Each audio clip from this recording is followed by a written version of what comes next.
Gara Rocky Gerung hina Jokowi dan IKN, dua Panglima Dayak berseteru. Beberapa waktu lalu Panglima Jilah, Agustinus murka atas pernyataan Rocky Gerung yang dianggap menyinggung Presiden Jokowi dan Ibu Kota Negara, IKN. Ia meminta kepada Rocky agar segera meminta maaf secara terbuka. Kali ini kembali viral pernyataan Panglima Dayak lainnya yaitu Panglima Pajaji yang memberikan pernyataan bertentangan dengan Panglima Jilah. Pernyataan Panglima Pajaji itu diunggah oleh sebuah akun Facebook pada Minggu, tanggal 13 Agustus tahun 2023. Dirinya tampak tegas menentang seluruh pernyataan Panglima Jilah soal pembangunan IKN. Menurutnya, setiap orang berhak menyampaikan pendapatnya masing-masing. Panglima Pajaji tampak cukup kesal dengan pernyataan Panglima Jilah yang dinilai membungkam masyarakat lain. Adil Kak Talino Bacuramin Kak Saruga, Basengat Kak Jubata. Arus.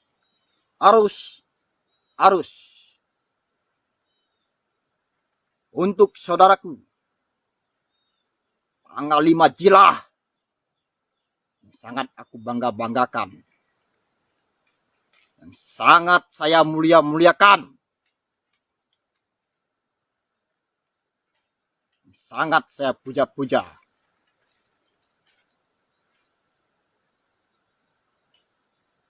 Ingat saudaraku, Anda sendiri yang mengatakan bahwa Kalimantan itu adalah paru-paru dunia. Dan Anda sendiri yang berteriak sana kesini kemari, menyuarakan jaga hutan adat kita, jaga tanah air Kalimantan, dan tolak dan stop itu pembalakan hutan, pembabatan hutan. Tapi Anda malah menyetujui mega proyek terbesar yang ada di negara Kesatuan Republik Indonesia ini, yaitu IKN. Itu adalah mega proyek terbesar yang meraup sekian puluh ribu hektar tanah kita yang ada di Kalimantan.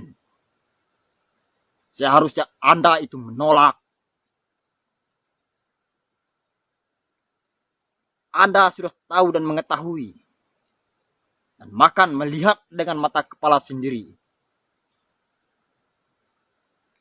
Banyak sekali tanah-tanah ampah kita yang dirampas, dirampok, dijarah oleh mafia-mafia tanah. Dijarah. Banyak tanah masyarakat yang dirampas tanpa kompensasi. Banyak tanah masyarakat yang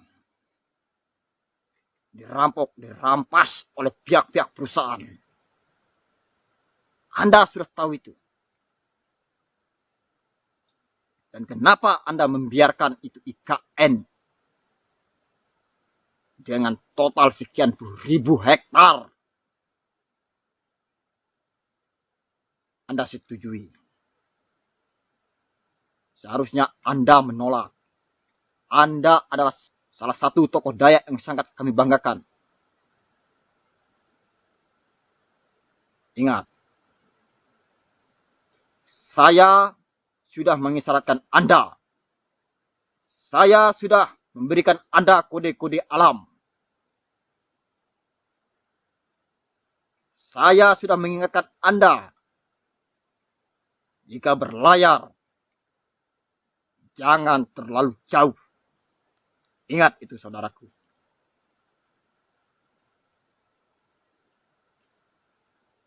Dan saya sudah memberikan Anda kode-kode alam. Apakah Anda tidak mengetahuinya? Yang saya maksudkan Pulau Mas itu adalah Kalimantan. Yang saya maksudkan Bala, pasukan Kamang Tariu, Bala Seribu itu adalah pasukan Dayak. Kali ini saya akan menerangkan terang-terangan, tidak lagi melalui perumpamaan kepada Anda. Apakah Anda tidak tahu? Apakah leluhur tidak memberitahu Anda bahwa pertumpahan darah terbesar yang akan terjadi di Kalimantan itu disebabkan oleh mega proyek IKN? Apa Anda tidak tahu? Seharusnya Anda tahu Anda seorang panglima. Kemana leluhur? Kemana nenek? Epi Pahyangan? Mimpin yang berasal dari utara Pulau Mas, Pulau Kalimantan. Itu berasal dari Kalimantan Utara. Yang akan memicu, memecahkan pertumpahan darah terbesar yang akan terjadi di Kalimantan. Saya sudah memberikan Anda kode-kode alam. Saya sudah mengingatkan Anda, memberikan Anda isyarat.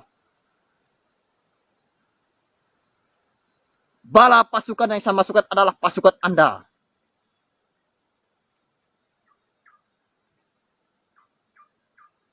Apa Anda tidak tahu?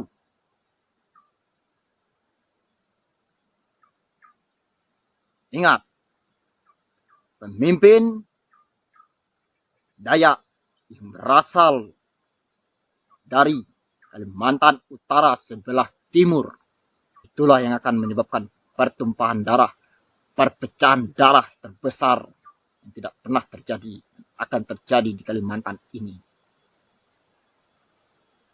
Itulah sebabnya saya berisi keras menolak megaproyek IKN itu.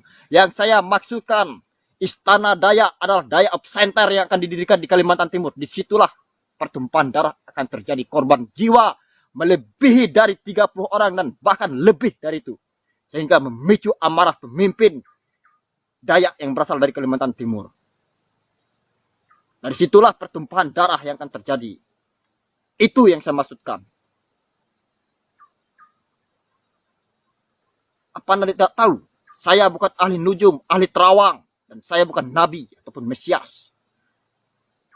Tetapi sudah kita ketahui. Sekian tahun, sekian ratus tahun yang lalu. Para leluhur sudah meramalkan. Sudah berapa generasi diterangkan. Dan sudah dijelaskan tanda-tandanya. Itu yang saya maksudkan. Saya mencegah itu IKN, saya mencegah pertumpahan darah yang akan terjadi. Itulah sebabnya saya berisi keras menolak mega proyek IKN.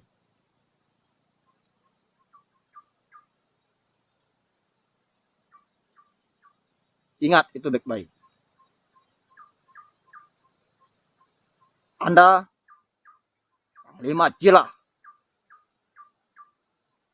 adalah wakil kami. Orang-orang kami Dayak yang sangat kami percaya untuk mengambil tindakan-tindakan dan kebijakan-kebijakan yang menguntungkan bagi Dayak.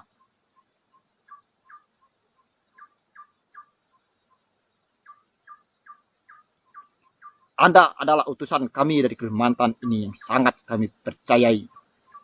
Simak baik-baik untuk saudaraku. Adil Katalino Bacuramin Kak Saruga Basengat Kak Yubata. Arus. Agi hidup, agi mansengat, agi hidup, agi ngelaban, agi hidup, agi melawan. Lawan ketidakadilan di tanah air ini. Di muka bumi ini. Biar langit ini runtuh. Kebenaran, keadilan tetap harus ditegakkan. Bacuramin Cak Saruga, Basengat Kak Jubata. Arus. Kami masyarakat Dayak marah. Tidak boleh ada lagi yang menghina presiden. Presiden itu adalah simbol negara. Menghina presiden sama saja dengan menghina negara. Kami juga tidak terima orang-orang yang mengganggu pembangunan IKN. IKN itu kebanggaan masyarakat Kalimantan. Dalam Undang-Undang Nomor 3 Tahun 2022 sudah jelas dinyatakan bahwa pembangunan IKN sudah final. Jadi pembangunan IKN harga mati. Pembangunan IKN itu penting bagi kami orang Kalimantan. demi kemajuan Indonesia di masa yang akan datang. Dan kami pengurus pusat Tario Borneo Bangkule Rajak Seltanah Dayak tetap mendukung dan menjunjung tinggi hukum. Jadi siapapun yang mengganggu dan menghambat masalah IKN akan berhadapan dengan saya dan pasukan saya, pasukan merah Tario Borneo Bangkule Rajak Seltanah Dayak. Dan siapapun yang mengganggu akan kami hukum adat dengan cara adat Dayak. Adil Kak Kalino, Kacuramin Kak Saruga, Basengat Kak Jubata. Harus. Terima kasih. Kami bertanya, untuk saat ini datang ke Baris, apakah Pak belum menyampaikan laporan ke polisi atau secara memberikan sikap atau apa?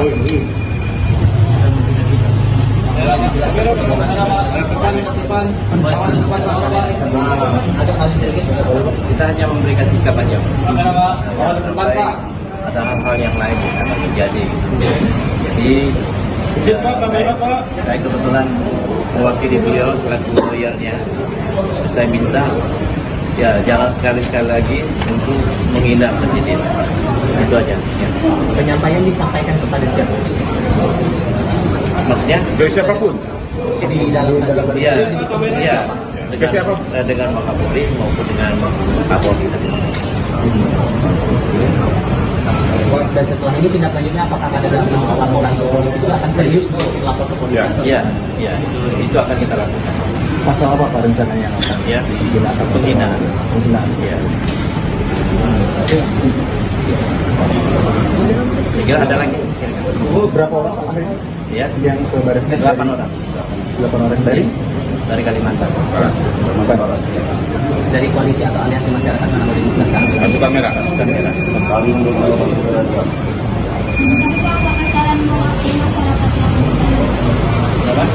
Apa? Iya, kita nanti seluruh Kalimantan akan melakukan. Hari ini sampai jadi hari depan.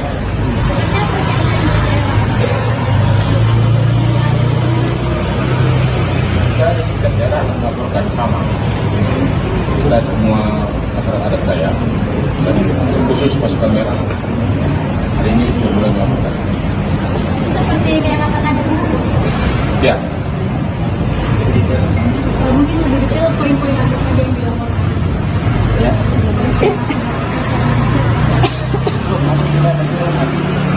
Sekarang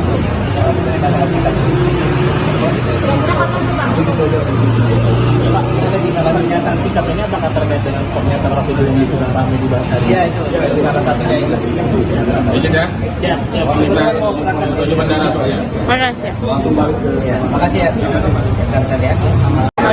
Kawan-kawanku sekalian yang masih berada di sana, yang merasa masih dalam satu barisan dengan kita, mari kita rapatkan barisan untuk memasuki gedung pemerintah Kabupaten Sampang. Namun sebelum itu kita tetap satu komando. Sepakat? Kita tetap satu komando, kawan-kawanku sekalian. Diam bukanlah alasan bagi kita untuk tidak menyuarakan suatu kebaikan. Maka atas pernyataan beliau yang menyatakan bahwa Presiden Joko Widodo itu tolol, jika ingin mendengarkan respon dari kita selaku rakyat Indonesia, respon dari kita selaku rakyat Madura, respon dari kita selaku pemuda Madura, maka jawaban kita adalah Rocky Gerung Gendong. Ya kawan-kawan, namun sebelum itu teman-teman sekalian, saya minta untuk teman-teman yang masih berada di luar barisan untuk tetap satu komando dan merapat ke pagar pemerintah Kabupaten Sampang, karena sebentar lagi kita akan memasuki gedung pemerintah Kabupaten Sampang. Dan saya harap untuk Bapak Polisi yang saya hormati untuk tidak menghalangi kami. itu gedung yang ditempati oleh Bapak Selamat Haji Junaidi itu merupakan gedung kami juga. Maka kita berhak untuk masuk ke dalam. Sepakat kawan-kawan sekalian? Ya, kawan-kawan semua saudara-saudaraku, silakan satu komando, satu tujuan. Silakan mundur 3 langkah terlebih dahulu. Mundur 3 langkah terlebih dahulu. Oke, mundur. Kita selama Bapak kepolisian menghormati kita, maka kita harus juga menghormati. Silakan satu komando, silakan mundur 3 langkah. Mundur 3 langkah terlebih dahulu kawan-kawan. Tapi dalam waktu dekat, jika Bapak Bupati yang terhormat tetap tidak menemui kami, jangan salahkan kami Bapak. Kami mohon izin karena kami juga rakyat sampean, kami juga masyarakat di sampean yang harus ditemui dan juga harus difasilitasi. Kalau Bapak terus menghindar dan bersembunyi, maka katakan bahwasanya kita bisa dikatakan tidak dianggap sebagai warga sampean. Sepakat kawan-kawan?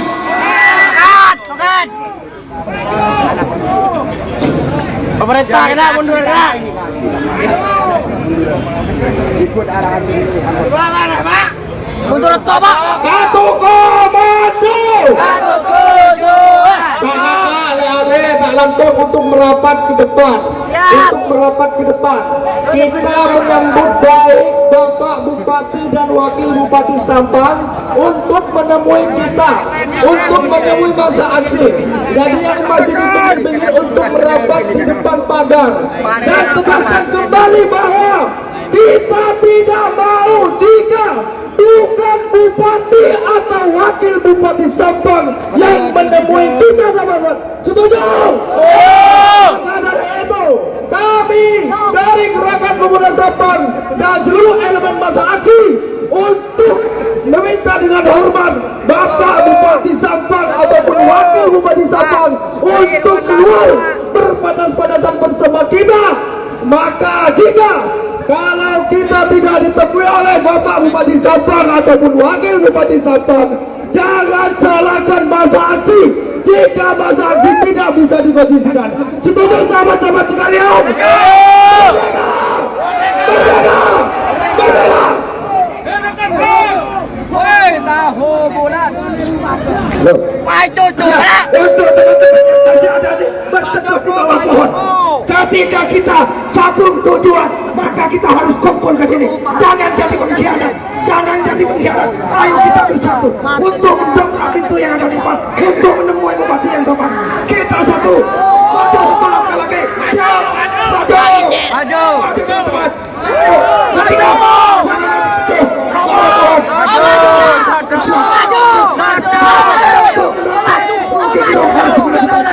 untuk melarang Rocky Gerung.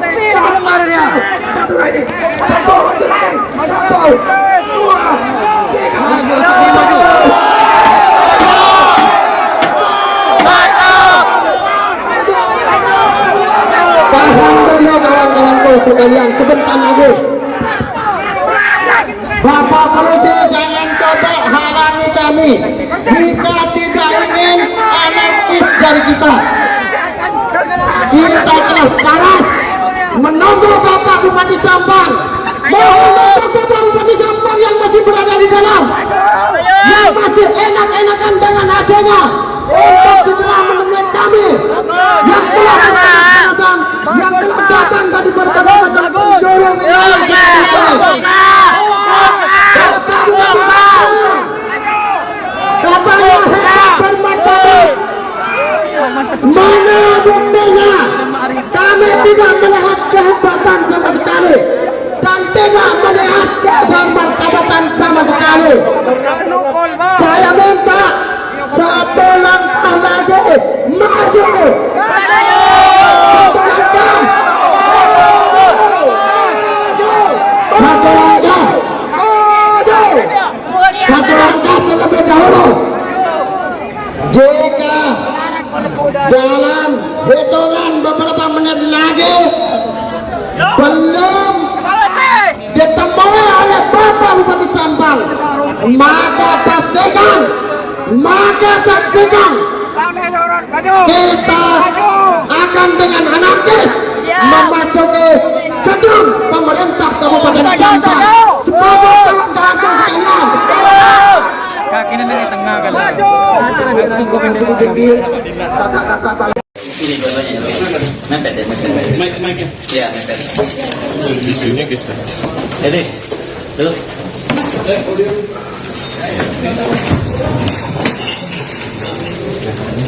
Gua tunggu dari lu. Gus. Sudah, Gus? Satu. Oke, ya. Mulai ya. Bismillahirrahmanirrahim. Assalamualaikum warahmatullahi wabarakatuh. Salam sejahtera untuk kita semua, teman-teman media. Terima kasih sudah hadir walaupun undangannya mendadak ya. Tadi memang Bung Rocky merasa ingin perlu bertemu dengan teman-teman daripada banyak sekali pertanyaan masuk satu persatu daripada dijawab satu-satu. Lebih baik kita ketemu langsung di dia Bung Rocky ya. Kita ngomongin apa hari ini? Soal PT 0%. Oke. Jadi kita ngomongin hari ini soal PT 0% ya. Silakan Bung Rocky untuk menjelaskan soal PT 0% itu. Semuanya dimulai dari soal PT 0%. Mike. Mic-nya mepet tetap.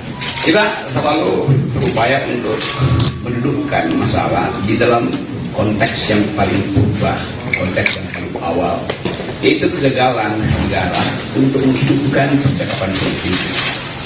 Kegagalan yang disebabkan oleh berbagai macam ambisi yang seharusnya dikanalisasi melalui persaingan politik. Tapi karena persaingan politik ditutup oleh soal-soal persyaratan 0% segala macam itu, maka dia cari kanal. Jadi itu konteks besarnya tuh kira-kira tuh. Kenapa kemudian misalnya buruh menuntut Omnibus Law dibatalkan? Kenapa masyarakat adat tetap bergerak untuk mempertahankan hak rakyat mereka? Ini semua karena tidak ada kejelasan regulasi. Tapi itu saya jadikan aja sebagai patokan kalau kita bicara. Yang lebih penting adalah saya mengantisipasi pertanyaan wartawan yang berat. Jadi itu intinya. Saya mulai dengan satu kesan pribadi saya.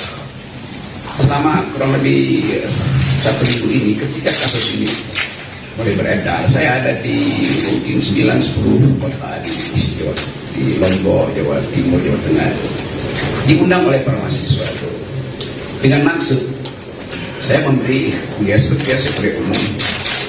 Tetapi dari seluruh undangan seminggu ini, seluruhnya dipersekusi. Saya nggak boleh masuk kampus, saya nggak boleh ketemu akademisi itu. Jadi ada dugaan saya bahwa soal ini soal biasa aja kan. Mau dijar hukum, oke. Tetapi jangan halangi saya bicara dengan para mahasiswa itu.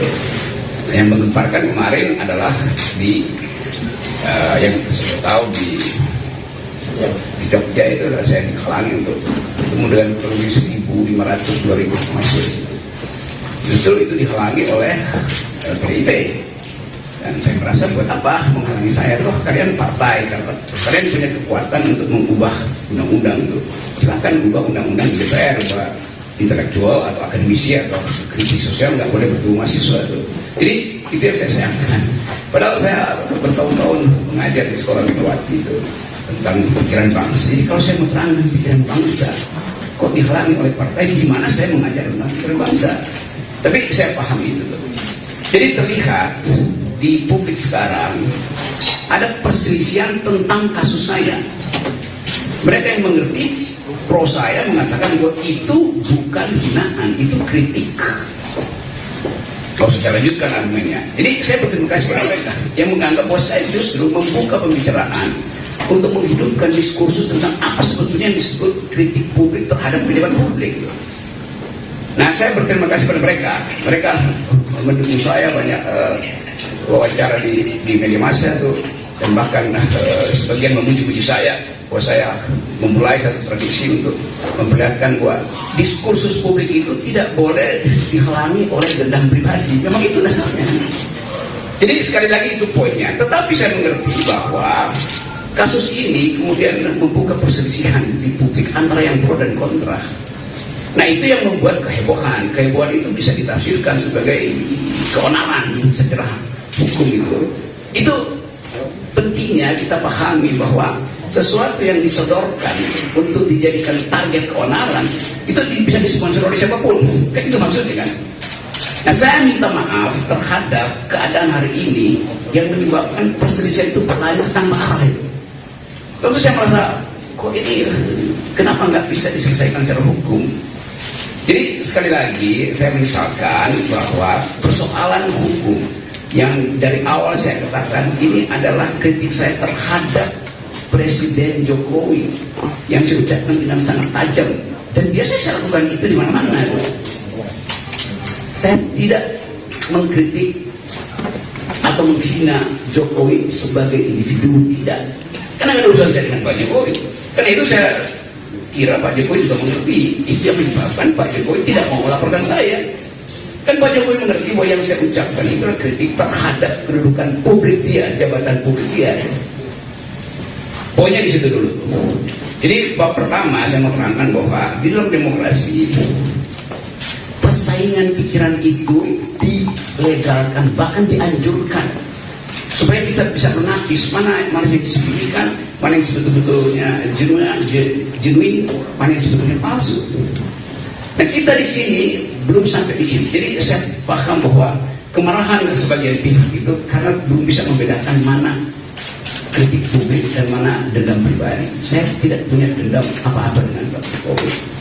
Dan saya sudah berkali-kali katakan bahwa anaknya Pak Jokowi berteman dengan saya, dia minta kritik, saya kasih kritik itu. Pak Jokowi mantu, saya diundang bahkan undangan VIP, tapi saya bisa datang. Jadi nggak ada soal di situ. Sekarang pertanyaannya, kok kenapa jadi soal? Artinya ada yang ingin bermain di air keruh. Tapi saya mengerti tahun politik pasti ada sifat semacam itu, mengambil keuntungan dari program ini. Bagian kedua saya mau terangkan khusus terhadap mereka yang salah mengerti apa yang saya ucapkan di forum buruh itu. Saya hanya mengkritik dua hal pada waktu itu. Satu soal IKN, satu soal Omnibus Law. Tolong perhatikan ya. Saya terangkan bahwa saya pro gerakan buruh yang akan demo tanggal 10 karena sudah berbulan-bulan proposal buruh itu diabaikan pemerintah. Bahkan saya terangkan di situ bahwa Omnibus Law itu kemaksiatan politik karena menghina hak buruh untuk memperoleh sebetulnya memperoleh pendapatan. Jadi Omnibus Law itu menyingkirkan hak kesejahteraan buruh. Kalau ada dalil enggak itu bagus. Loh, kenapa kalau bagus itu buruh udah berbulan-bulan melakukan demonstrasi? Dan kita tahu bahwa undang-undang itu dibolak-balik, udah ditolak Mahkamah Konstitusi, diputar lagi dengan asumsi bahwa itu bisa diperpukan, lalu barang yang sama dijadikan undang-undang kan? Kan itu yang saya sebut sebagai apa permainan semacam itu, masa menipu tuh pemerintah menipu kebijakan. Jadi saya memang pro buruh. Kalau dianggap bahwa saya mengompori buruh untuk 10 Agustus, bukan. Buruh itu memang sudah berencana secara periodik untuk demonstrasi, bukan saya mengompori. Saya tahu bahwa buruh merencanakan itu dari awal, dan dari 2 tahun lalu itu gerakan buruh kan terus-menerus tuh. Jadi apa yang salah? Kalau dianggap saya mendorong makar segala macam itu, itu kasus beli utama, itu kasus yang menyebabkan terjadi keriuhan itu. Saya membela buruh di pidato itu. Seandainya saya nggak pidato di situ, mungkin nggak ada soal. Tetapi tentu kekuasaan menganggap bahwa gerakan buruh ini akan mengalami eskalasi itu. Karena itu, ya oke, dicari cara supaya diaborsi. Jadi kasus pertama. Kasus kedua adalah soal IKN. Tiba-tiba masyarakat Dayak menganggap saya menghina adat Dayak. Di mana hinaannya? Saya justru membela hak masyarakat adat untuk tidak dieksploitasi oleh investor Cina. Di mana mungkin? Mungkin dari 5-6 kali saya ke Kalimantan diundang oleh universitas, diundang oleh komunitas masyarakat adat untuk minta pendapat saya. Tetap pendapat saya, IKN ini berbahaya secara diplomasi, berbahaya secara geopolitik, dan bahkan berbahaya secara kebudayaan. Karena pasti kalau ada IKN di situ, masyarakat adat akan tersingkir. Dan itu artinya hilang jejak kultural kita di situ. Jadi dari awal saya membela masyarakat adat, Dayak, Banjar segala macam di situ. Jadi kalau ada satu teatrikal, ada binatang digorok di situ, saya menyesalkan. Siapa yang provokasi teman-teman Dayak saya yang pernah berkali-kali mengundang saya? Itu soalnya tuh. Jadi soal-soal semacam ini yang mau saya ucapkan untuk menerangkan bahwa saya mencintai bumi Kalimantan karena saya bertahan, jangan itu dijual. Pada waktu itu 2 hari sebelumnya kan beritanya Pak Jokowi pergi ke Cina untuk minta investor asing tanam. Bahkan kira-kira Pak Jokowi bilang, udah saya kasih konsesi 180 tahun, Anda tolong buatkan kami ibu kota. Bagaimana mungkin? Itu ya presiden menjual negara. Kenapa mesti harus itu? Memang faktanya presiden berupaya menjual negara, itu menjual lahan di Kalimantan itu dijadikan IKN. Dia udah jual ke negara-negara Arab, nggak bisa, jual ke Kanada nggak bisa, sekarang jual ke Cina.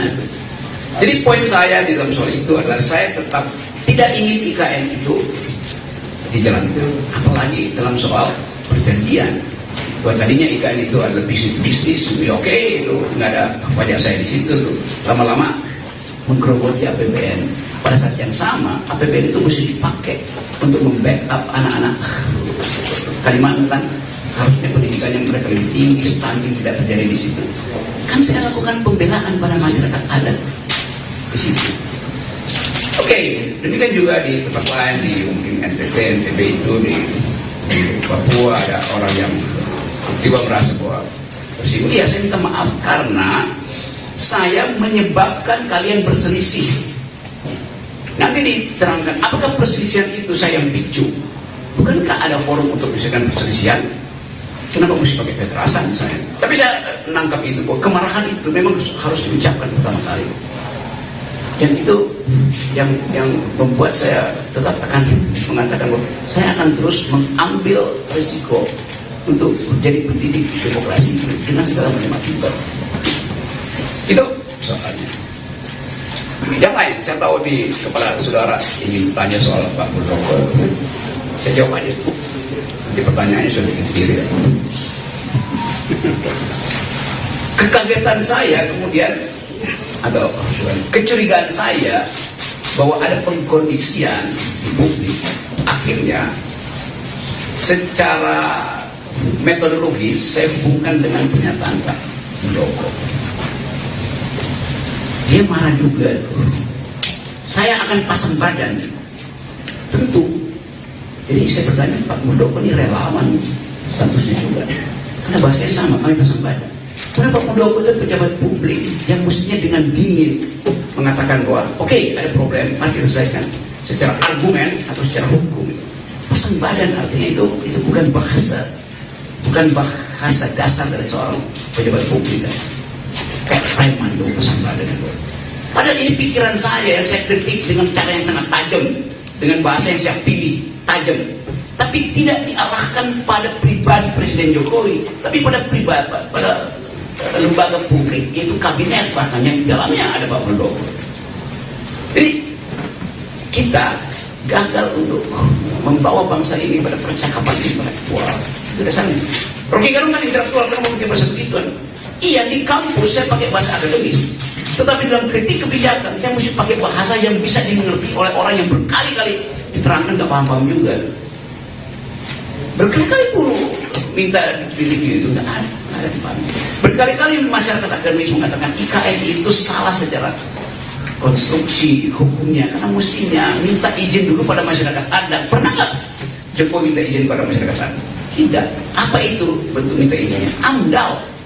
AMDAL itu adalah hak masyarakat adat untuk mengiyakan atau tidak mengiyakan proposal publik. Pak Jokowi sudah putuskan duluan, baru diminta pembenaran secara masyarakat adat, secara AMDAL. Itu cara berpikir yang kacau.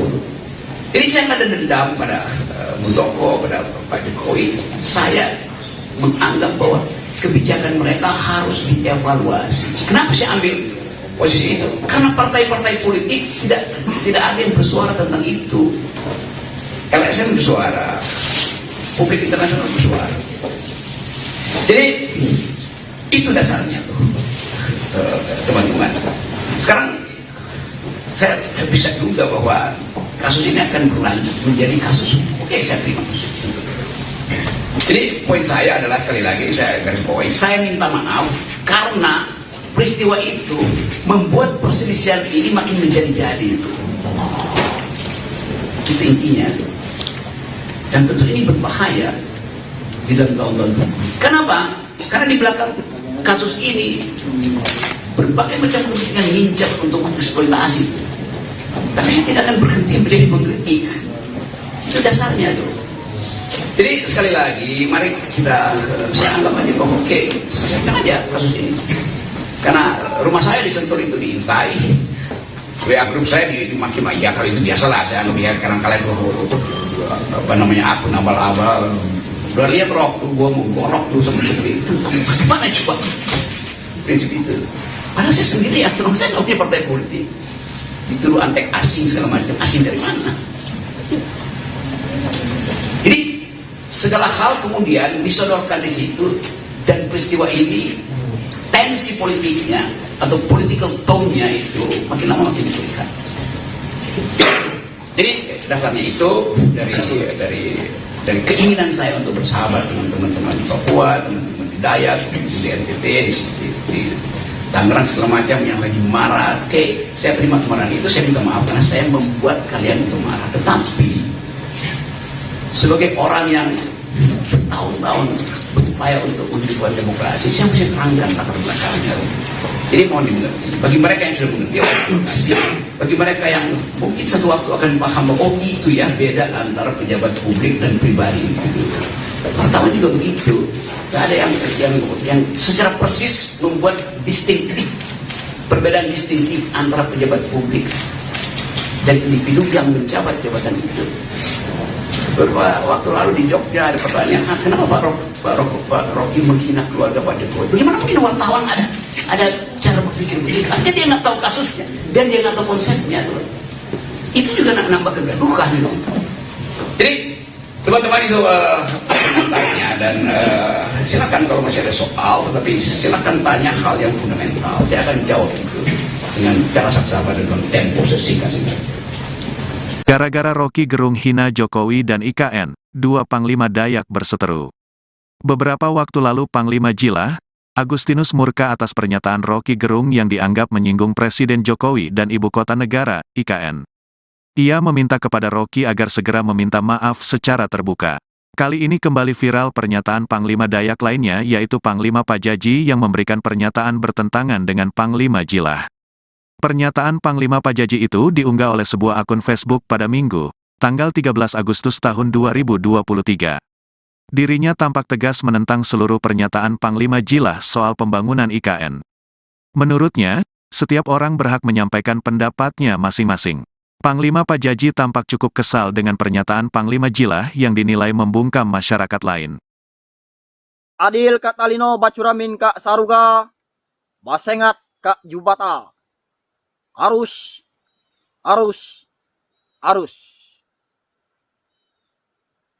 Untuk saudaraku, tanggal 5 Jilah, sangat aku bangga-banggakan. Dan sangat saya mulia-muliakan. Sangat saya puja-puja.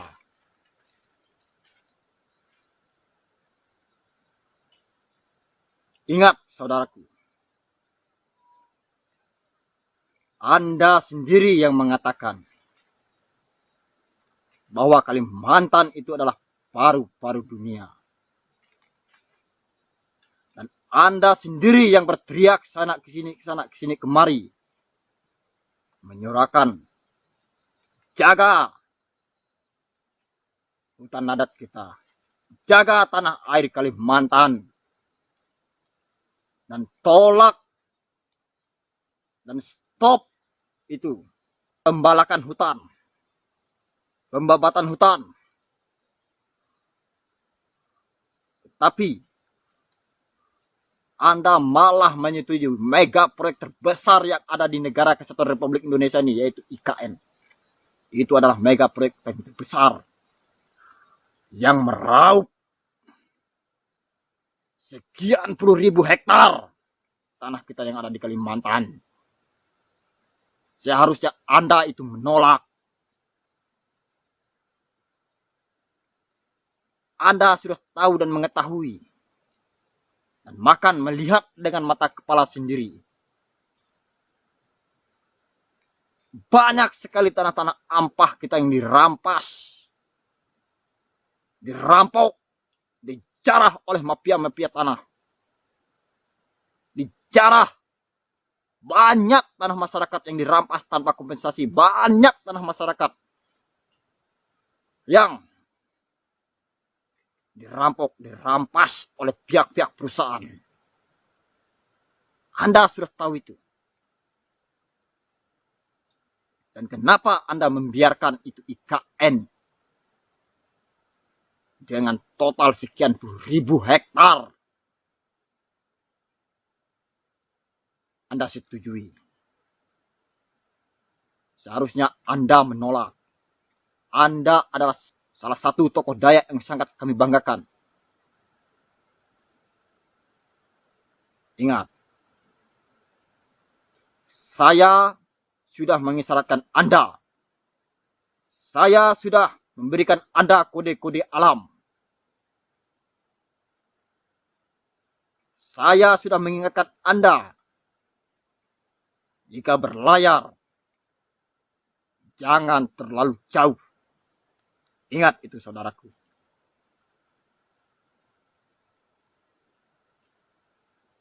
Dan saya sudah memberikan Anda kode-kode alam.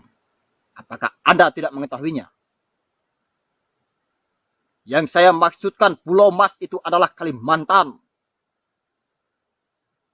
Yang saya maksudkan Bala, pasukan Kamang Tariu, Bala Seribu itu adalah pasukan Dayak. Kali ini saya akan menerangkan terang-terangan, tidak lagi melalui perumpamaan kepada Anda. Apakah Anda tidak tahu? Apakah leluhur tidak memberitahu Anda bahwa pertumpahan darah terbesar yang akan terjadi di Kalimantan itu disebabkan oleh mega proyek IKN? Apa Anda tidak tahu? Seharusnya Anda tahu, Anda seorang panglima. Kemana leluhur? Kemana nenek? Epi Pahyangan? Mimpin yang berasal dari utara Pulau Mas, Pulau Kalimantan. Itu berasal dari Kalimantan Utara.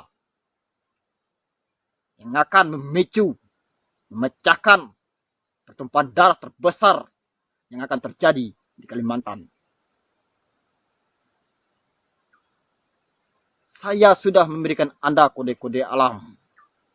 Saya sudah mengingatkan Anda, memberikan Anda isyarat. Bala pasukan yang saya masukkan adalah pasukan Anda.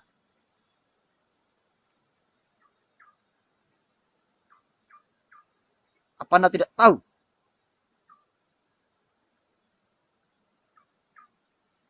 Ingat, pemimpin Dayak yang berasal dari Kalimantan Utara sebelah timur, itulah yang akan menyebabkan pertumpahan darah, perpecahan darah terbesar yang tidak pernah terjadi, akan terjadi di Kalimantan ini.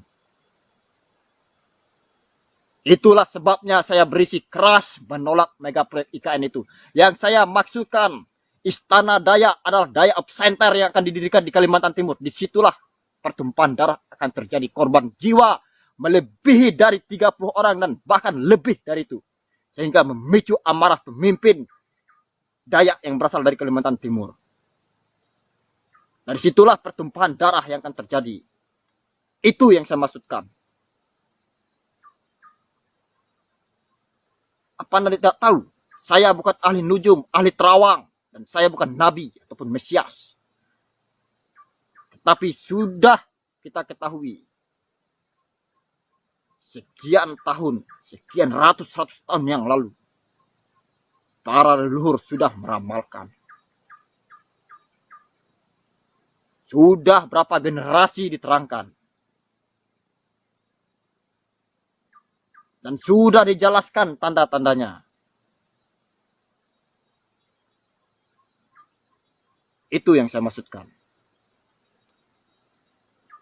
Saya mencegah itu IKN, saya mencegah pertumpahan darah yang akan terjadi. Itulah sebabnya saya berisi keras menolak mega proyek IKN.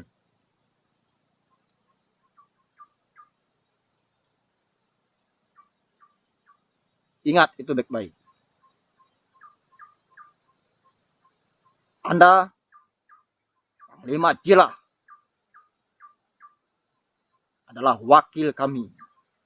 Orang-orang kami Dayak yang sangat kami percaya untuk mengambil tindakan-tindakan dan kebijakan-kebijakan yang menguntungkan bagi Dayak.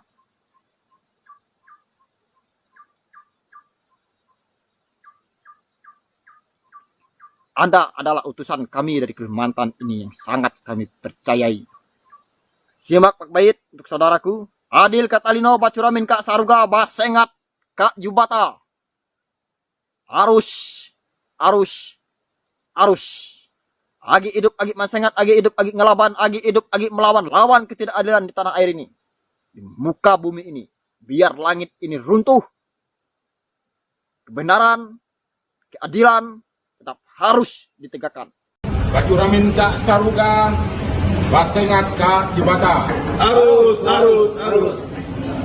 Kami masyarakat Dayak marah. Tidak boleh ada lagi yang menghina presiden. Presiden itu adalah simbol negara. Menghina presiden sama saja dengan menghina negara. Kami juga tidak terima orang-orang yang mengganggu pembangunan IKN. IKN itu kebanggaan masyarakat Kalimantan. Dalam Undang-Undang Nomor 3 Tahun 2022 sudah jelas dinyatakan bahwa pembangunan IKN sudah final. Jadi pembangunan IKN harga mati. Pembangunan IKN itu penting bagi kami orang Kalimantan demi kemajuan Indonesia di masa yang akan datang. Dan kami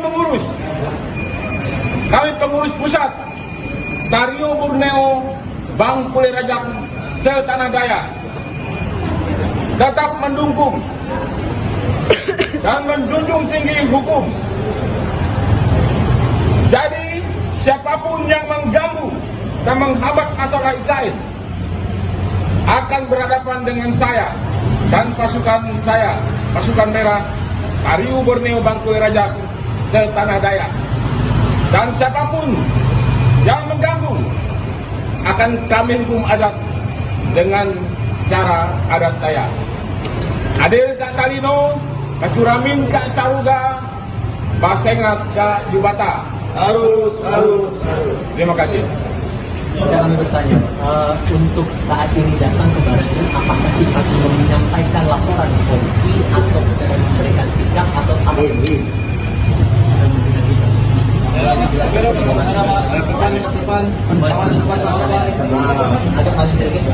Kita hanya memberikan sikap aja. Ada hal-hal yang lain yang akan terjadi. Jadi saya kebetulan mewakili beliau selaku lawyernya. Saya minta ya jangan sekali-sekali lagi untuk menghindar kejadian. Itu aja. Ya. Penyampaian disampaikan kepada siapa? Maksudnya? Dari siapapun? Di dalam Iya. Ke siapa? Dengan Pak Kapolri maupun dengan Kapolri. Dan setelah ini tindak lanjutnya apakah ada dalam laporan ke polisi itu akan serius untuk lapor ke polisi? Iya, itu akan kita lakukan. Pasal apa Pak rencananya? Ya, penghinaan. Ya. Kira ada lagi? Berapa orang Pak akhirnya? Ya, Yang ke Baratnya 8 orang. 8 orang Dari Kalimantan. dari koalisi atau aliansi masyarakat mana boleh dijelaskan? Pasukan merah. Pasukan merah. Tapi Pak, bakalan mewakili masyarakat yang Berapa? apakah penyampaian hari ini? Ya, kita nanti seluruh Kalimantan akan melakukan hari ini sampai jadi hari depan.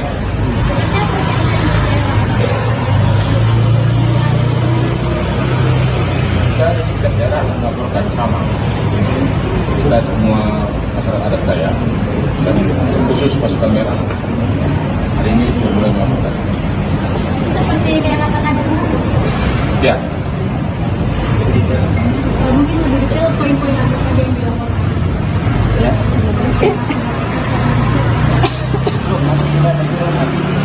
Sekarang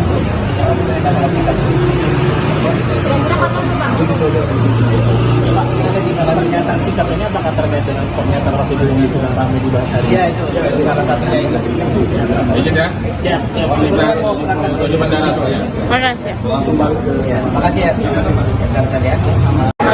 Kawan-kawanku sekalian yang masih berada di sana, yang merasa masih dalam satu barisan dengan kita, mari kita rapatkan barisan untuk memasuki gedung pemerintah Kabupaten Sampang. Namun sebelum itu kita tetap satu komando. Sepakat? Kita tetap satu komando, kawan-kawanku sekalian. Diam bukanlah alasan bagi kita untuk tidak menyuarakan suatu kebaikan.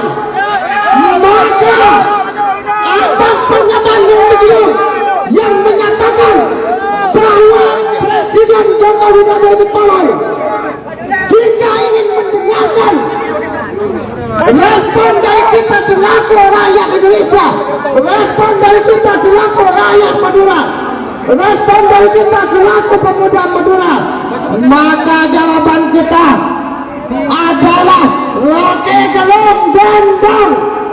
Ya kawan-kawan, namun sebelum itu teman-teman sekalian, saya minta untuk teman-teman yang masih berada di luar barisan untuk tetap satu komando dan merapat ke pagar pemerintah Kabupaten Sampang, karena sebentar lagi kita akan memasuki gedung pemerintah Kabupaten Sampang.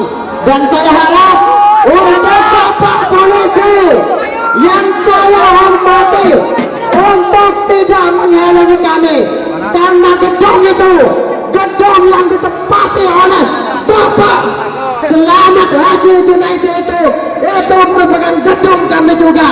Maka kita berhak untuk masuk ke dalam. Sepakat kawan-kawan sekalian? Kawan-kawan semua saudara-saudaraku, silakan satu komando, satu tujuan. Silakan mundur 3 langkah terlebih dahulu. Mundur 3 langkah terlebih dahulu. Oke, mundur. Kita selama Bapak kepolisian menghormati kita, maka kita harus menghormati. Silakan satu komando, silakan mundur 3 langkah. Mundur 3 langkah terlebih dahulu kawan-kawan. Tapi dalam waktu dekat, jika Bapak Bupati yang terhormat tetap tidak menemui kami, jangan salahkan kami Bapak. Kami mohon izin, karena kami juga rakyat Sampian, kami juga masyarakat di Sampian yang harus ditemui dan juga harus difasilitasi. Kalau Bapak terus menghindar dan bersembunyi, maka katakan bahwasanya kita bisa dikatakan tidak dianggap sebagai warga Sampian. Sepakat kawan-kawan? Sepakat. Pemerintah kena mundur kena. Ikut arahan ini. Mundur toba. Satu komando. Satu tujuan. Ale-ale tak lampau untuk merapat ke depan. Untuk merapat ke depan. Kita menyambut baik Bapak Bupati dan Wakil Bupati Sampang untuk menemui kita, untuk menemui masa aksi. Jadi yang masih dipilih untuk merapat di depan pagar dan tegaskan kembali bahwa kita tidak mau jika bukan Bupati atau Wakil Bupati Sampang yang menemui kita, teman-teman. Setuju? Maka dari itu kami dari Gerakan Pemuda Sampang dan seluruh elemen masa aksi untuk meminta dengan hormat Bapak Bupati Sampang ataupun Wakil Bupati Sampang untuk keluar berpadas-padasan bersama kita. Maka jika kalau kita tidak ditemui oleh Bapak Bupati Sampang ataupun Wakil Bupati Sampang, jangan salahkan masa aksi, jika masa aksi tidak bisa dikondisikan. Setuju sahabat-sahabat sekalian? Berbeda! Berbeda! Tahu bulan. Loh. Untuk teman-teman masih hati-hati berteduh di bawah pohon. Ketika kita satu tujuan, maka kita harus kumpul ke sini. Jangan jadi pengkhianat, jangan jadi pengkhianat. Ayo kita bersatu untuk mendongkrak pintu yang ada di depan, untuk menemui bupati yang sopan. Kita satu, maju satu langkah lagi. Siap, maju, maju, teman-teman. Ketiga,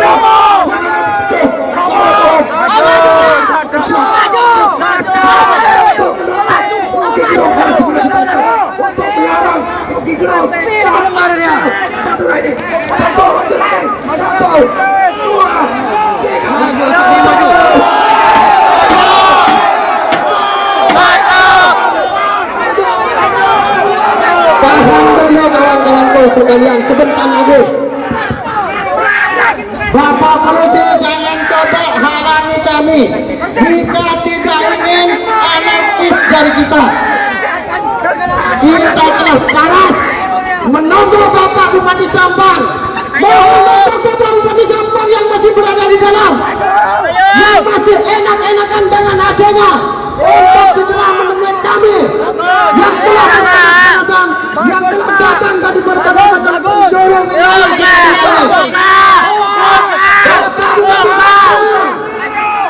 Katanya hebat bermartabat. Mana buktinya? Kami tidak melihat kehebatan sama sekali dan tidak melihat kebermartabatan sama sekali. Saya minta satu langkah lagi maju. Satu langkah. Satu langkah. Satu langkah terlebih dahulu. Jika dalam hitungan beberapa menit lagi belum ditemui oleh Bapak Bupati Sampang, maka pastikan, maka saksikan, kita akan dengan anarkis memasuki gedung pemerintah Kabupaten Sampang. Semoga kawan-kawan sekalian. Kaki dari tengah kan.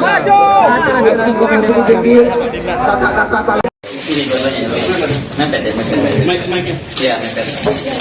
Isunya guys. Jadi, dulu.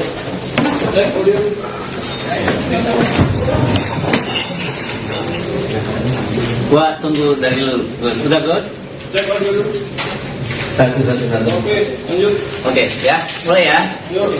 Bismillahirrahmanirrahim. Assalamualaikum warahmatullahi wabarakatuh. Salam sejahtera untuk kita semua, teman-teman media.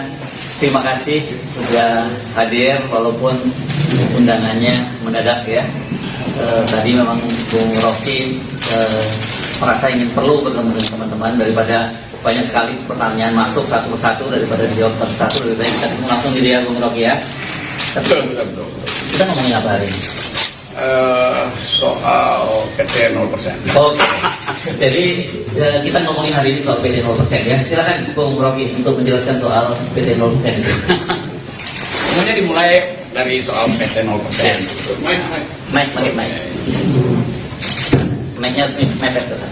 Kita selalu berupaya untuk mendudukkan masalah di dalam konteks yang paling purba, konteks yang paling awal, yaitu kegagalan negara untuk menghidupkan percakapan politik.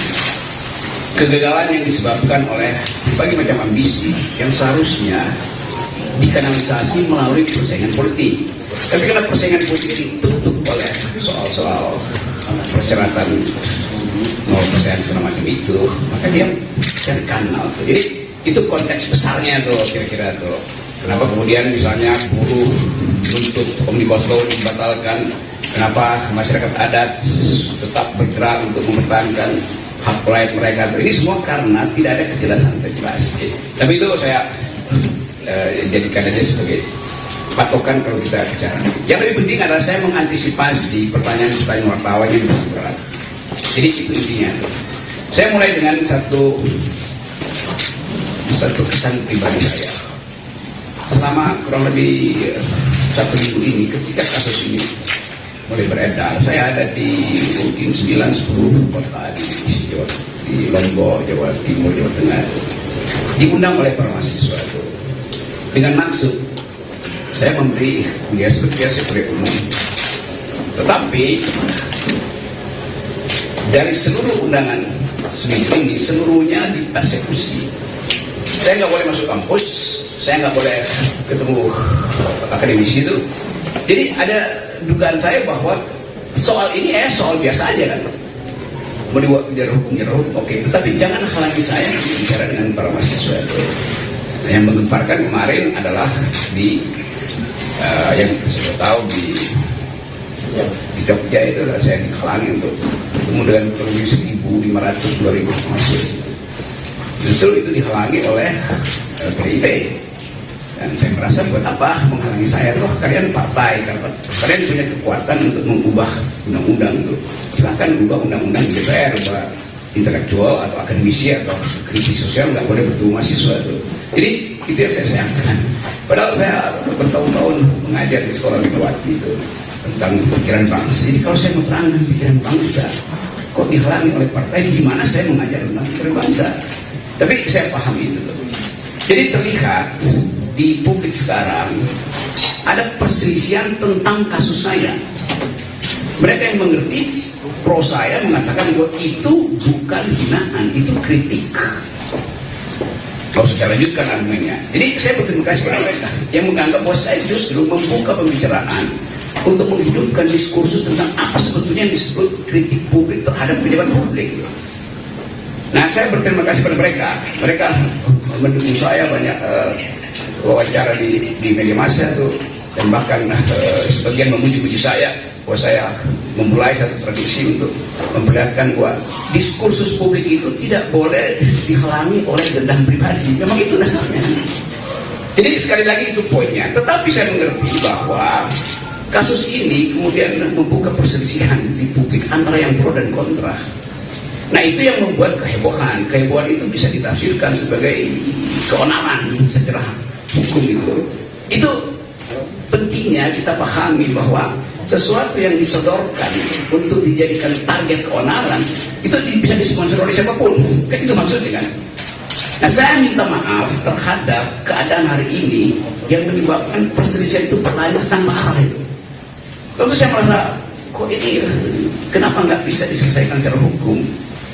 Jadi sekali lagi saya menyesalkan bahwa persoalan hukum yang dari awal saya katakan ini adalah kritik saya terhadap Presiden Jokowi yang saya ucapkan dengan sangat tajam, dan biasanya saya lakukan itu di mana-mana. Saya tidak mengkritik atau menghina Jokowi sebagai individu, tidak, karena ada urusan saya dengan Pak Jokowi. Karena itu saya kira Pak Jokowi juga mengerti itu yang menyebabkan Pak Jokowi tidak mau melaporkan saya. Kan Pak Jokowi mengerti bahwa yang saya ucapkan itu adalah kritik terhadap kedudukan publik dia, jabatan publik dia. Poinnya di situ dulu. Jadi bab pertama saya mau terangkan bahwa di dalam demokrasi persaingan pikiran itu dilegalkan, bahkan dianjurkan, supaya kita bisa menapis mana yang disembunyikan, mana yang sebetulnya genuine, mana yang sebetulnya palsu. Nah, kita di sini belum sampai di sini. Jadi saya paham bahwa kemarahan sebagian pihak itu karena belum bisa membedakan mana kritik publik dan mana dendam pribadi. Saya tidak punya dendam apa-apa dengan Pak Jokowi. Dan saya sudah berkali-kali katakan bahwa anaknya Pak Jokowi berteman dengan saya, dia minta kritik, saya kasih kritik.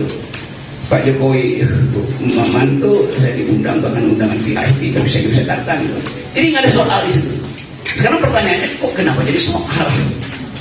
Artinya ada yang ingin dia bermain di air keruh. Tapi saya mengerti tahun politik pasti ada sifat semacam itu untuk mengambil keuntungan dari program ini. Bagian kedua saya mau terangkan khusus terhadap mereka yang salah mengerti apa yang saya ucapkan di forum itu. Saya hanya mengkritik dua hal pada waktu itu. Satu soal IKN, satu soal Omnibus Law. Tolong perhatikan ya. Saya terangkan bahwa saya pro gerakan buruh yang akan demo tanggal 10 karena sudah berbulan-bulan proposal buruh itu diabaikan pemerintah. Bahkan saya terangkan di situ bahwa Omnibus Law itu kemaksiatan politik karena menghina hak buruh untuk memperoleh sebetulnya juga pendapatan. Jadi Omnibus Law itu menyingkirkan hak kesejahteraan buruh. Kalau ada dalil enggak itu bagus. Loh, kenapa kalau bagus itu buruh udah berbulan-bulan melakukan demonstrasi? Dan kita tahu bahwa undang-undang itu dibolak-balik, udah ditolak Mahkamah Konstitusi, diputar lagi dengan asumsi bahwa itu bisa diperpukan, lalu barang yang sama dijadikan undang-undang kan itu yang saya sebut sebagai apa, permainan semacam itu. Masa menipu itu, pemerintah menipu kebijakan. Jadi saya memang pro buruh. Kalau dianggap bahwa saya mengompori buruh untuk 10 Agustus, bukan. Buruh itu memang sudah berencana secara periodik untuk demonstrasi, bukan saya mengompori. Saya tahu bahwa buruh merencanakan itu dari awal. Dan dari 2 tahun lalu itu gerakan buruh kan terus-menerus. Jadi apa yang salah? Lalu dianggap saya mendorong makar segala macam itu. Oke, itu kasus beli utama itu. Kasus yang menyebabkan terjadi keriuhan itu saya membela buruh di pidato itu. Seandainya saya nggak pidato di situ, mungkin nggak ada soal. Tetapi tentu kekuasaan menganggap bahwa gerakan buruh ini akan mengalami eskalasi itu. Karena itu, ya oke, dicari cara supaya diaborsi. Jadi kasus pertama. Kasus kedua adalah soal IKN. Tiba-tiba masyarakat Dayak menganggap saya menghina adat Dayak. Gimana hinaannya? Saya justru membela hak masyarakat adat untuk tidak dieksploitasi oleh investor Cina. Gimana mungkin? Mungkin dari 5-6 kali saya ke Kalimantan diundang oleh universitas, diundang oleh komunitas masyarakat adat untuk minta pendapat saya. Tetap pendapat saya, IKN ini berbahaya secara diplomasi, berbahaya secara geopolitik, dan bahkan berbahaya secara kebudayaan. Karena pasti kalau ada IKN di situ, masyarakat adat akan tersingkir. Dan itu artinya hilang jejak kultural kita di situ. Jadi dari awal saya membela masyarakat adat, Dayak, Banjar segala macam di situ. Jadi kalau ada satu teatrikal, ada binatang digorok di situ, saya menyesalkan. Siapa yang provokasi teman-teman Dayak saya yang pernah berkali-kali mengundang saya? Itu soalnya tuh. Jadi soal-soal semacam ini yang mau saya ucapkan untuk menerangkan bahwa saya mencintai bumi Kalimantan karena saya bertahan, jangan itu dijual.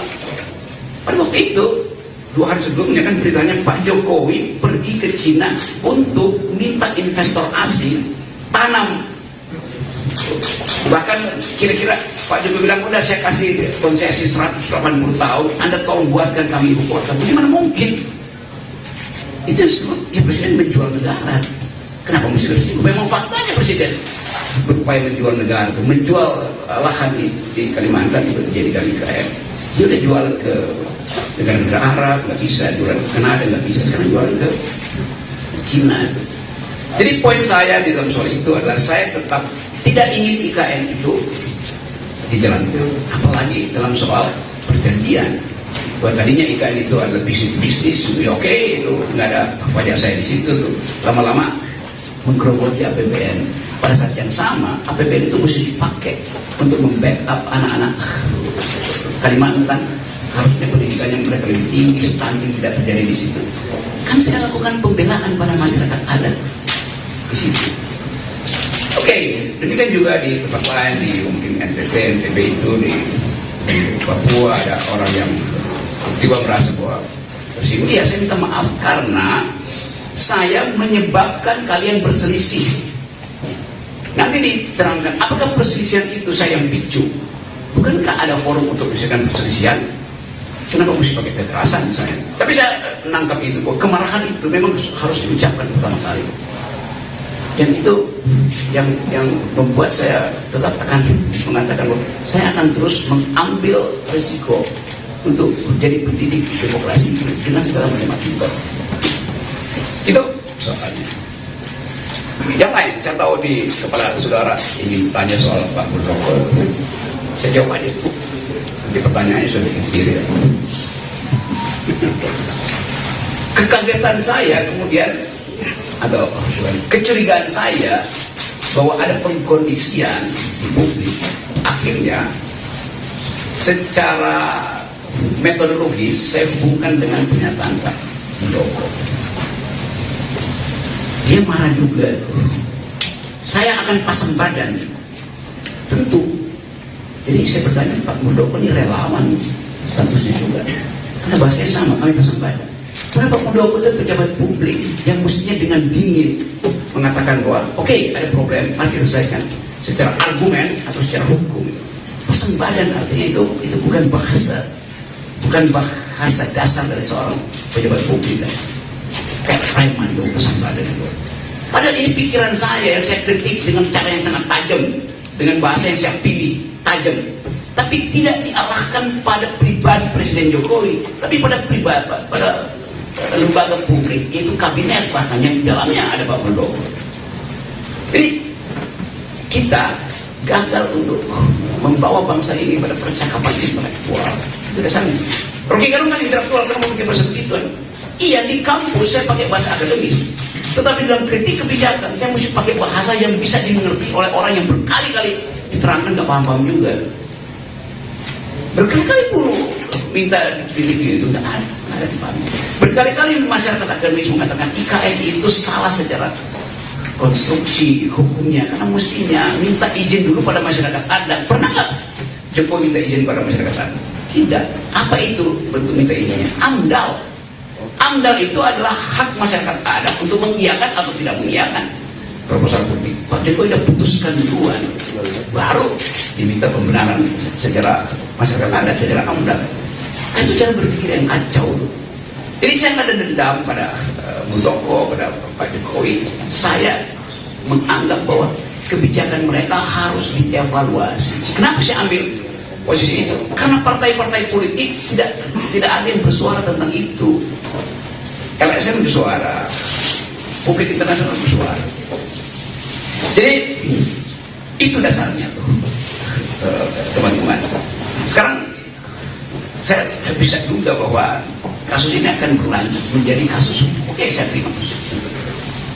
Jadi poin saya adalah, sekali lagi saya garis bawahi, saya minta maaf karena peristiwa itu membuat perselisihan ini makin menjadi-jadi. Itu intinya. Dan tentu ini berbahaya di dalam tahun-tahun hukum. Kenapa? Karena di belakang kasus ini berbagai macam kepentingan ngincar untuk mengeksploitasi. Tapi saya tidak akan berhenti menjadi mengkritik. Itu dasarnya tuh. Jadi sekali lagi, mari saya anggap aja bahwa oke, selesaikan aja kasus ini. Karena rumah saya di Sentul itu diintai, WA grup saya dimaki-maki. Ya kalau itu biasalah, saya anggap ya, karena kalian akun abal-abal. Udah lihat rok tuh, gua mau gorok tuh seperti itu. Gimana coba prinsip itu? Padahal saya sendiri ya, saya nggak punya partai politik. Dituduh antek asing segala macam. Asing dari mana? Jadi segala hal kemudian disodorkan di situ, dan peristiwa ini tensi politiknya atau political tone-nya itu makin lama makin terlihat. Jadi dasarnya itu dari keinginan saya untuk bersahabat dengan teman-teman di Papua, teman-teman di Dayak, di NTT, di Tangerang segala macam yang lagi marah. Oke, saya terima kemarahan itu, saya minta maaf karena saya membuat kalian untuk marah. Tetapi sebagai orang yang bertahun-tahun berupaya untuk menghidupkan demokrasi, saya mesti terangkan latar belakangnya. Jadi mohon dimengerti. Bagi mereka yang sudah mengerti demokrasi, bagi mereka yang mungkin satu waktu akan paham bahwa oh itu ya beda antara pejabat publik dan pribadi. Pertama juga begitu. Tidak ada yang secara persis membuat distintif, perbedaan distintif antara pejabat publik dan individu yang menjabat jabatan itu. Beberapa waktu lalu di Jogja ada pertanyaan, kenapa Pak Rocky menghina keluarga Pak Jokowi? Bagaimana mungkin wartawan ada cara berpikir begitu? Artinya dia nggak tahu kasusnya dan dia nggak tahu konsepnya, tuh. Itu juga nambah kegaduhan, gitu. Jadi teman-teman itu komentarnya, dan silakan kalau masih ada soal, tetapi silakan tanya hal yang fundamental. Saya akan jawab itu dengan cara saksama dan dalam tempo sesingkat itu. Gara-gara Rocky Gerung hina Jokowi dan IKN, dua Panglima Dayak berseteru. Beberapa waktu lalu Panglima Jilah, Agustinus murka atas pernyataan Rocky Gerung yang dianggap menyinggung Presiden Jokowi dan Ibu Kota Negara, IKN. Ia meminta kepada Rocky agar segera meminta maaf secara terbuka. Kali ini kembali viral pernyataan Panglima Dayak lainnya, yaitu Panglima Pajaji yang memberikan pernyataan bertentangan dengan Panglima Jilah. Pernyataan Panglima Pajaji itu diunggah oleh sebuah akun Facebook pada Minggu, tanggal 13 Agustus tahun 2023. Dirinya tampak tegas menentang seluruh pernyataan Panglima Jilah soal pembangunan IKN. Menurutnya, setiap orang berhak menyampaikan pendapatnya masing-masing. Panglima Pajaji tampak cukup kesal dengan pernyataan Panglima Jilah yang dinilai membungkam masyarakat lain.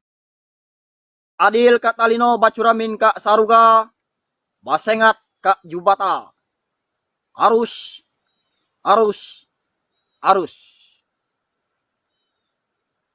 Untuk saudaraku,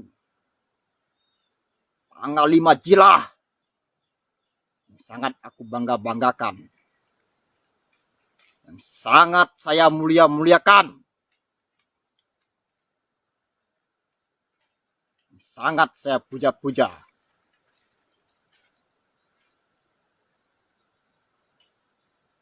Ingat, saudaraku, Anda sendiri yang mengatakan bahwa Kalimantan itu adalah paru-paru dunia. Dan Anda sendiri yang berteriak sana kesini kemari, menyuarakan jaga hutan adat kita, jaga tanah air Kalimantan,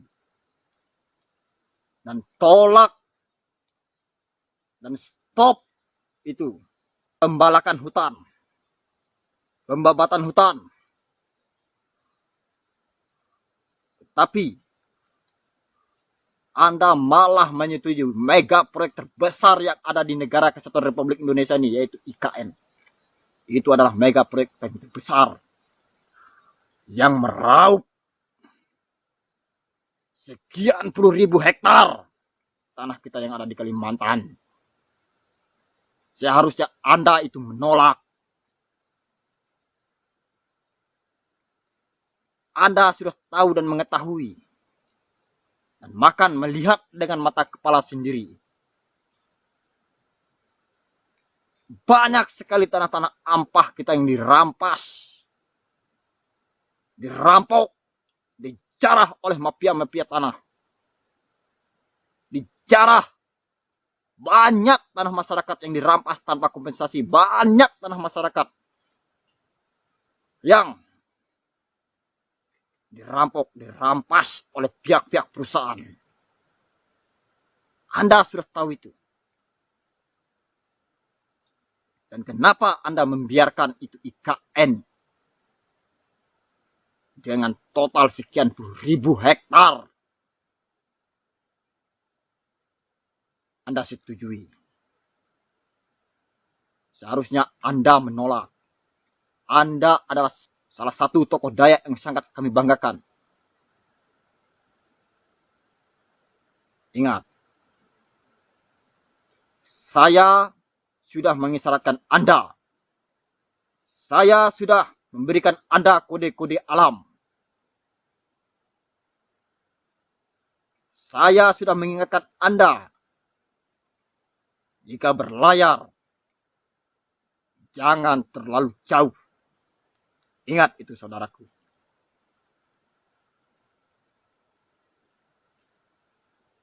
Dan saya sudah memberikan Anda kode-kode alam. Apakah Anda tidak mengetahuinya? Yang saya maksudkan Pulau Mas itu adalah Kalimantan. Yang saya maksudkan Bala, pasukan Kamang Tariu Bala Seribu itu adalah pasukan Dayak.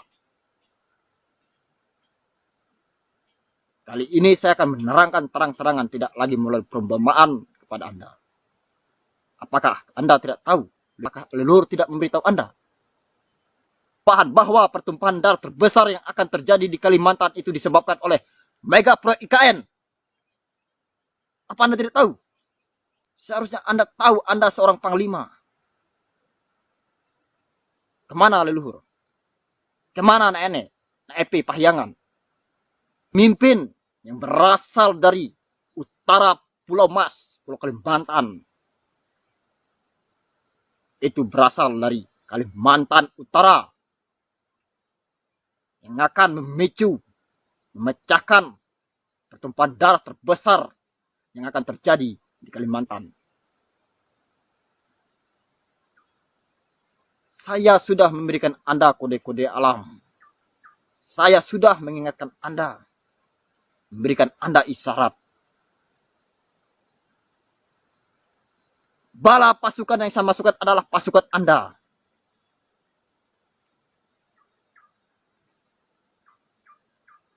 Apa Anda tidak tahu?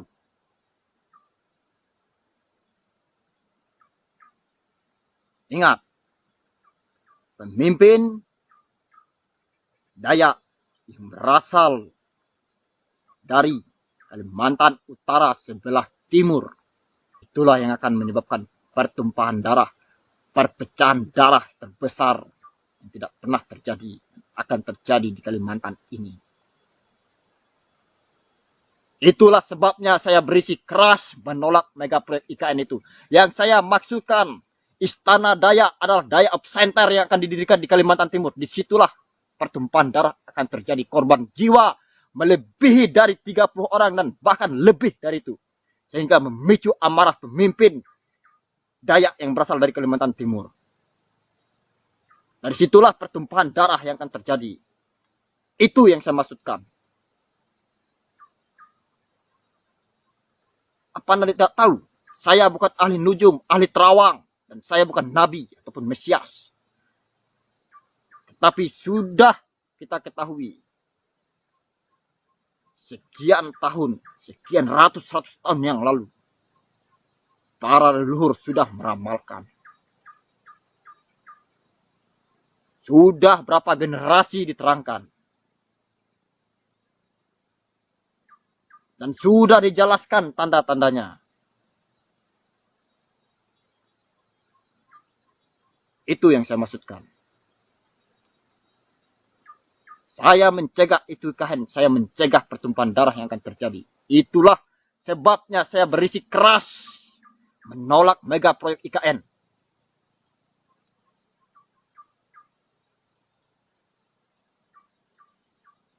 Ingat itu baik-baik.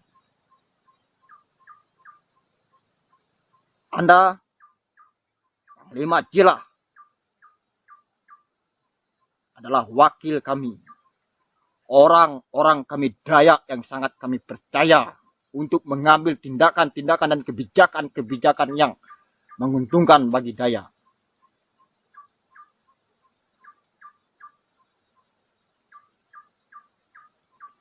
Anda adalah utusan kami dari Kalimantan ini yang sangat kami percayai. Simak baik-baik untuk saudaraku. Adil Katalino Bacuramin Kak Saruga Basengat Kak Jubata. Arus. Agi hidup, agi mansengat, agi hidup, agi ngelaban, agi hidup, agi melawan. Lawan ketidakadilan di tanah air ini. Di muka bumi ini. Biar langit ini runtuh. Kebenaran, keadilan tetap harus ditegakkan. Bacuramin Kak Saruga, Basengat Kak Jubata. Arus. Kami masyarakat Dayak marah. Tidak boleh ada lagi yang menghina presiden. Presiden itu adalah simbol negara. Menghina presiden sama saja dengan menghina negara. Kami juga tidak terima orang-orang yang mengganggu pembangunan IKN. IKN itu kebanggaan masyarakat Kalimantan. dalam Undang-Undang Nomor 3 Tahun 2022 sudah jelas dinyatakan bahwa pembangunan IKN sudah final. Jadi pembangunan IKN harga mati.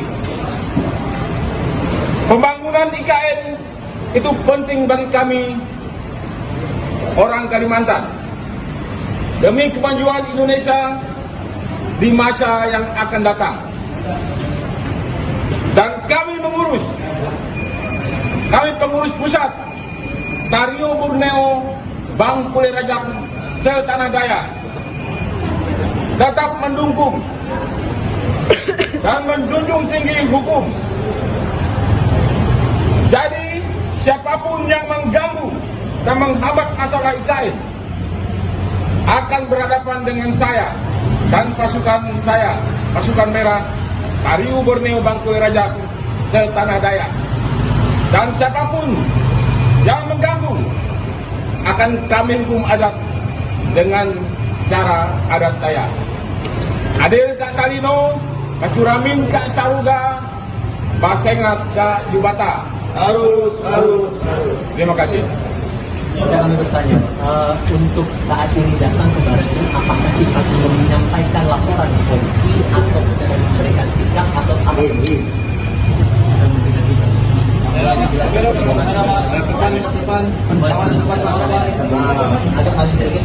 Kita hanya memberikan sikap aja.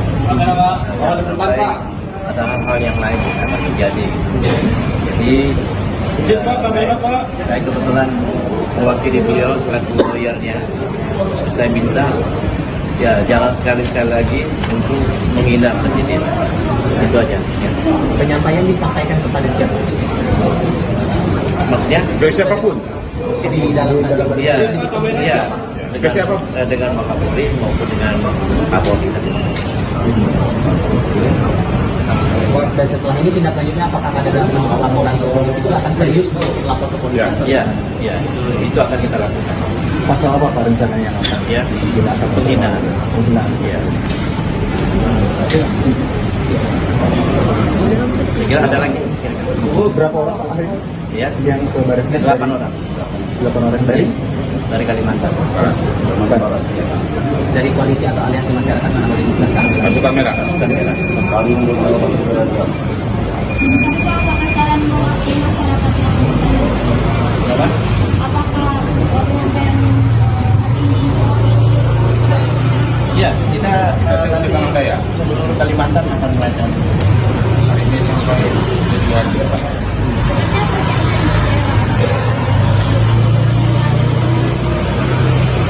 Kita di setiap daerah melaporkan sama.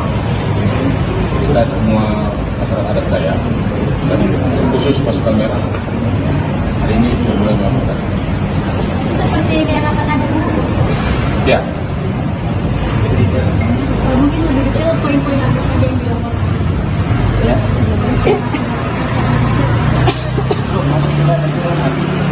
Sekarang belum.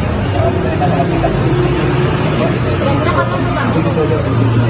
Pak, ada tinggal pernyataan sikap ini apakah terkait dengan pernyataan Rocky Gerung di Sunan Ramai di Bahasari? Iya, itu salah satunya itu. izin ya. Siap. Kita menuju bandara soalnya. Langsung balik. Ya, makasih ya. Rekan-rekan ya. Kawan-kawanku sekalian yang masih berada di sana, yang merasa masih dalam satu barisan dengan kita, mari kita rapatkan barisan untuk memasuki gedung pemerintah Kabupaten Sampang. Namun sebelum itu kita tetap satu komando. Sepakat? Kita tetap satu komando, kawan-kawanku sekalian. Diam bukanlah alasan bagi kita untuk tidak menyuarakan suatu kebaikan. Maka atas pernyataan beliau yang menyatakan bahwa Presiden Joko Widodo itu tolol, jika ingin mendengarkan respon dari kita selaku rakyat Indonesia, respon dari kita selaku rakyat Madura, respon dari kita selaku pemuda Madura, maka jawaban kita adalah Rocky Gerung Dendang. Ya kawan-kawan, namun sebelum itu teman-temanku sekalian, saya minta untuk teman-teman yang masih berada di luar barisan untuk tetap satu komando dan merapat ke pagar pemerintah Kabupaten Sampang, karena sebentar lagi kita akan memasuki gedung pemerintah Kabupaten Sampang. Dan saya harap untuk Bapak Polisi yang saya hormati untuk tidak menghalangi kami, karena gedung itu gedung yang ditempati oleh Bapak Selamat Haji Junaidi itu merupakan gedung kami juga. Maka kita berhak untuk masuk ke dalam. Sepakat kawan-kawan sekalian? Ya, kawan-kawan semua saudara-saudaraku, silakan satu komando, satu tujuan. Silakan mundur 3 langkah terlebih dahulu. Mundur 3 langkah terlebih dahulu. Oke, mundur. Kita selama Bapak kepolisian menghormati kita, maka kita harus juga menghormati. Silakan satu komando, silakan mundur 3 langkah. Mundur 3 langkah terlebih dahulu kawan-kawan. Tapi dalam waktu dekat, jika Bapak Bupati yang terhormat tetap tidak menemui kami, jangan salahkan kami Bapak. Kami mohon izin, karena kami juga rakyat Sampian, kami juga masyarakat di Sampian, harus ditemui dan juga harus difasilitasi. Kalau Bapak terus menghindar dan bersembunyi, maka katakan bahwasanya kita bisa dikatakan tidak dianggap sebagai warga Sampian. Sepakat kawan-kawan?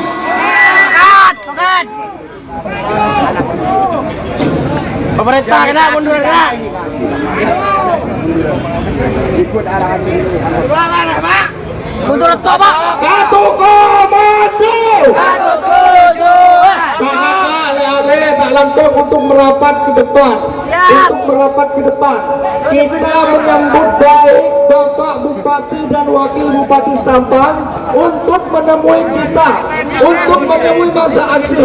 Jadi yang masih dipilih untuk merapat di depan pagar, dan tegaskan kembali bahwa kita tidak mau jika bukan Bupati atau Wakil Bupati Sampang yang menemui kita, sahabat. Setuju?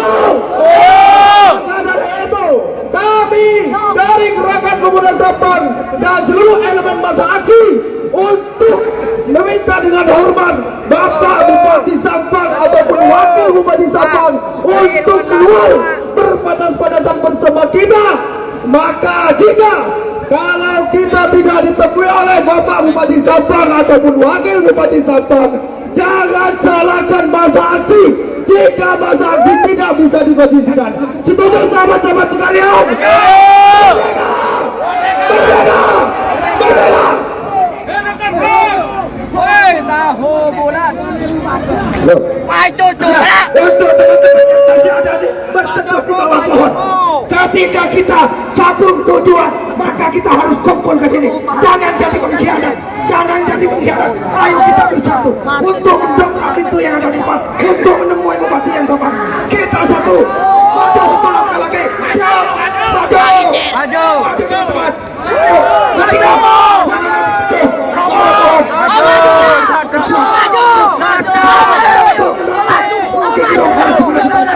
untuk melarang Rocky Gerung. Satu lagi, satu lagi, dua, tiga, maju.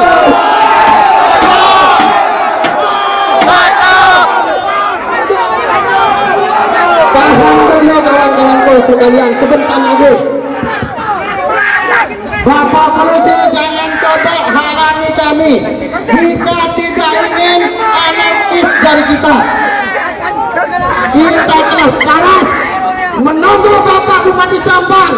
Mohon untuk Bapak Bupati Sampang yang masih berada di dalam, yang masih enak-enakan dengan AC-nya, untuk segera menemui kami yang telah berpanas-panasan, yang telah datang dari berbagai penjuru wilayah.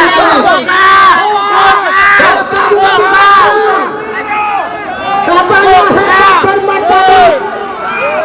Mana buktinya? Kami tidak melihat kehebatan sama sekali dan tidak melihat kemartabatan sama sekali. Saya minta satu langkah lagi, maju. Satu langkah. Satu langkah.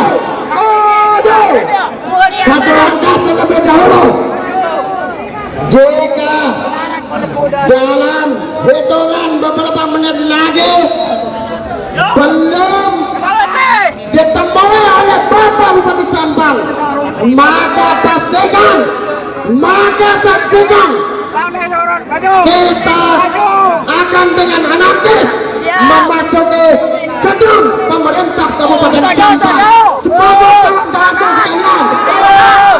Kaki nenek di tengah kan. Ini dua-duanya. Mepet ya, mepet. Ya, mepet.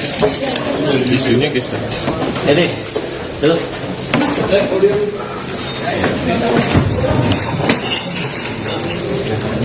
Gua tunggu dari lu. Sudah, Gus? Satu. Oke, lanjut. Oke, ya. Mulai ya. Bismillahirrahmanirrahim. Assalamualaikum warahmatullahi wabarakatuh. Salam sejahtera untuk kita semua, teman-teman media. Terima kasih sudah hadir walaupun undangannya mendadak ya. Tadi memang Bung Rocky merasa ingin perlu bertemu dengan teman-teman daripada banyak sekali pertanyaan masuk satu persatu, daripada dijawab satu-satu, lebih baik kita ketemu langsung di dia Bung Rocky ya. Betul.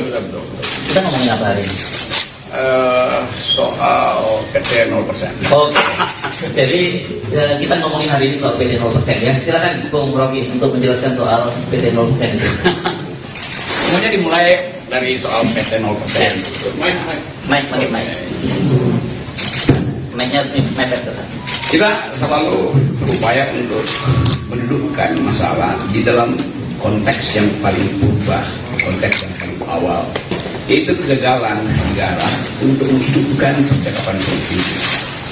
Kegagalan yang disebabkan oleh berbagai macam ambisi yang seharusnya dikanalisasi melalui persaingan politik. Tapi karena persaingan politik ini ditutup oleh soal-soal persyaratan 0% segala macam itu, maka dia cari kanal. Jadi itu konteks besarnya tuh kira-kira tuh. Kenapa kemudian misalnya buruh menuntut Omnibus Law dibatalkan? Kenapa masyarakat adat tetap bergerak untuk mempertahankan hak rakyat mereka? Ini semua karena tidak ada kejelasan regulasi. Tapi itu saya jadikan aja sebagai patokan kalau kita bicara. Yang lebih penting adalah saya mengantisipasi pertanyaan-pertanyaan wartawan yang lebih berat. Jadi itu intinya. Saya mulai dengan satu kesan pribadi saya.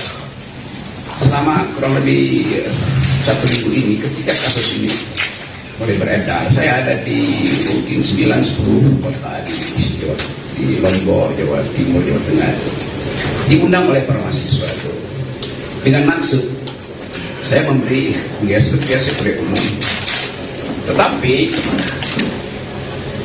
dari seluruh undangan seminggu ini, seluruhnya dipersekusi.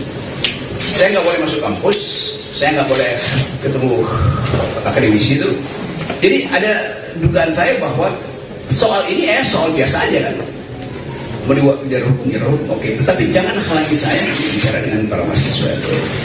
Yang menggemparkan kemarin adalah di yang saya tahu di Jogja itu saya dihalangi untuk ketemu dengan lebih 1.500-2.000 mahasiswa. Justru itu dihalangi oleh PDIP. Dan saya merasa buat apa menghalangi saya? Toh kalian partai, kalian punya kekuatan untuk mengubah undang-undang itu. Silahkan ubah undang-undang di DPR, ubah intelektual atau akademisi atau kritis sosial nggak boleh bertemu mahasiswa itu. Jadi itu yang saya sayangkan.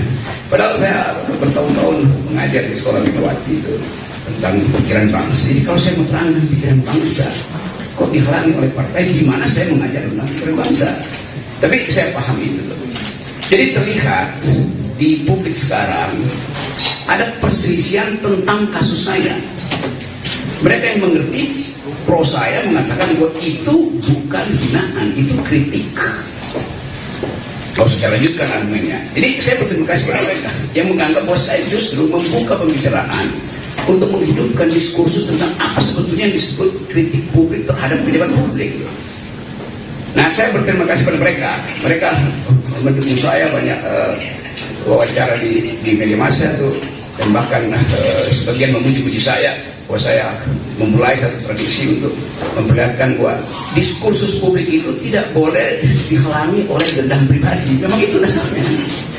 Jadi sekali lagi itu poinnya. Tetapi saya mengerti bahwa kasus ini kemudian membuka perselisihan di publik antara yang pro dan kontra. Nah itu yang membuat kehebohan. Kehebohan itu bisa ditafsirkan sebagai keonaran secara hukum itu. Itu pentingnya kita pahami bahwa sesuatu yang disodorkan untuk dijadikan target keonaran itu bisa disponsor oleh siapapun. Kan itu maksudnya kan.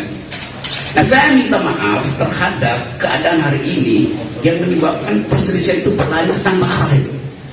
Tentu saya merasa kok ini kenapa nggak bisa diselesaikan secara hukum. Jadi sekali lagi saya menyesalkan bahwa persoalan hukum yang dari awal saya katakan ini adalah kritik saya terhadap Presiden Jokowi yang saya ucapkan dengan sangat tajam, dan biasa saya lakukan itu di mana-mana. Saya tidak mengkritik atau menghina Jokowi sebagai individu, tidak, karena ada urusan saya dengan Pak Jokowi. Karena itu saya kira Pak Jokowi juga mengerti itu yang menyebabkan Pak Jokowi tidak mau melaporkan saya. Kan Pak Jokowi mengerti bahwa yang saya ucapkan itu adalah kritik terhadap kedudukan publik dia, jabatan publik dia. Poinnya di situ dulu.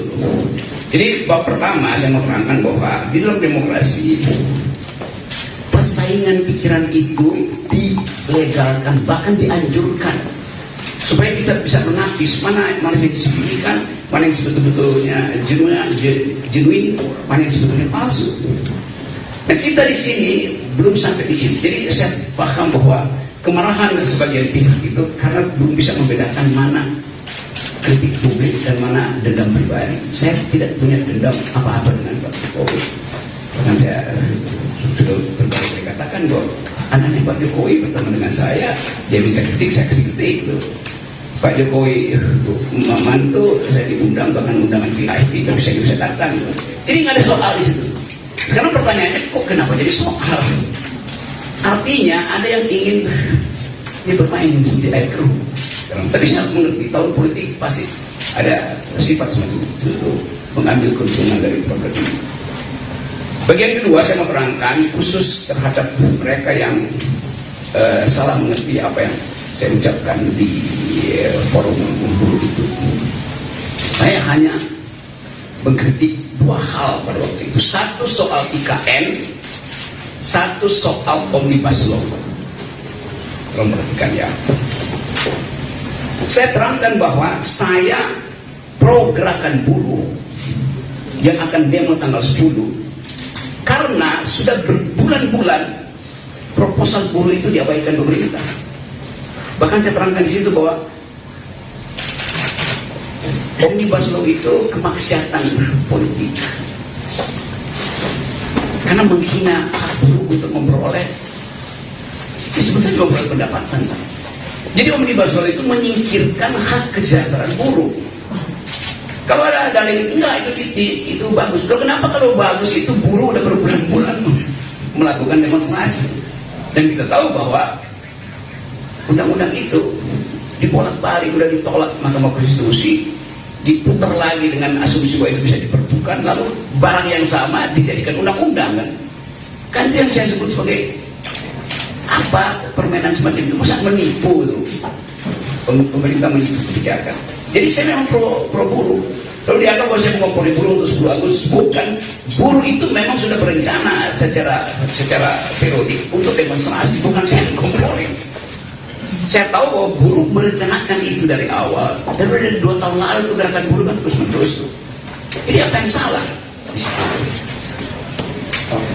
Lalu dianggap saya mendorong makar segala macam. Oke, itu kasus very utama, kasus yang menyebabkan terjadi keriuhan itu. Saya membela buruh di pidato itu. Seandainya saya nggak pidato di situ, mungkin nggak ada soal. Tetapi tentu kekuasaan menganggap bahwa gerakan buruh ini akan mengalami eskalasi itu. Karena itu, ya oke, dicari cara supaya diaborsi. Ini kasus pertama. Kasus kedua adalah soal IKN. Tiba-tiba masyarakat Dayak menganggap saya menghina adat Dayak. Di mana hinaannya? Saya justru membela hak masyarakat adat untuk tidak dieksploitasi oleh investor Cina. Gimana mungkin? Mungkin dari 5-6 kali saya ke Kalimantan diundang oleh universitas, diundang oleh komunitas masyarakat adat untuk minta pendapat saya. Tetap pendapat saya, IKN ini berbahaya secara diplomasi, berbahaya secara geopolitik, dan bahkan berbahaya secara kebudayaan. Karena pasti kalau ada IKN di situ, masyarakat adat akan tersingkir. Dan itu artinya hilang jejak kultural kita di situ. Jadi dari awal saya membela masyarakat adat, Dayak, Banjar segala macam di situ. Jadi kalau ada satu teatrikal, ada binatang digorok di situ, saya menyesalkan. Siapa yang provokasi teman-teman Dayak saya yang pernah berkali-kali mengundang saya? Itu soalnya tuh. Jadi soal-soal semacam ini yang mau saya ucapkan untuk menerangkan bahwa saya mencintai bumi Kalimantan karena saya bertahan, jangan itu dijual. Pada waktu itu 2 hari sebelumnya kan beritanya Pak Jokowi pergi ke Cina untuk minta investor asing tanam. Bahkan kira-kira Pak Jokowi bilang, udah saya kasih konsesi 180 tahun, Anda tolong buatkan kami ibu kota. Bagaimana mungkin? Itu ya presiden menjual negara. Kenapa mesti bersih? Memang faktanya presiden berupaya menjual negara, menjual lahan di Kalimantan untuk dijadikan IKN. Dia udah jual ke negara-negara Arab, nggak bisa, jual ke Kanada nggak bisa, sekarang jual ke Cina. Jadi poin saya di dalam soal itu adalah saya tetap tidak ingin IKN itu dijalankan, apalagi dalam soal perjanjian. Buat tadinya IKN itu adalah bisnis, oke, itu nggak ada wajah saya di situ tuh. Lama-lama menggerogoti APBN. Pada saat yang sama, APBN itu mesti dipakai untuk membackup anak-anak Kalimantan. Harusnya pendidikan yang mereka lebih tinggi, stunting tidak terjadi di situ. Kan saya lakukan pembelaan pada masyarakat adat di situ. Oke, demikian juga di tempat lain, di mungkin NTT, NTB itu di Papua ada orang yang tiba merasa bahwa ya saya minta maaf karena saya menyebabkan kalian berselisih. Nanti diterangkan apakah perselisihan itu saya yang picu. Bukankah ada forum untuk menyelesaikan perselisihan? Kenapa mesti pakai kekerasan misalnya? Tapi saya menangkap itu bahwa kemarahan itu memang harus diucapkan pertama kali. Dan itu yang membuat saya tetap akan mengatakan bahwa saya akan terus mengambil risiko untuk menjadi pendidik demokrasi dengan segala macam akibat. Itu soalnya. Yang lain, saya tahu di kepala saudara ingin tanya soal Pak Muldoko. Saya jawab aja. Nanti pertanyaannya sudah bikin sendiri ya. Kekagetan saya kemudian, atau kecurigaan saya bahwa ada pengkondisian di publik, akhirnya secara metodologis saya hubungkan dengan pernyataan Pak Muldoko. Dia marah juga tuh. Saya akan pasang badan, tentu. Jadi saya bertanya, Pak Muldoko ini relawan statusnya juga, karena bahasanya sama, kami pasang badan. Karena Pak Muldoko itu pejabat publik yang mestinya dengan dingin mengatakan bahwa oke, ada problem, mari kita selesaikan secara argumen atau secara hukum. Pasang badan artinya itu bukan bahasa dasar dari seorang pejabat publik. Kayak preman itu pasang badan itu. Padahal ini pikiran saya yang saya kritik dengan cara yang sangat tajam, dengan bahasa yang saya pilih tajam, tapi tidak diarahkan pada pribadi Presiden Jokowi, tapi pada lembaga publik, yaitu kabinet bahkan yang di dalamnya ada Pak Muldoko. Jadi kita gagal untuk membawa bangsa ini pada percakapan intelektual. Tidak sama. Rocky Gerung kan intelektual, kan mungkin bahasa begitu. Iya, di kampus saya pakai bahasa akademis, tetapi dalam kritik kebijakan saya mesti pakai bahasa yang bisa dimengerti oleh orang yang berkali-kali diterangkan gak paham-paham juga. Berkali-kali guru minta di review itu nggak ada dipahami. Berkali-kali masyarakat akademis mengatakan IKN itu salah secara konstruksi hukumnya, karena mestinya minta izin dulu pada masyarakat adat. Pernah nggak Jokowi minta izin pada masyarakat adat? Tidak. Apa itu bentuk minta izinnya? AMDAL. AMDAL itu adalah hak masyarakat adat untuk mengiyakan atau tidak mengiyakan proposal publik. Pak Jokowi sudah putuskan duluan, baru diminta pembenaran secara masyarakat adat, secara AMDAL. Kan itu cara berpikir yang kacau. Jadi saya nggak ada dendam pada Muldoko, pada Pak Jokowi. Saya menganggap bahwa kebijakan mereka harus dievaluasi. Kenapa saya ambil posisi itu? Karena partai-partai politik tidak ada yang bersuara tentang itu. LSM bersuara, publik internasional bersuara. Jadi itu dasarnya tuh, teman-teman. Sekarang saya bisa duga bahwa kasus ini akan berlanjut menjadi kasus hukum. Oke, saya terima kasus. Jadi poin saya adalah, sekali lagi saya garis bawahi, saya minta maaf karena peristiwa itu membuat perselisihan ini makin menjadi-jadi itu. Itu intinya. Dan tentu ini berbahaya di dalam tahun-tahun berikut. Kenapa? Karena di belakang kasus ini berbagai macam kepentingan ngincar untuk mengeksploitasi. Tapi saya tidak akan berhenti menjadi mengkritik. Itu dasarnya tuh. Jadi sekali lagi, mari saya anggap aja bahwa oke, selesaikan aja kasus ini. Karena rumah saya di Sentul itu diintai, WA grup saya dimaki-maki. Ya kalau itu biasalah, saya anggap ya, karena kalian tuh apa namanya, akun abal-abal. Udah lihat rok tuh, gua mau gorok tuh seperti itu. Gimana coba prinsip itu? Padahal saya sendiri ya, saya nggak punya partai politik. Dituduh antek asing segala macam. Asing dari mana? Jadi segala hal kemudian disodorkan di situ, dan peristiwa ini tensi politiknya atau political tone-nya itu makin lama makin terlihat. Jadi dasarnya itu dari keinginan saya untuk bersahabat dengan teman-teman di Papua, teman-teman di Dayak, di NTT, di Tangerang segala macam yang lagi marah. Oke, saya terima kemarahan itu, saya minta maaf karena saya membuat kalian untuk marah. Tetapi sebagai orang yang bertahun-tahun berupaya untuk menghidupkan demokrasi, saya mesti terangkan latar belakangnya. Jadi mohon dimengerti. Bagi mereka yang sudah mengerti demokrasi, bagi mereka yang mungkin satu waktu akan paham bahwa oh itu ya beda antara pejabat publik dan pribadi. Pertama juga begitu.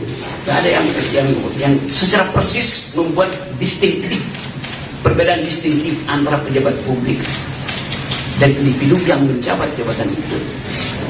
Beberapa waktu lalu di Jogja ada pertanyaan, kenapa Pak Rocky menghina keluarga Pak Jokowi? Bagaimana mungkin wartawan ada cara berpikir begitu? Artinya dia nggak tahu kasusnya dan dia nggak tahu konsepnya, tuh.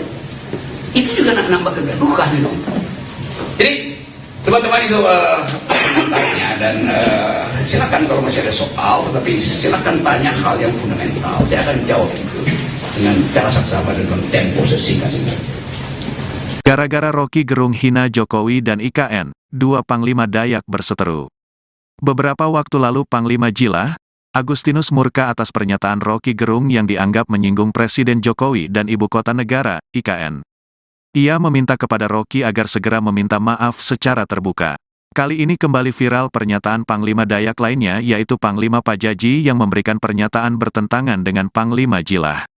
Pernyataan Panglima Pajaji itu diunggah oleh sebuah akun Facebook pada Minggu, tanggal 13 Agustus tahun 2023.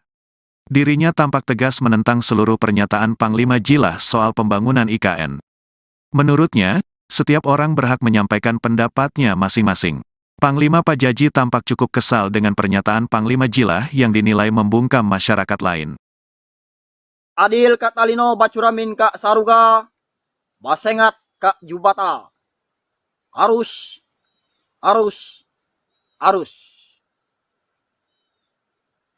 Untuk saudaraku, tanggal 5 Jilah, sangat aku bangga-banggakan. Dan sangat saya mulia-muliakan. Sangat saya puja-puja.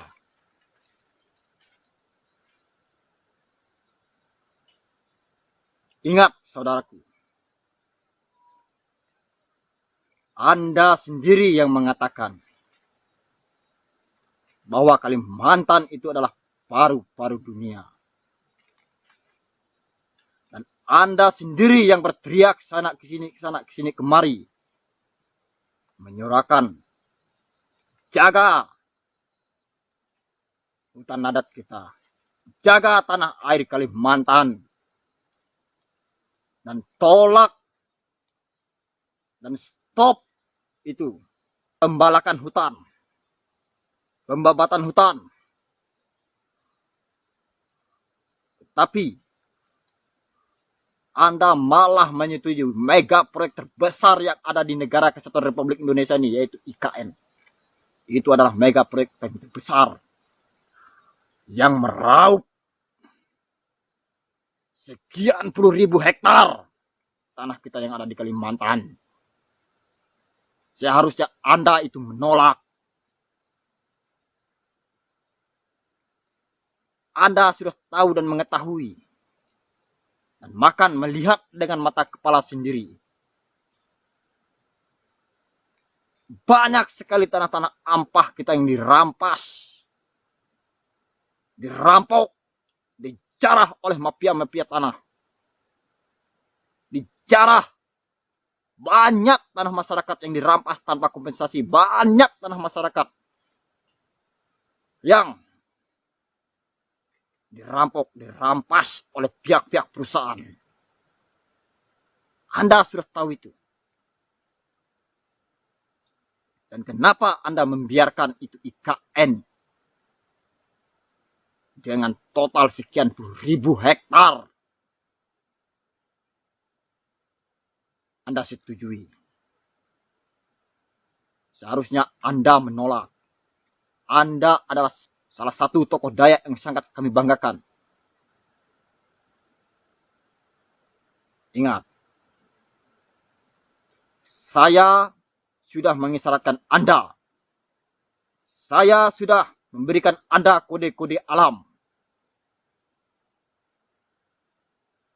Saya sudah mengingatkan Anda, jika berlayar, jangan terlalu jauh. Ingat itu, saudaraku.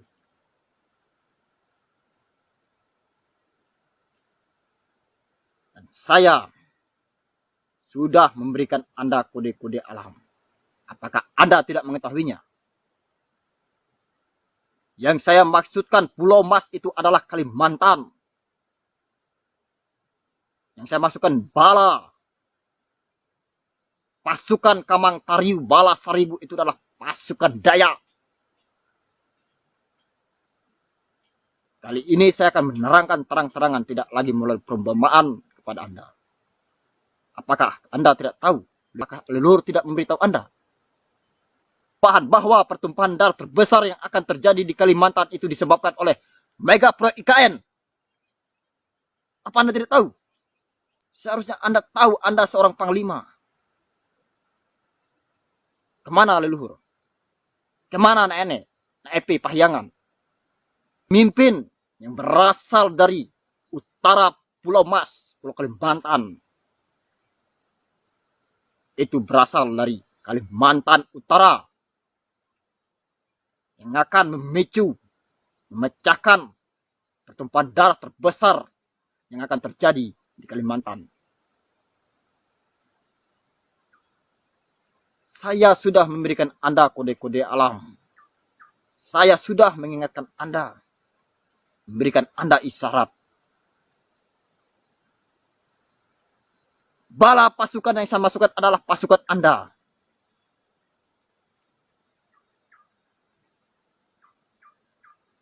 Apa Anda tidak tahu?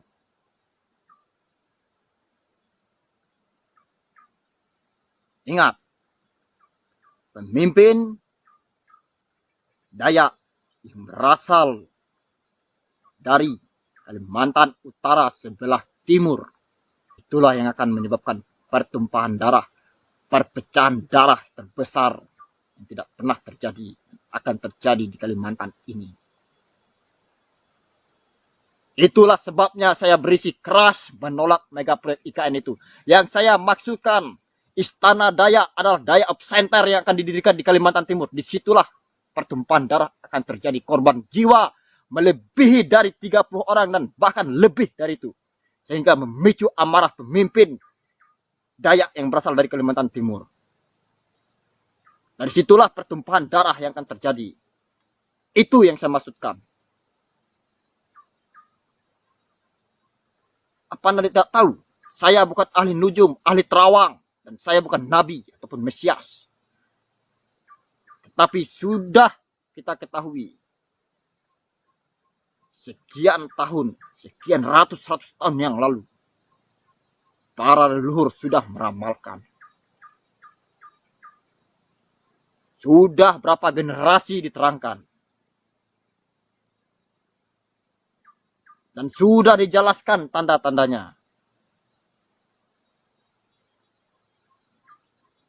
Itu yang saya maksudkan.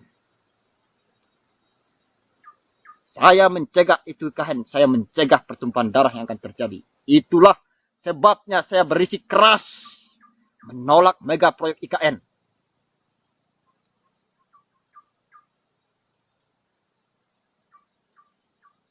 Ingat itu baik-baik. Anda, Panglima Jilah,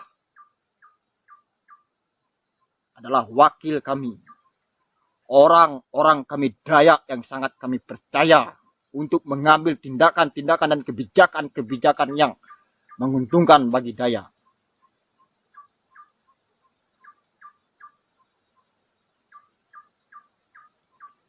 Anda adalah utusan kami dari Kalimantan ini yang sangat kami percayai. Simak baik-baik untuk saudaraku. Adil Katalino Bacuramin Kak Saruga Basengat Kak Jubata. Arus. Agi hidup, agi masengat, agi hidup, agi ngelaban, agi hidup, agi melawan. Lawan ketidakadilan di tanah air ini. Di muka bumi ini. Biar langit ini runtuh.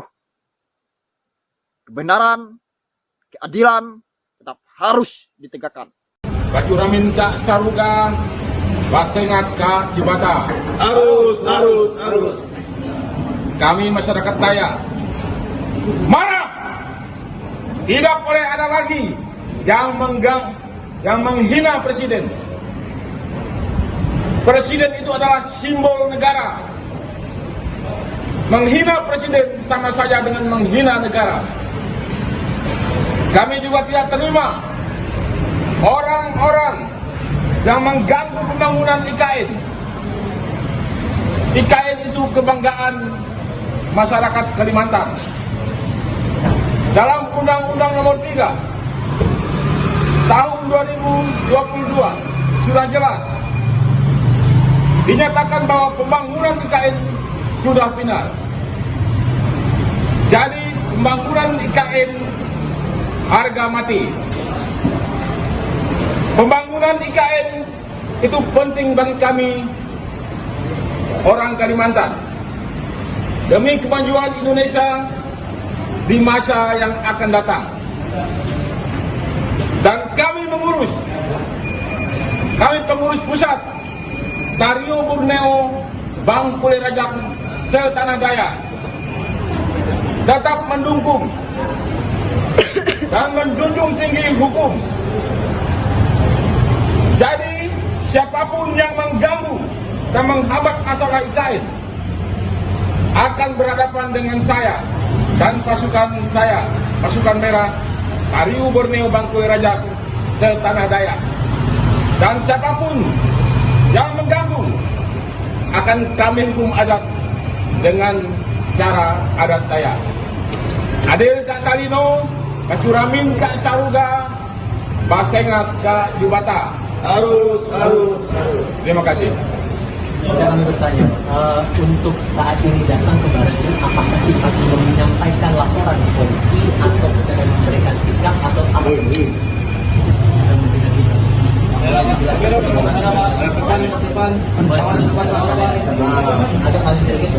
Kita hanya memberikan sikap aja. Ada hal-hal yang lain yang akan terjadi. Jadi saya kebetulan mewakili beliau selaku lawyernya. Saya minta ya jangan sekali-sekali lagi untuk menghina presiden. Itu aja. Ya. Penyampaian disampaikan kepada siapa? Maksudnya? Dari siapapun. komunikasi di dalam Iya, iya. Dengan Wakapolri maupun dengan Kapolri. Dan setelah ini tindak lanjutnya apakah ada laporan ke polisi itu akan serius lapor ke polisi? Iya, iya. Itu akan kita lakukan. Pasal apa Pak rencananya? Ya, penghinaan. Iya. Kira ada lagi? Berapa orang Pak hari ini? Ya, Yang ke baris 8 orang. 8 orang Dari Kalimantan. Dari koalisi atau aliansi masyarakat menangani Indonesia sekarang? Pasukan merah. Pasukan merah. Apakah saran mewakili masyarakat yang Berapa? apakah penyampaian ini Ya, kita Nanti Daya. seluruh Kalimantan akan melakukan. Hari ini sampai jadi hari depan.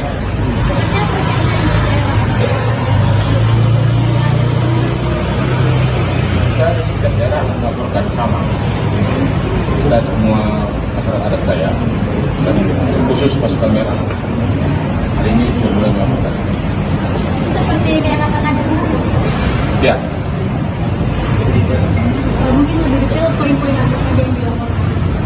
Ya.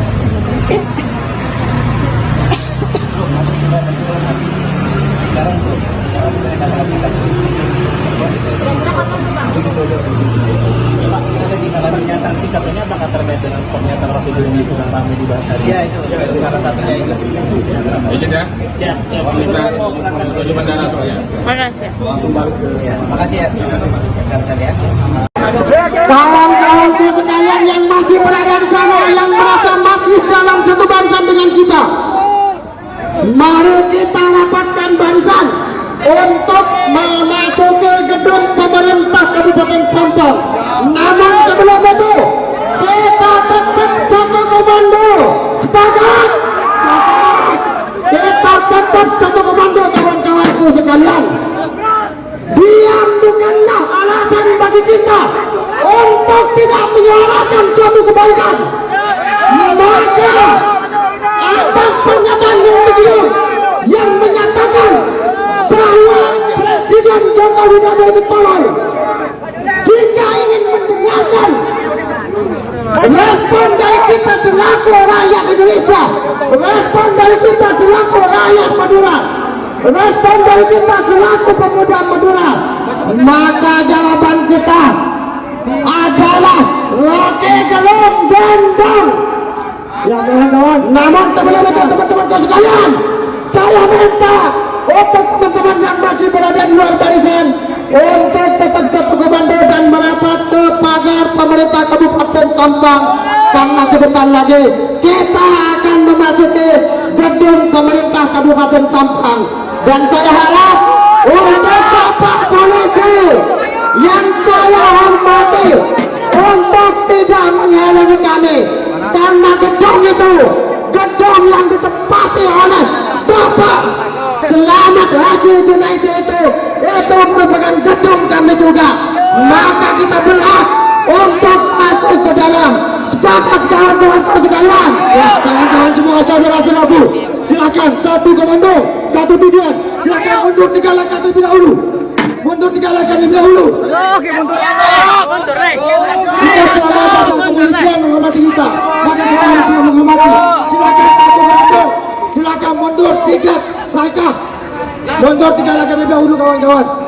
Tapi dalam waktu dekat, jika Bapak Bupati yang terhormat tetap tidak menemui kami, jangan salahkan kami Bapak. Kami mohon izin, karena kami juga rakyat Sampian, kami juga masyarakat di Sampian yang harus ditemui dan juga harus difasilitasi. Kalau Bapak terus menghindar dan bersembunyi, maka katakan bahwasanya kita bisa dikatakan tidak dianggap sebagai warga Sampian. Sepakat kawan-kawan?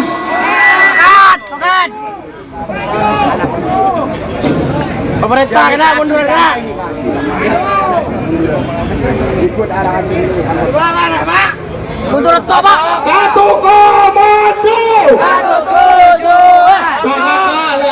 Tak langsung untuk merapat ke depan. Untuk merapat ke depan.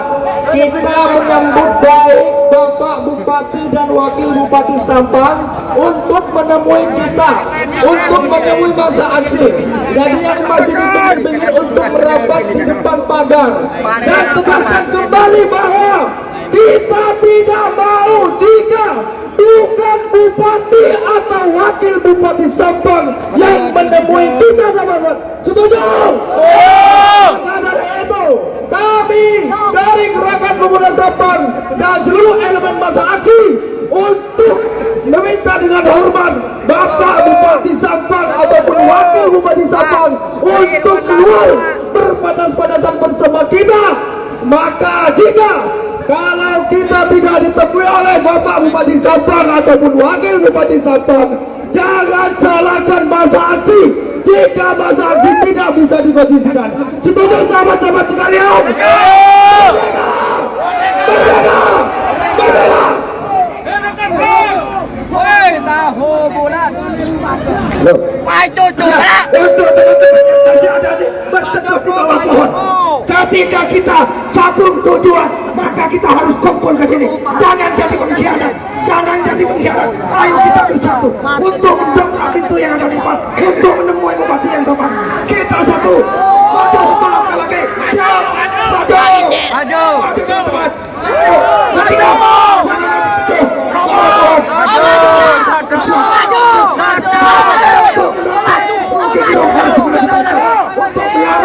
Ketiga.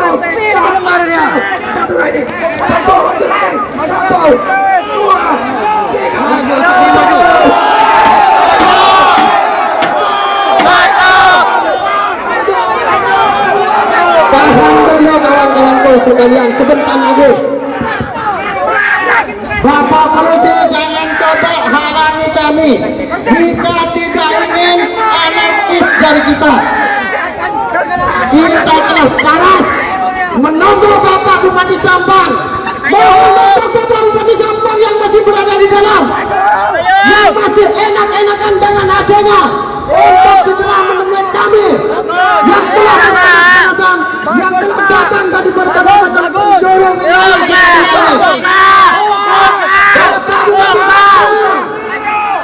Katanya hebat bermartabat. Mana buktinya?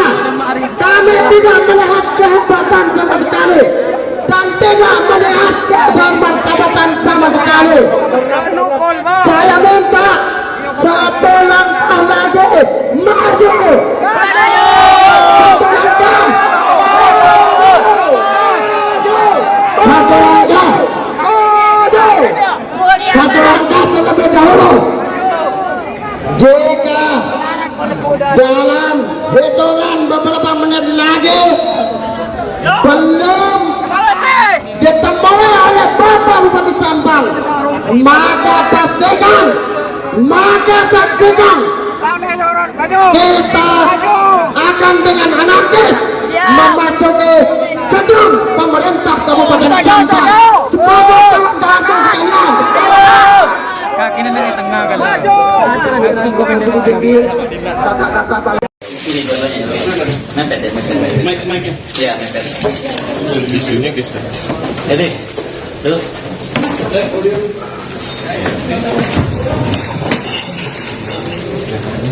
Gua tunggu dari lu. Sudah, Gus? Satu. Oke, lanjut. Oke, ya. Mulai ya. Bismillahirrahmanirrahim. Assalamualaikum warahmatullahi wabarakatuh. Salam sejahtera untuk kita semua, teman-teman media. Terima kasih sudah hadir walaupun undangannya mendadak ya.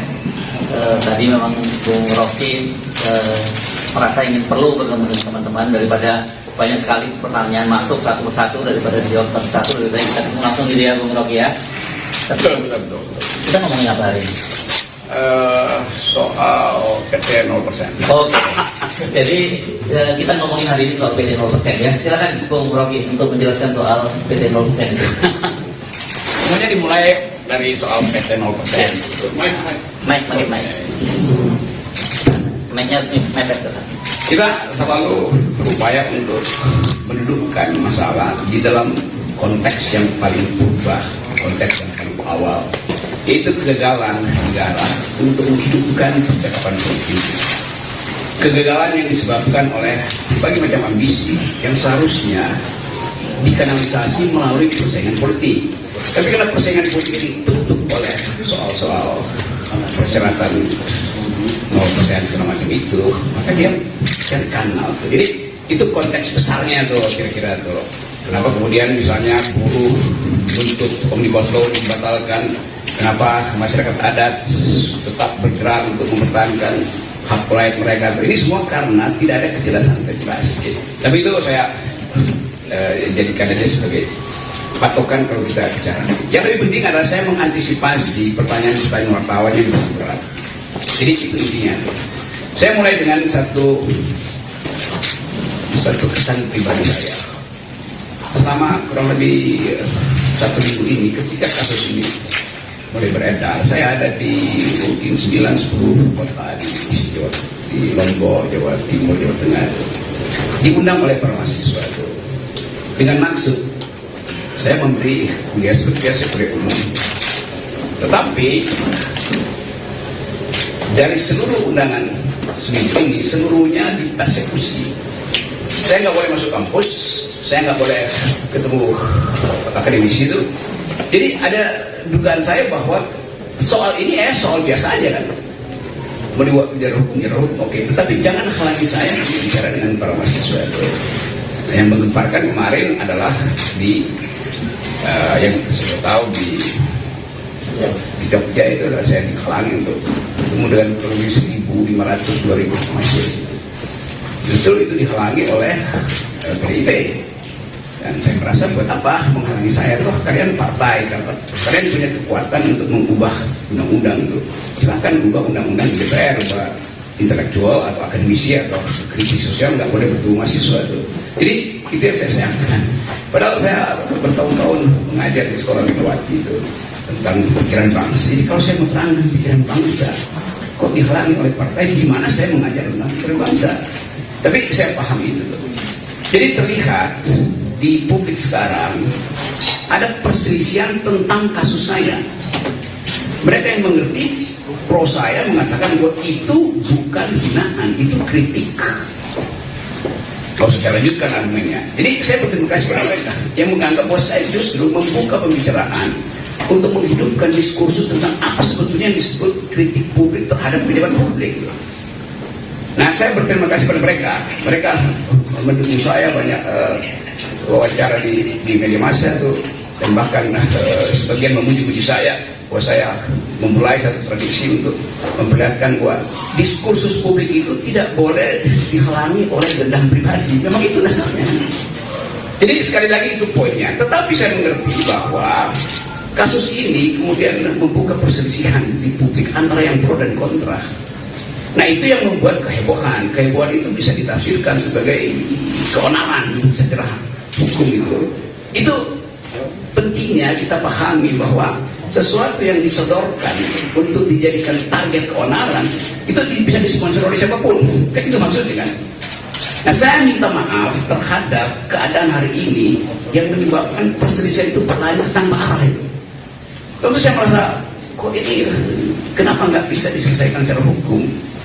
Jadi sekali lagi saya menyesalkan bahwa persoalan hukum yang dari awal saya katakan ini adalah kritik saya terhadap Presiden Jokowi yang saya ucapkan dengan sangat tajam, dan biasanya saya lakukan itu di mana-mana. Saya tidak mengkritik atau menghina Jokowi sebagai individu, tidak, karena ada urusan saya dengan Pak Jokowi. Karena itu saya kira Pak Jokowi juga mengerti itu yang menyebabkan Pak Jokowi tidak mau melaporkan saya. Kan Pak Jokowi mengerti bahwa yang saya ucapkan itu adalah kritik terhadap kedudukan publik dia, jabatan publik dia. Poinnya di situ dulu. Jadi bab pertama saya mau terangkan bahwa di dalam demokrasi persaingan pikiran itu dilegalkan, bahkan dianjurkan, supaya kita bisa menapis mana yang disembunyikan, mana yang sebetulnya genuine, mana yang sebetulnya palsu. Nah, kita di sini belum sampai di sini. Jadi saya paham bahwa kemarahan sebagian pihak itu karena belum bisa membedakan mana kritik publik dan mana dendam pribadi. Saya tidak punya dendam apa-apa dengan Pak Jokowi. Dan saya sudah berkali-kali katakan bahwa anaknya Pak Jokowi bertemu dengan saya, dia minta kritik, saya kasih kritik gitu. Pak Jokowi mantu saya diundang, bahkan undangan VIP, tapi saya bisa datang gitu. Jadi nggak ada soal di situ. Sekarang pertanyaannya, kok kenapa jadi soal? Artinya ada yang ingin dia bermain di air keruh. Tapi saya mengerti tahun politik pasti ada sifat semacam itu, mengambil keuntungan dari program ini.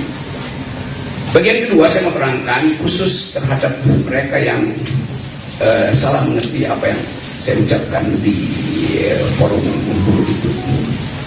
Saya hanya mengkritik dua hal pada waktu itu. Satu soal IKN, satu soal Omnibus Law.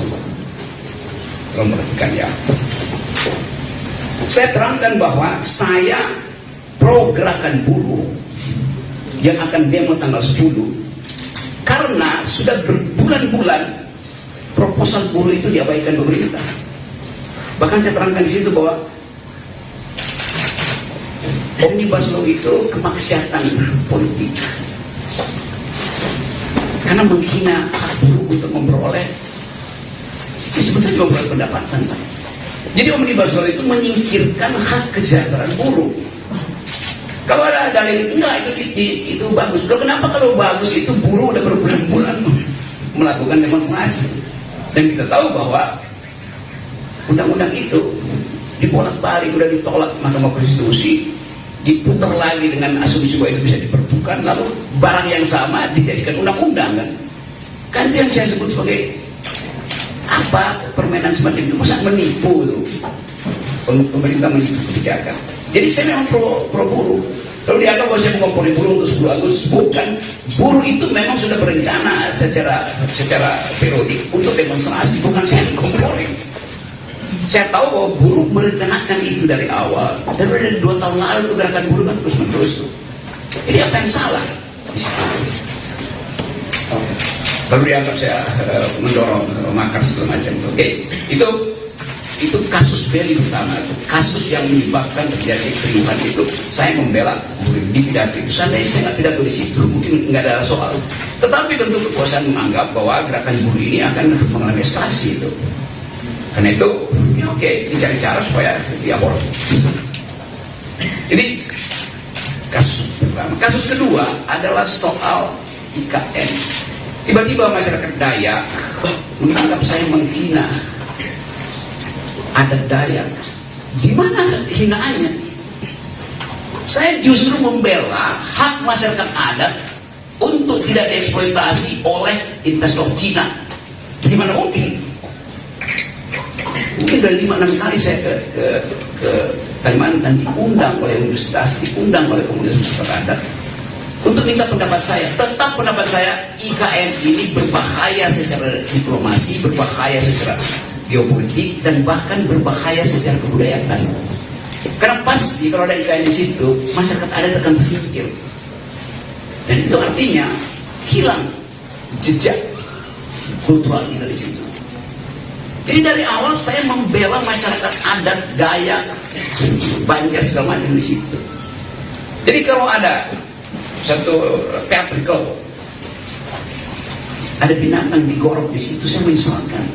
Siapa yang provokasi teman-teman Dayak saya yang pernah berkali-kali mengundang saya? Itu soalnya tuh. Jadi soal-soal semacam ini yang mau saya ucapkan untuk menerangkan bahwa saya mencintai bumi Kalimantan karena saya bertahan, jangan itu dijual.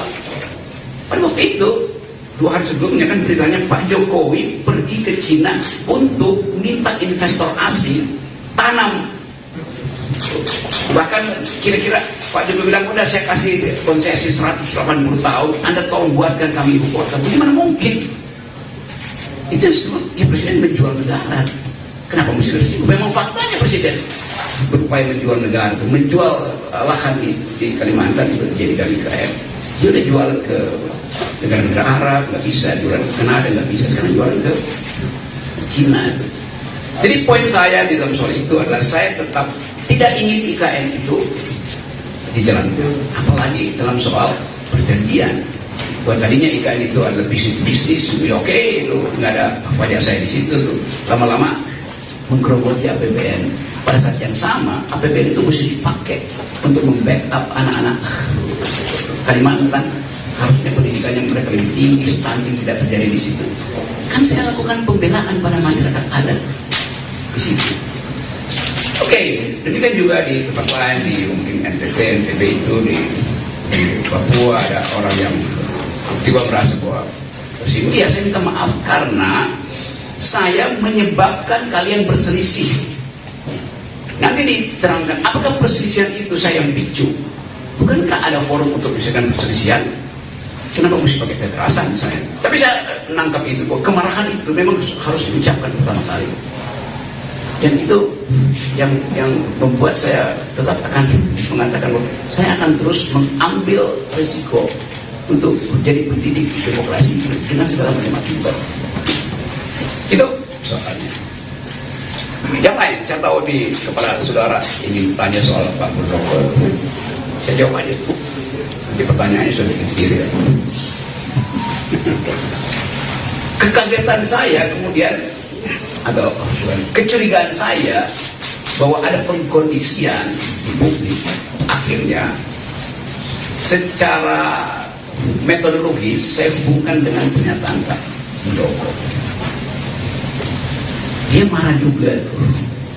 Saya akan pasang badan. Tentu. Jadi saya bertanya, Pak Muldoko ini relawan statusnya juga. Karena bahasanya sama, kami pasang badan. Karena Pak Muldoko itu pejabat publik yang mestinya dengan dingin mengatakan bahwa oke, ada problem, mari kita selesaikan secara argumen atau secara hukum. Pasang badan artinya itu bukan bahasa dasar dari seorang pejabat publik. Kayak preman itu pasang badan itu. Padahal ini pikiran saya yang saya kritik dengan cara yang sangat tajam, dengan bahasa yang saya pilih tajam, tapi tidak diarahkan pada pribadi Presiden Jokowi, tapi pada lembaga publik, yaitu kabinet bahkan yang di dalamnya ada Pak Muldoko. Jadi kita gagal untuk membawa bangsa ini pada percakapan intelektual. Itu dasarnya. Rocky Gerung kan intelektual, karena mau pakai bahasa begituan. Iya, di kampus saya pakai bahasa akademis, tetapi dalam kritik kebijakan saya mesti pakai bahasa yang bisa dimengerti oleh orang yang berkali-kali diterangkan nggak paham-paham juga. Berkali-kali guru minta direview itu nggak ada dipahami.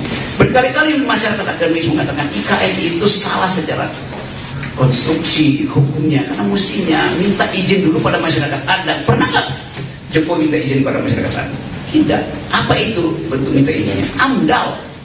AMDAL itu adalah hak masyarakat adat untuk mengiyakan atau tidak mengiyakan proposal publik. Pak Jokowi sudah putuskan duluan, baru diminta pembenaran secara masyarakat adat, secara AMDAL. Itu cara berpikir yang kacau. Jadi saya nggak ada dendam pada Muldoko, pada Pak Jokowi. Saya menganggap bahwa kebijakan mereka harus dievaluasi. Kenapa saya ambil posisi itu? Karena partai-partai politik tidak ada yang bersuara tentang itu. LSM bersuara, publik internasional bersuara. Jadi itu dasarnya tuh, teman-teman. Sekarang saya bisa juga bahwa kasus ini akan berlanjut menjadi kasus hukum. Oke, saya terima kasus. Jadi poin saya adalah, sekali lagi saya garis bawahi, saya minta maaf karena peristiwa itu membuat perselisihan ini makin menjadi-jadi itu. Itu intinya. Dan tentu ini berbahaya di dalam tahun-tahun. Kenapa? Karena di belakang kasus ini berbagai macam kepentingan ngincar untuk mengeksploitasi. Tapi saya tidak akan berhenti menjadi pengkritik. Itu dasarnya tuh. Jadi sekali lagi, mari saya anggap aja bahwa oke, selesaikan aja kasus ini. Karena rumah saya di Sentul itu diintai, WA grup saya dimaki-maki. Ya kalau itu biasalah, saya anggap kadang-kadang itu apa namanya, akun abal-abal. Udah lihat rok tuh, gua mau gorok tuh sama seperti itu. Mana coba prinsip itu? Padahal saya sendiri saya nggak punya partai politik. Itu lu antek asing segala macam. Asing dari mana? Jadi segala hal kemudian disodorkan di situ, dan peristiwa ini tensi politiknya atau political tone-nya itu makin lama makin terlihat. Jadi dasarnya itu dari dari keinginan saya untuk bersahabat dengan teman-teman Papua, teman-teman di Dayak, di NTT, di Tangerang segala macam yang lagi marah. Oke, saya terima kemarahan itu, saya minta maaf karena saya membuat kalian untuk marah. Tetapi sebagai orang yang tahun-tahun berupaya untuk menghidupkan demokrasi, saya mesti terangkan latar belakangnya. Jadi mohon dimengerti. Bagi mereka yang sudah mengerti, terima kasih. Bagi mereka yang mungkin satu waktu akan paham bahwa oh itu ya beda antara pejabat publik dan pribadi. Pertama juga begitu. Tidak ada yang secara persis membuat distinktif, perbedaan distinktif antara pejabat publik dan individu yang menjabat jabatan itu. Beberapa waktu lalu di Jogja ada pertanyaan, kenapa Pak Rocky menghina keluarga Pak Jokowi? Bagaimana mungkin wartawan ada cara berpikir begitu? Artinya dia nggak tahu kasusnya dan dia nggak tahu konsepnya. Itu juga nambah kegaduhan. Jadi teman-teman itu pengantarnya dan silakan kalau masih ada soal, tetapi silakan tanya hal yang fundamental. Saya akan jawab itu dengan cara saksama dan dengan tempo sesingkat. Gara-gara Rocky Gerung hina Jokowi dan IKN, dua Panglima Dayak berseteru. Beberapa waktu lalu Panglima Jilah, Agustinus murka atas pernyataan Rocky Gerung yang dianggap menyinggung Presiden Jokowi dan Ibu Kota Negara, IKN. Ia meminta kepada Rocky agar segera meminta maaf secara terbuka. Kali ini kembali viral pernyataan Panglima Dayak lainnya yaitu Panglima Pajaji yang memberikan pernyataan bertentangan dengan Panglima Jilah. Pernyataan Panglima Pajaji itu diunggah oleh sebuah akun Facebook pada Minggu, tanggal 13 Agustus tahun 2023. Dirinya tampak tegas menentang seluruh pernyataan Panglima Jilah soal pembangunan IKN. Menurutnya, setiap orang berhak menyampaikan pendapatnya masing-masing. Panglima Pajaji tampak cukup kesal dengan pernyataan Panglima Jilah yang dinilai membungkam masyarakat lain. Adil Kak Talino Bacuramin Kak Saruga, Basengat Kak Jubata. Arus.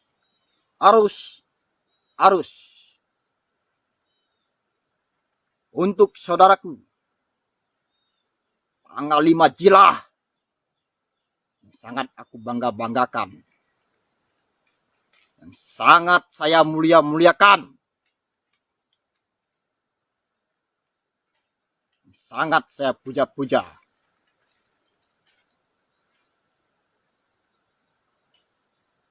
Ingat, saudaraku.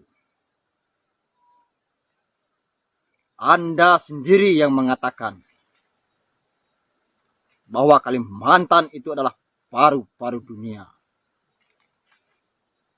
Dan Anda sendiri yang berteriak sana kesini kemari. Menyuarakan, jaga hutan adat kita. Jaga tanah air Kalimantan. Dan tolak dan stop itu pembalakan hutan, pembabatan hutan. Tapi Anda malah menyetujui mega proyek terbesar yang ada di negara Kesatuan Republik Indonesia ini, yaitu IKN. Itu adalah mega proyek terbesar yang meraup sekian puluh ribu hektar tanah kita yang ada di Kalimantan. Seharusnya Anda itu menolak.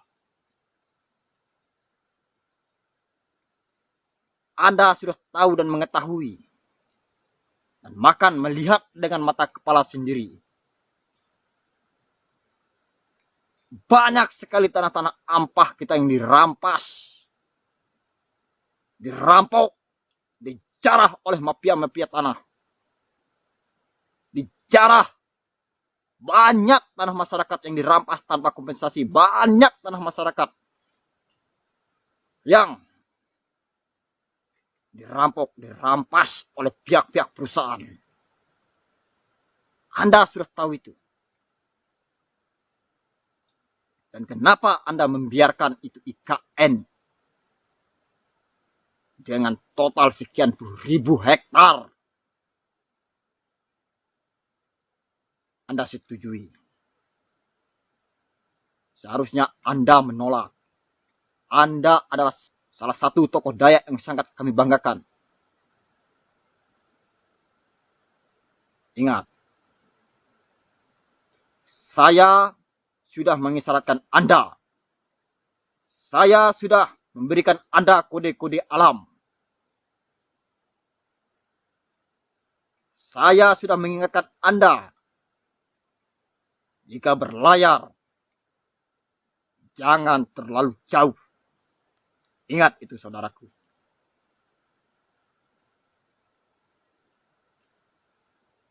Dan saya sudah memberikan Anda kode-kode alam.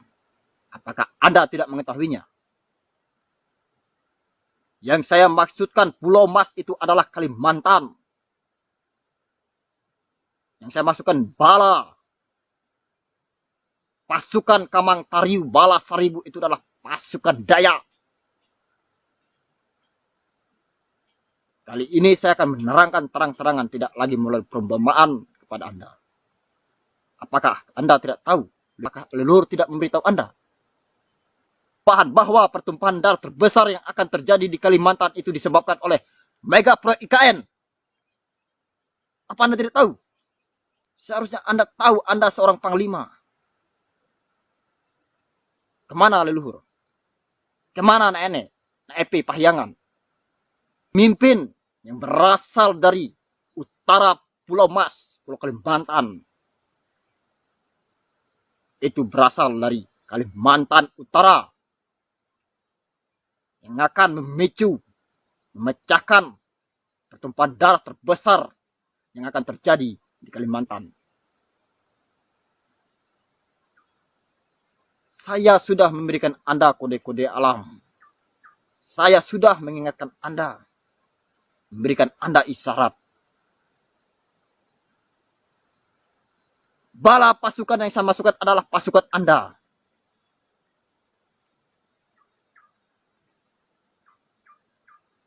Apa Anda tidak tahu?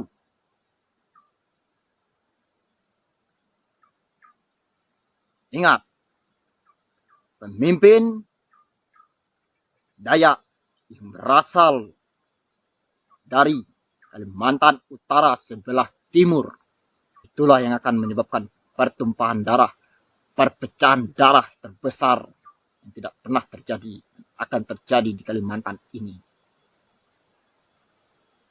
Itulah sebabnya saya berisi keras menolak mega proyek IKN itu. Yang saya maksudkan, Istana Dayak adalah Dayak of Center yang akan didirikan di Kalimantan Timur. Disitulah pertumpahan darah akan terjadi, korban jiwa melebihi dari 30 orang dan bahkan lebih dari itu. Sehingga memicu amarah pemimpin Dayak yang berasal dari Kalimantan Timur. Dari situlah pertumpahan darah yang akan terjadi. Itu yang saya maksudkan. Apa Anda tidak tahu? Saya bukan ahli nujum, ahli terawang. Dan saya bukan nabi ataupun mesias. Tetapi sudah kita ketahui,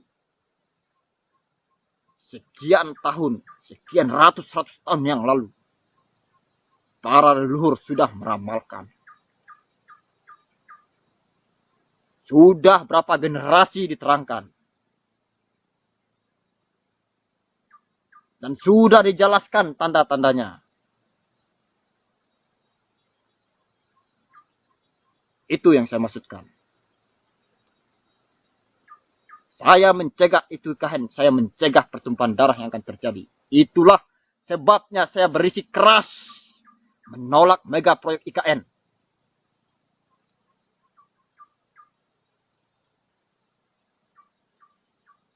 Ingat itu baik-baik. Anda, Panglima Jilah, adalah wakil kami. Orang-orang kami Dayak yang sangat kami percaya untuk mengambil tindakan-tindakan dan kebijakan-kebijakan yang menguntungkan bagi Dayak.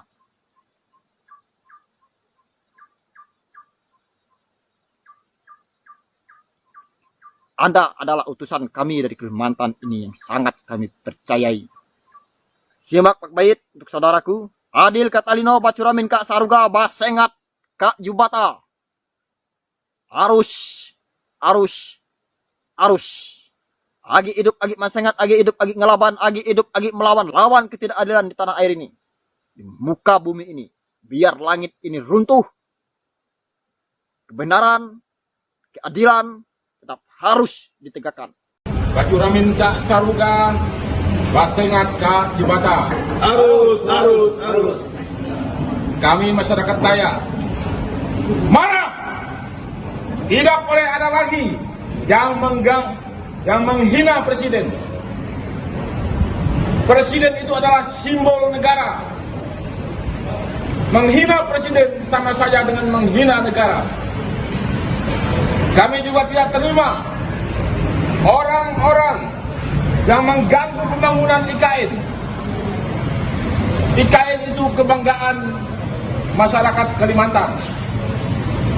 Dalam Undang-Undang Nomor 3 Tahun 2022 sudah jelas dinyatakan bahwa pembangunan IKN sudah final. Jadi pembangunan IKN harga mati. Pembangunan IKN itu penting bagi kami orang Kalimantan demi kemajuan Indonesia di masa yang akan datang. Dan kami pengurus pusat Tario Borneo Bangkule Rajak Tanah Dayak tetap mendukung dan menjunjung tinggi hukum. Jadi siapapun yang mengganggu dan menghambat masalah IKN akan berhadapan dengan saya dan pasukan saya, pasukan merah Tario Borneo Bangkule Rajak Tanah Dayak. Dan siapapun yang mengganggu akan kami hukum adat dengan cara adat Dayak. Adil Kak Kalino, Bacuramin Kak Saruga, Basengat Kak Jubata. Harus. Terima kasih. Saya kami bertanya, untuk saat ini datang ke Baris, apakah Pak belum menyampaikan laporan ke polisi atau sekedar memberikan sikap atau apa?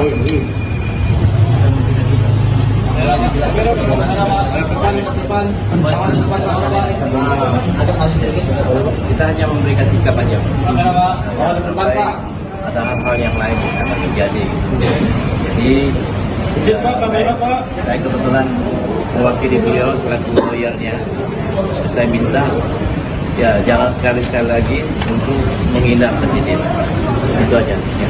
Penyampaian disampaikan kepada siapa? Maksudnya? Dari siapapun? Di dalam Iya. Ke siapa? Dengan Wakapolri maupun dengan Kapolri. Dan setelah ini tindak lanjutnya apakah ada dalam laporan ke polisi itu akan serius untuk lapor ke polisi? Ya. Iya, itu akan kita lakukan. Pasal apa Pak rencananya yang akan Ya, penghinaan. Iya. Kira ada lagi? berapa orang Pak hari ini Ya, yang ke Baris? 8 orang. 8 orang Dari Kalimantan. Kalimantan Barat. Dari koalisi atau aliansi masyarakat mana boleh dijelaskan? Pasukan merah. Pasukan merah. Apakah saran mewakili masyarakat yang Berapa? apakah penyampaian Iya, kita Di Tanah Dayak. seluruh Kalimantan akan melakukan. Hari ini sampai jadi hari apa?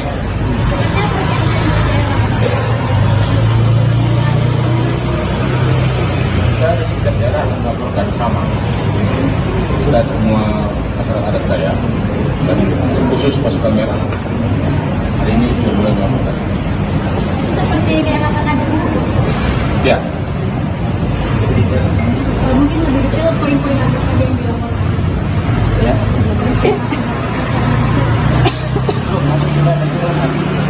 Sekarang belum. Kita katakan sikap. Kira-kira kapan tuh Pak? Pak, kita tinggal pernyataan sikap ini apakah terkait dengan pernyataan Rocky Gerung yang sedang ramai dibahas hari ini? Ya, itu salah satunya itu. izin ya.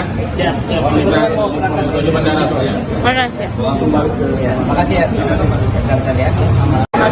Kawan-kawanku sekalian yang masih berada di sana, yang merasa masih dalam satu barisan dengan kita, mari kita rapatkan barisan untuk memasuki gedung pemerintah Kabupaten Sampang. Namun sebelum itu kita tetap satu komando. Sepakat?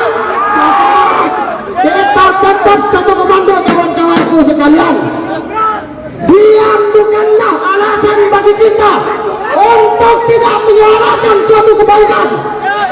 Maka atas pernyataan Rocky Gerung yang menyatakan bahwa Presiden Joko Widodo itu tolol, jika ingin mendengarkan respon dari kita selaku rakyat Indonesia, respon dari kita selaku rakyat Madura, respon dari kita selaku pemuda Madura, maka jawaban kita adalah Rocky Gerung dendam.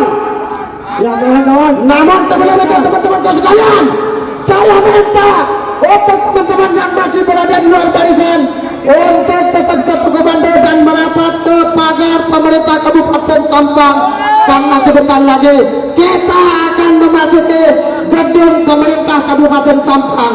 Dan saya harap untuk Bapak Polisi yang saya hormati untuk tidak menghalangi kami, karena gedung itu gedung yang ditempati oleh Bapak Selamat Haji Junaidi itu merupakan gedung kami juga. Maka kita berhak untuk masuk ke dalam. Sepakat kawan-kawan sekalian? Ya, kawan-kawan semua saudara-saudaraku, silakan satu komando, satu tujuan. Silakan mundur 3 langkah terlebih dahulu.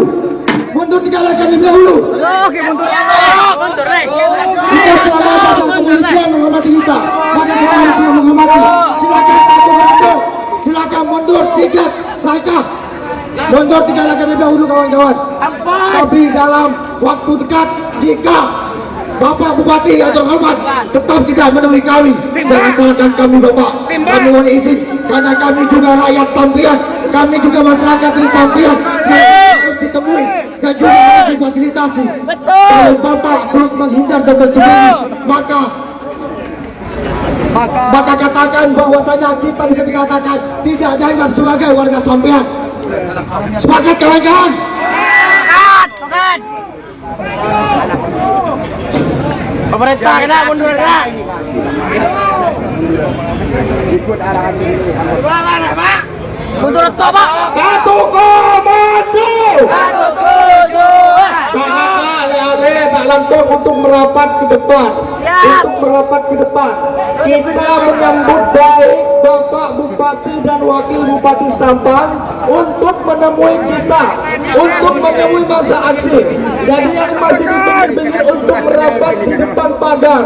Dan tegaskan kembali bahwa kita tidak mau jika bukan Bupati atau Wakil Bupati Sampang yang menemui kita, teman-teman. Setuju? Maka dari itu, kami dari Gerakan Pemuda Sampang dan seluruh elemen masa aksi untuk meminta dengan hormat Bapak Bupati Sampang ataupun Wakil Bupati Sampang untuk keluar berpadas-padasan bersama kita. Maka jika kalau kita tidak ditemui oleh Bapak Bupati Sampang ataupun Wakil Bupati Sampang, jangan salahkan masa aksi jika masa aksi tidak bisa dikondisikan. Setuju sahabat-sahabat sekalian? Merdeka! Merdeka! Merdeka! Woi, tahu bulat. Woi, cucu. Untuk teman-teman yang masih ada di berteduh di bawah pohon, ketika kita satu tujuan, maka kita harus kumpul ke sini. Jangan jadi pengkhianat, jangan jadi pengkhianat. Ayo kita bersatu untuk mendobrak pintu yang ada di depan, untuk menemui bupati yang sopan. Kita satu, maju satu langkah lagi. Siap, maju, Maju. maju teman-teman. Ketika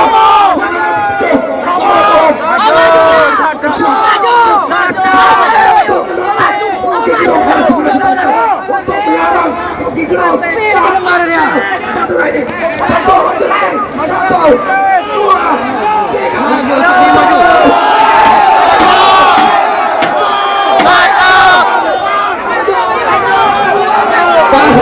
Kawan-kawanku sekalian, sebentar lagi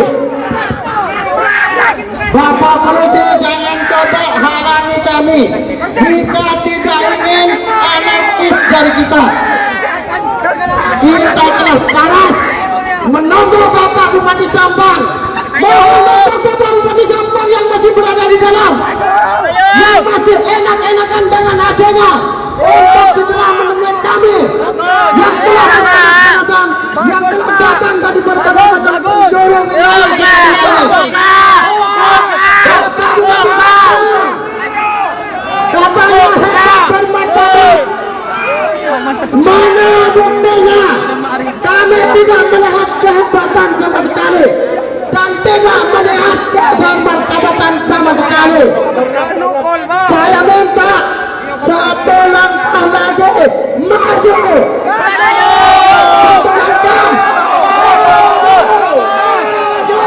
Satu langkah. Satu langkah terlebih dahulu. Jika dalam hitungan beberapa menit lagi belum ditemui oleh Bapak Bupati Sampang, maka pastikan, maka saksikan, kita akan dengan anarkis memasuki gedung pemerintah Kabupaten Sampang sebagai calon tangga saya. Kaki nenek di tengah kan. Ini dua-duanya mepet ya, mepet. Ya, mepet. Di sini guys. Jadi, dulu.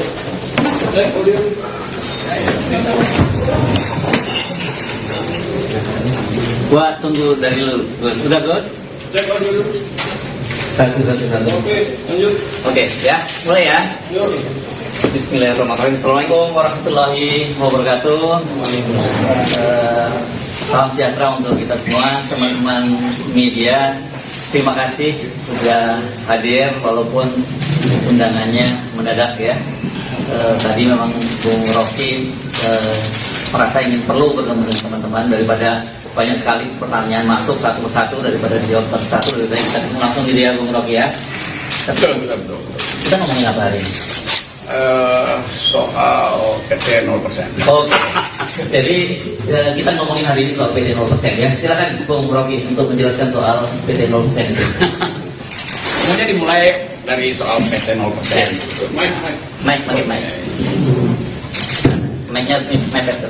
Kita selalu berupaya untuk mendudukkan masalah di dalam konteks yang paling purba, konteks yang paling awal, yaitu kegagalan negara untuk menghidupkan percakapan politik. Kegagalan yang disebabkan oleh berbagai macam ambisi yang seharusnya dikanalisasi melalui persaingan politik. Tapi karena persaingan politik ini ditutup oleh soal-soal persyaratan 0% segala macam itu, maka dia cari kanal. Jadi itu konteks besarnya tuh kira-kira tuh. Kenapa kemudian misalnya buruh menuntut Omnibus Law dibatalkan? Kenapa masyarakat adat tetap bergerak untuk mempertahankan hak rakyat mereka? Ini semua karena tidak ada kejelasan.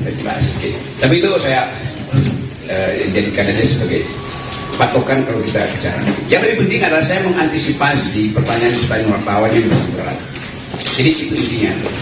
Saya mulai dengan satu kesan pribadi saya.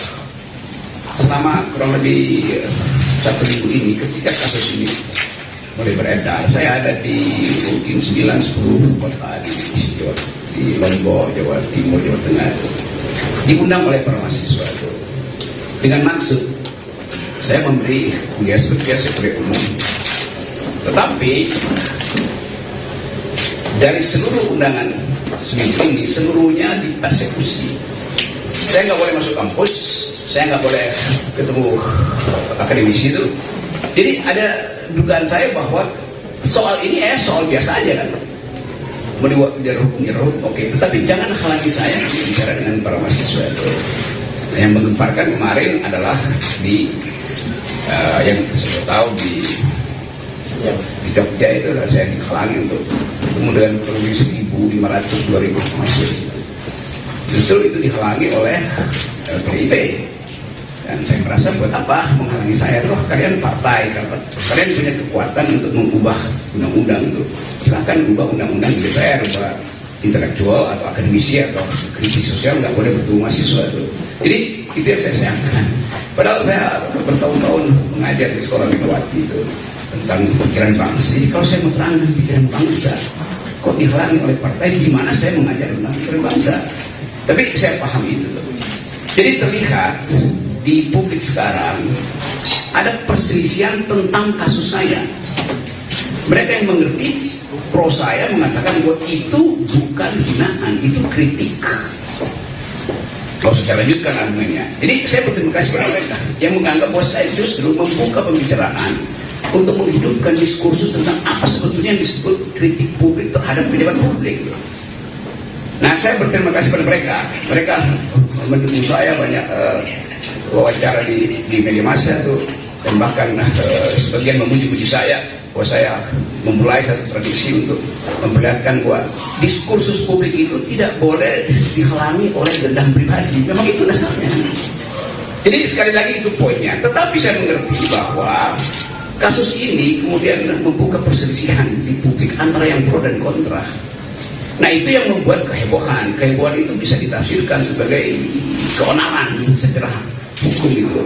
Itu pentingnya kita pahami bahwa sesuatu yang disodorkan untuk dijadikan target keonaran itu bisa disponsor oleh siapapun. Kan itu maksudnya kan.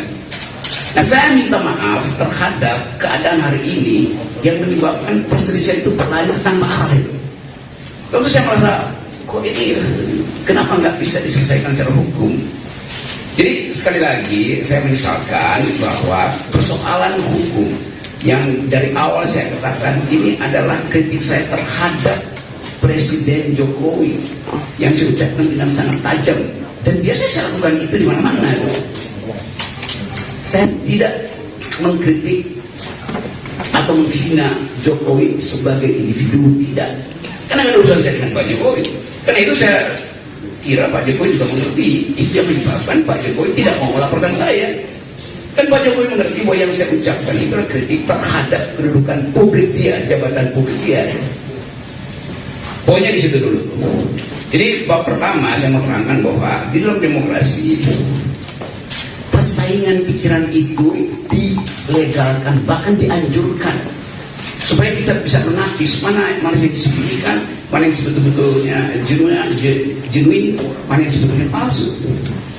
Nah kita di sini belum sampai di sini. Jadi saya paham bahwa kemarahan sebagian pihak itu karena belum bisa membedakan mana kritik publik dan mana dendam pribadi. Saya tidak punya dendam apa-apa dengan Pak Jokowi. Bahkan saya sudah berkali-kali katakan bahwa anaknya Pak Jokowi berteman dengan saya, dia minta kritik, saya kasih kritik. Pak Jokowi mantu saya diundang, bahkan undangan VIP, tapi saya bisa datang. Jadi nggak ada soal di situ. Sekarang pertanyaannya, kok kenapa jadi soal? Artinya ada yang ingin dia bermain di air keruh. Tapi saya mengerti tahun politik pasti ada sifat semacam itu untuk mengambil keuntungan dari program ini. Bagian kedua saya mau terangkan khusus terhadap mereka yang salah mengerti apa yang saya ucapkan di forum buruh itu. Saya hanya mengkritik dua hal pada waktu itu. Satu soal IKN, satu soal Omnibus Law. Tolong perhatikan ya. Saya terangkan bahwa saya pro gerakan buruh yang akan demo tanggal 10 karena sudah berbulan-bulan proposal buruh itu diabaikan pemerintah. Bahkan saya terangkan di situ bahwa Omnibus Law itu kemaksiatan politik karena menghina hak buruh untuk memperoleh sebetulnya memperoleh pendapatan. Jadi Omnibus Law itu menyingkirkan hak kesejahteraan buruh. Kalau ada dalil enggak itu bagus. Kalau kenapa kalau bagus itu buruh udah berbulan-bulan melakukan demonstrasi. Dan kita tahu bahwa undang-undang itu dibolak-balik, udah ditolak Mahkamah Konstitusi, diputar lagi dengan asumsi bahwa itu bisa dipertukan, lalu barang yang sama dijadikan undang-undang kan. Kan itu yang saya sebut sebagai apa permainan semacam itu, masa menipu itu pemerintah menipu kebijakan. Jadi saya memang pro buruh. Kalau dianggap bahwa saya mengompori buruh untuk 10 Agustus, bukan. Buruh itu memang sudah berencana secara periodik untuk demonstrasi, bukan saya mengompori. Saya tahu bahwa buruh merencanakan itu dari awal, dan dari 2 tahun lalu itu gerakan buruh kan terus-menerus tuh. Jadi apa yang salah? Kalau dianggap saya mendorong makar segala macam itu, oke, itu kasus beli utama, itu kasus yang menyebabkan terjadi keriuhan itu. Saya membela buruh di pidato itu. Seandainya saya nggak pidato di situ, mungkin nggak ada soal. Tetapi tentu kekuasaan menganggap bahwa gerakan buruh ini akan mengalami eskalasi itu. Karena itu, ya oke, dicari cara supaya diaborsi. Jadi kasus pertama. Kasus kedua adalah soal IKN.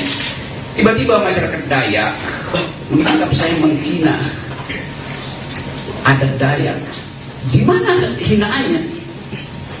Saya justru membela hak masyarakat adat untuk tidak dieksploitasi oleh investor Cina. Gimana mungkin? Mungkin dari 5-6 kali saya ke Kalimantan diundang oleh universitas, diundang oleh komunitas masyarakat adat untuk minta pendapat saya. Tetap pendapat saya, IKN ini berbahaya secara diplomasi, berbahaya secara geopolitik, dan bahkan berbahaya secara kebudayaan. Karena pasti kalau ada IKN di situ, masyarakat adat akan tersingkir. Dan itu artinya hilang jejak kultural kita di situ. Jadi dari awal saya membela masyarakat adat, Dayak, Banjar segala macam di situ. Jadi kalau ada satu theatrical, ada binatang digorok di situ, saya menyesalkan. Siapa yang provokasi teman-teman Dayak saya yang pernah berkali-kali mengundang saya? Itu soalnya tuh. Jadi soal-soal semacam ini yang mau saya ucapkan untuk menerangkan bahwa saya mencintai bumi Kalimantan karena saya bertahan, jangan itu dijual. Pada waktu itu 2 hari sebelumnya kan beritanya Pak Jokowi pergi ke Cina untuk minta investor asing tanam. Bahkan kira-kira Pak Jokowi bilang, udah saya kasih konsesi 180 tahun, Anda tolong buatkan kami ibu kota. Bagaimana mungkin? Itu ya presiden menjual negara. Kenapa mesti harus itu? Memang faktanya presiden berupaya menjual negara, itu menjual lahan di Kalimantan itu dijadikan IKN. Dia udah jual ke negara-negara Arab, nggak bisa, jual ke Kanada nggak bisa, sekarang jual ke Cina. Jadi poin saya di dalam soal itu adalah saya tetap tidak ingin IKN itu dijalankan, apalagi dalam soal perjanjian. Buat tadinya IKN itu adalah bisnis, oke, itu nggak ada pajak saya di situ tuh. Lama-lama menggerogoti APBN. Pada saat yang sama, APBN itu mesti dipakai untuk membackup anak-anak Kalimantan. Harusnya pendidikan yang mereka lebih tinggi, stunting tidak terjadi di situ. Kan saya lakukan pembelaan pada masyarakat adat di situ. Oke, demikian juga di tempat lain, di mungkin NTB itu di Papua ada orang yang tiba merasa bahwa tersinggung. Iya, saya minta maaf karena saya menyebabkan kalian berselisih. Nanti diterangkan apakah perselisihan itu saya yang picu. Bukankah ada forum untuk menyelesaikan perselisihan? Kenapa mesti pakai kekerasan misalnya? Tapi saya menangkap itu bahwa kemarahan itu memang harus diucapkan pertama kali. Dan itu yang membuat saya tetap akan mengatakan bahwa saya akan terus mengambil risiko untuk menjadi pendidik demokrasi itu dengan segala macam akibat. Itu soalnya. Yang lain, saya tahu di kepala saudara ingin tanya soal Pak Muldoko. Saya jawab aja. Nanti pertanyaannya sudah bikin sendiri ya. Kekagetan saya kemudian atau kecurigaan saya bahwa ada pengkondisian di publik, akhirnya secara metodologis saya hubungkan dengan pernyataan Pak Muldoko. Dia marah juga. Saya akan pasang badan. Tentu. Jadi saya bertanya, Pak Muldoko ini relawan statusnya juga. Karena bahasanya sama, kami pasang badan. Karena Pak Muldoko itu pejabat publik yang mestinya dengan dingin mengatakan bahwa oke, ada problem, mari kita selesaikan secara argumen atau secara hukum. Pasang badan artinya itu bukan bahasa dasar dari seorang pejabat publik. Kayak preman itu pasang badan itu. Padahal ini pikiran saya yang saya kritik dengan cara yang sangat tajam, dengan bahasa yang saya pilih tajam, tapi tidak diarahkan pada pribadi Presiden Jokowi, tapi pada lembaga publik, yaitu kabinet bahkan yang di dalamnya ada Pak Muldoko. Jadi kita gagal untuk membawa bangsa ini pada percakapan intelektual. Itu dasarnya. Rocky Gerung kan intelektual karena mungkin bahasa begitu. Iya, di kampus saya pakai bahasa akademis, tetapi dalam kritik kebijakan saya mesti pakai bahasa yang bisa dimengerti oleh orang yang berkali-kali diterangkan gak paham-paham juga. Berkali-kali guru minta di itu nggak ada dipahami. Berkali-kali masyarakat akademis mengatakan IKN itu salah secara konstruksi hukumnya karena mestinya minta izin dulu pada masyarakat adat. Pernah nggak Jokowi minta izin pada masyarakat adat. Tidak. Apa itu bentuk minta izinnya? AMDAL. AMDAL itu adalah hak masyarakat adat untuk mengiyakan atau tidak mengiyakan proposal publik. Pak Jokowi sudah putuskan duluan, baru diminta pembenaran secara masyarakat adat, secara AMDAL. Kan itu cara berpikir yang kacau. Jadi saya nggak ada dendam pada Muldoko, pada Pak Jokowi. Saya menganggap bahwa kebijakan mereka harus dievaluasi. Kenapa saya ambil posisi itu? Karena partai-partai politik tidak ada yang bersuara tentang itu. LSM bersuara, publik internasional bersuara. Jadi itu dasarnya tuh, teman-teman. Sekarang saya bisa duga bahwa kasus ini akan berlanjut menjadi kasus. Oke, saya terima. Jadi poin saya adalah, sekali lagi saya garis bawahi, saya minta maaf karena peristiwa itu membuat perselisihan ini makin menjadi-jadi. Itu intinya. Dan tentu ini berbahaya di dalam tahun-tahun. Kenapa? Karena di belakang kasus ini berbagai macam kepentingan mincak untuk mengeksploitasi. Tapi saya tidak akan berhenti menjadi mengkritik. Itu dasarnya tuh. Jadi sekali lagi, mari kita, saya anggap aja bahwa oke, selesaikan aja kasus ini. Karena rumah saya di Sentul itu diintai, WA grup saya dimaki-maki, ya kalau itu biasalah, saya anggap ya, kadang-kadang itu apa namanya, akun abal-abal. Udah lihat rok tuh, gue mau gorok tuh seperti itu. Mana coba prinsip itu? Padahal saya sendiri ya, saya nggak punya partai politik. Dituduh antek asing segala macam, asing dari mana? Jadi segala hal kemudian disodorkan di situ, dan peristiwa ini tensi politiknya atau political tone-nya itu makin lama makin terlihat. Jadi dasarnya itu dari keinginan saya untuk bersahabat dengan teman-teman di Papua, teman-teman di Dayak, di NTT, di Tangerang segala macam yang lagi marah. Oke, saya terima kemarahan itu, saya minta maaf karena saya membuat kalian untuk marah. Tetapi sebagai orang yang bertahun-tahun berupaya untuk menghidupkan demokrasi, saya mesti terangkan latar belakangnya. Jadi mohon dimengerti. Bagi mereka yang sudah mengerti demokrasi, bagi mereka yang mungkin satu waktu akan paham bahwa oh itu ya beda antara pejabat publik dan pribadi. Pertama juga begitu. Tidak ada yang secara persis membuat distintif, perbedaan distintif antara pejabat publik dan individu yang menjabat jabatan itu. Beberapa waktu lalu di Jogja ada pertanyaan, kenapa Pak Rocky menghina keluarga Pak Jokowi? Bagaimana mungkin wartawan ada cara berpikir begitu? Artinya dia nggak tahu kasusnya dan dia nggak tahu konsepnya tuh. Itu juga nambah kegaduhan gitu. Jadi teman-teman itu pengantarnya, dan silakan kalau masih ada soal, tapi silakan tanya hal yang fundamental. Saya akan jawab itu dengan cara saksama dan dalam tempo sesingkat. Gara-gara Rocky Gerung hina Jokowi dan IKN, dua Panglima Dayak berseteru. Beberapa waktu lalu Panglima Jilah, Agustinus murka atas pernyataan Rocky Gerung yang dianggap menyinggung Presiden Jokowi dan Ibu Kota Negara, IKN. Ia meminta kepada Rocky agar segera meminta maaf secara terbuka. Kali ini kembali viral pernyataan Panglima Dayak lainnya, yaitu Panglima Pajaji yang memberikan pernyataan bertentangan dengan Panglima Jilah. Pernyataan Panglima Pajaji itu diunggah oleh sebuah akun Facebook pada Minggu, tanggal 13 Agustus tahun 2023. Dirinya tampak tegas menentang seluruh pernyataan Panglima Jilah soal pembangunan IKN. Menurutnya, setiap orang berhak menyampaikan pendapatnya masing-masing. Panglima Pajaji tampak cukup kesal dengan pernyataan Panglima Jilah yang dinilai membungkam masyarakat lain. Adil Kak Talino Bacuramin Kak Saruga, Basengat Kak Jubata. Arus.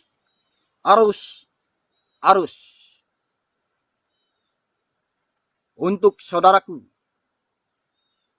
tanggal 5 Jilah, sangat aku bangga-banggakan.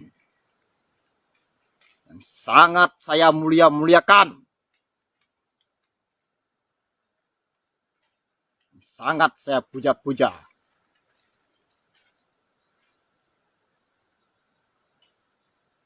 Ingat saudaraku, Anda sendiri yang mengatakan bahwa Kalimantan itu adalah paru-paru dunia. Anda sendiri yang berteriak sana kesini kemari, menyuarakan jaga hutan adat kita, jaga tanah air Kalimantan, dan tolak dan stop itu pembalakan hutan, pembabatan hutan. Tapi Anda malah menyetujui mega proyek terbesar yang ada di negara Kesatuan Republik Indonesia ini, yaitu IKN. Itu adalah mega proyek terbesar yang meraup sekian puluh ribu hektar tanah kita yang ada di Kalimantan. Seharusnya Anda itu menolak. Anda sudah tahu dan mengetahui, dan makan melihat dengan mata kepala sendiri. Banyak sekali tanah-tanah ampah kita yang dirampas, dirampok, dijarah oleh mafia-mafia tanah. Dijarah. Banyak tanah masyarakat yang dirampas tanpa kompensasi. Banyak tanah masyarakat yang dirampok, dirampas oleh pihak-pihak perusahaan. Anda sudah tahu itu. Dan kenapa Anda membiarkan itu IKN dengan total sekian puluh ribu hektar? Anda setujui. Seharusnya Anda menolak. Anda adalah salah satu tokoh Dayak yang sangat kami banggakan. Ingat, saya sudah mengisyaratkan Anda. Saya sudah memberikan Anda kode-kode alam. Saya sudah mengingatkan Anda, jika berlayar, jangan terlalu jauh. Ingat itu, saudaraku.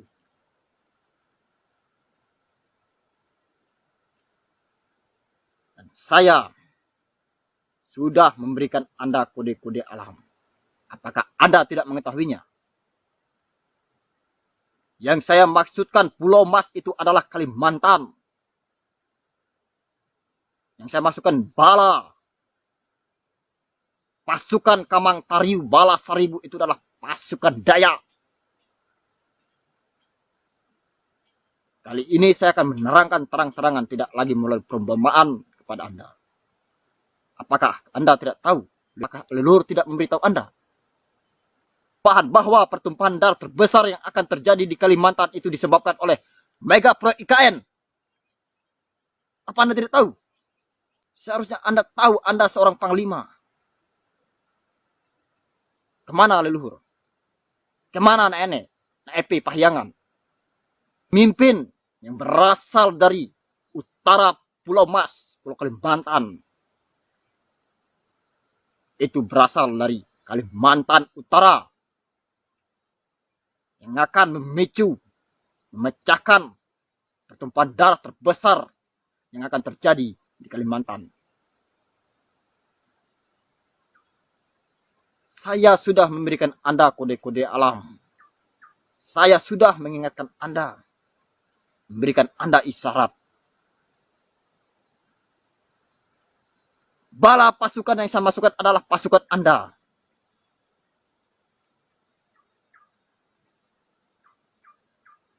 Apa Anda tidak tahu?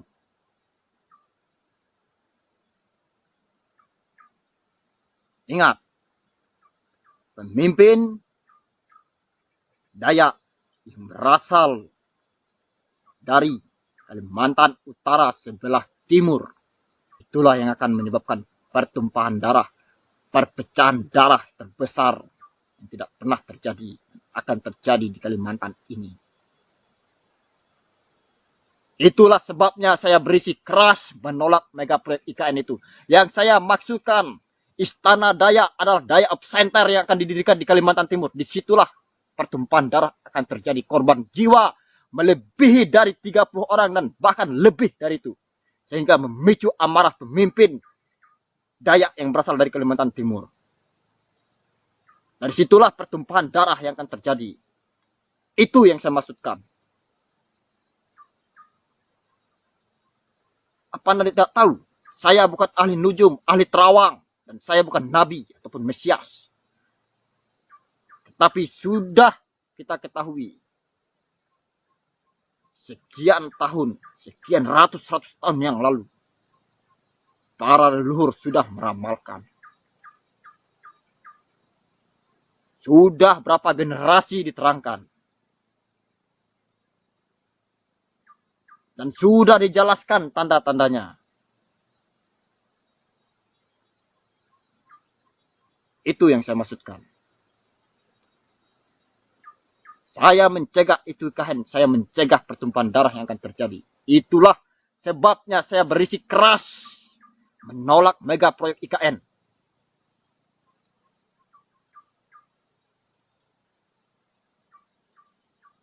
Ingat itu baik-baik. Anda, Panglima Jilah, adalah wakil kami. Orang-orang kami Dayak yang sangat kami percaya untuk mengambil tindakan-tindakan dan kebijakan-kebijakan yang menguntungkan bagi Dayak.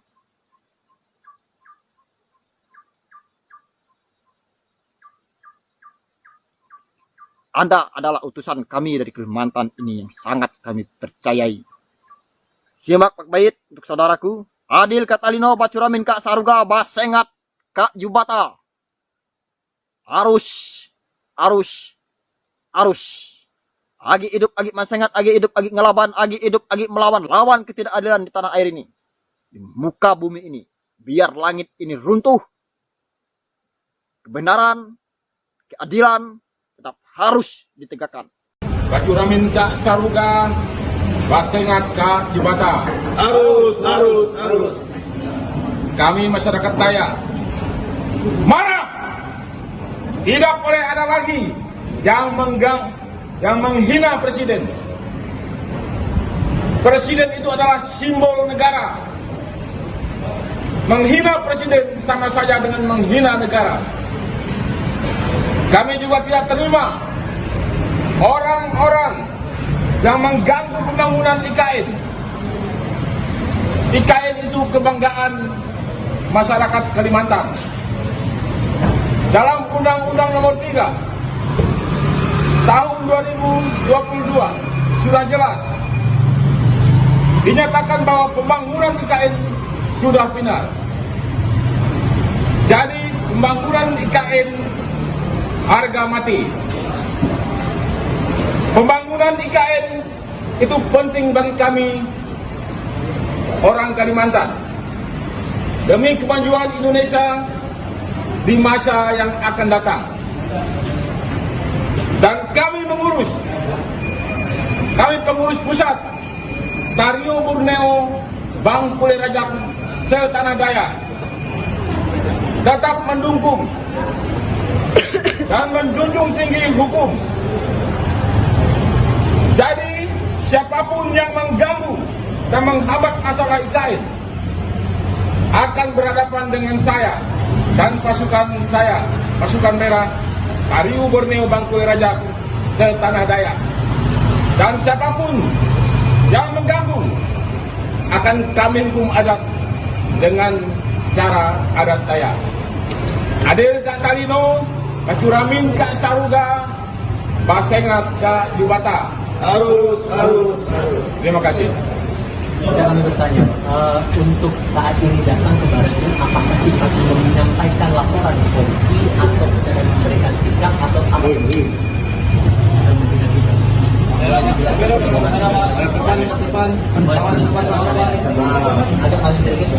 Kita hanya memberikan sikap aja. Ada hal-hal yang lain yang akan terjadi. Jadi saya kebetulan mewakili beliau selaku lawyernya. Saya minta ya jangan sekali-sekali lagi untuk menghina presiden, itu aja ya. Penyampaian disampaikan kepada siapa? Maksudnya Dari siapapun. Di dalam iya Ke siapa? dengan Wakapolri maupun dengan Kapolri. Dan setelah ini tindak lanjutnya apakah ada dalam laporan ke polisi itu akan serius untuk lapor ke polisi? Ya, itu akan kita lakukan. Pasal apa Pak rencananya yang akan Ya, penghinaan. Ya.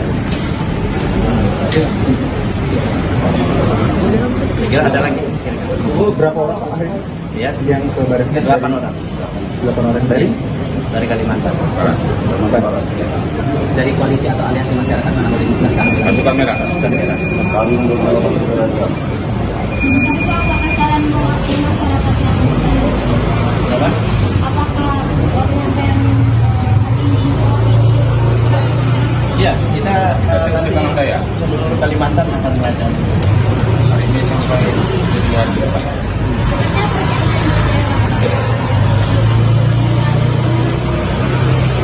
Kita di setiap daerah melaporkan sama. Kita semua masyarakat adat Dayak dan khusus pasukan merah hari ini sudah mulai melaporkan. seperti keangkatan adat Ya, mungkin lebih detail poin-poin apa saja yang dilaporkan? Ya.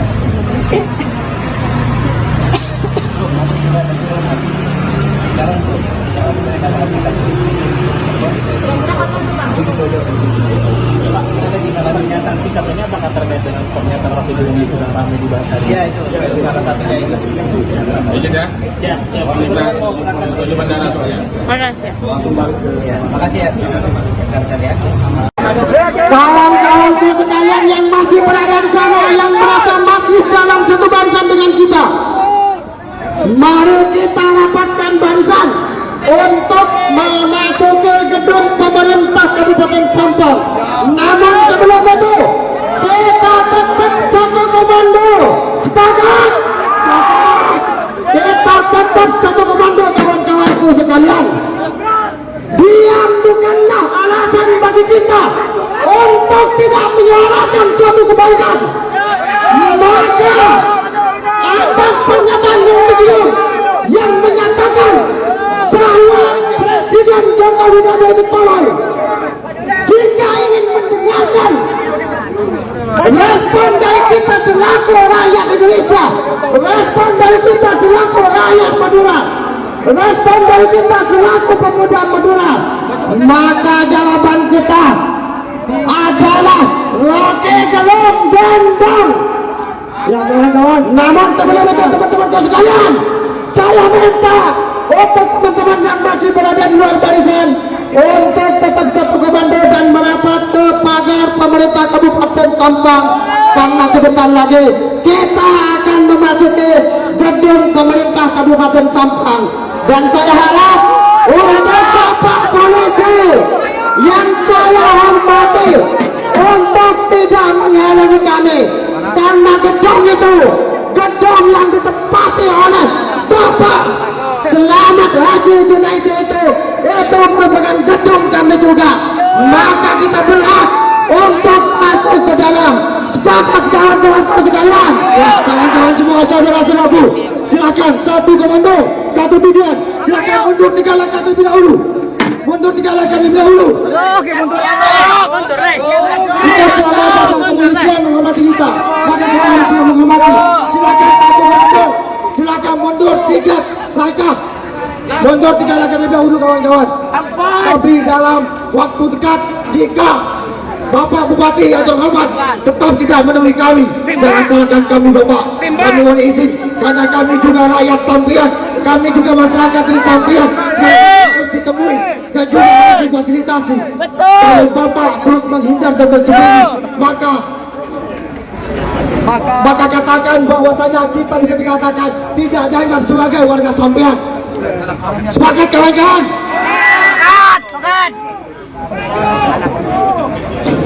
Pemerintah kena mundur kena. Ikut arahan dulu. Mundur Pak. Satu komando.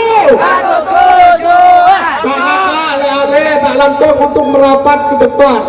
Untuk merapat ke depan, kita menyambut baik Bapak Bupati dan Wakil Bupati Sampang untuk menemui kita, untuk menemui masa aksi.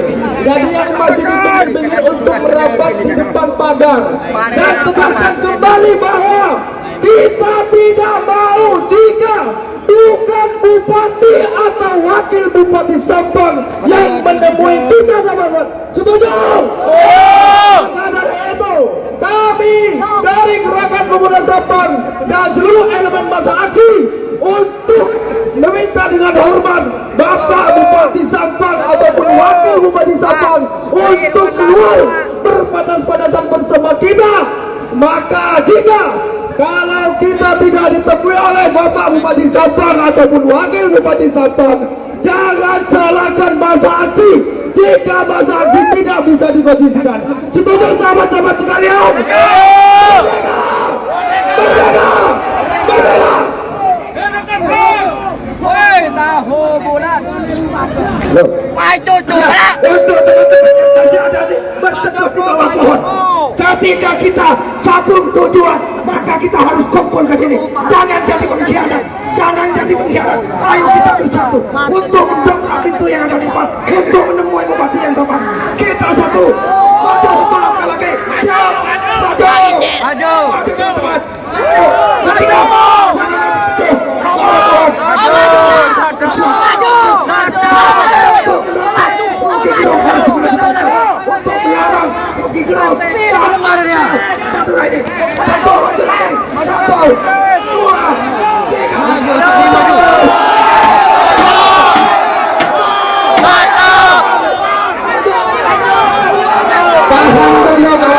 sekalian, sebentar lagi Bapak Polisi jangan coba halangi kami.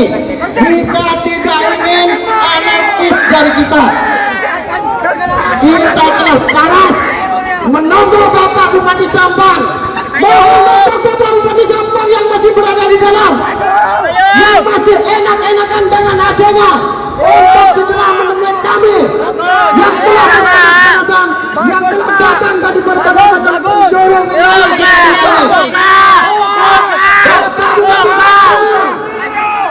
Katanya hebat bermartabat. Mana buktinya? Kami tidak melihat kehebatan sama sekali dan tidak melihat kebermartabatan sama sekali. Saya minta satu langkah lagi maju. Satu langkah. Satu langkah. Satu langkah terlebih dahulu. Jika dalam hitungan beberapa menit lagi belum ditemui oleh Bapak Bupati Sampang, maka pastikan, maka saksikan, kita akan dengan anarkis memasuki gedung pemerintah Kabupaten Sampang. Semoga kawan-kawan sekalian. Kakinya dari tengah kan. Ini dua-duanya, mepet ya, mepet. Ya, mepet. Isunya geser. Jadi, dulu.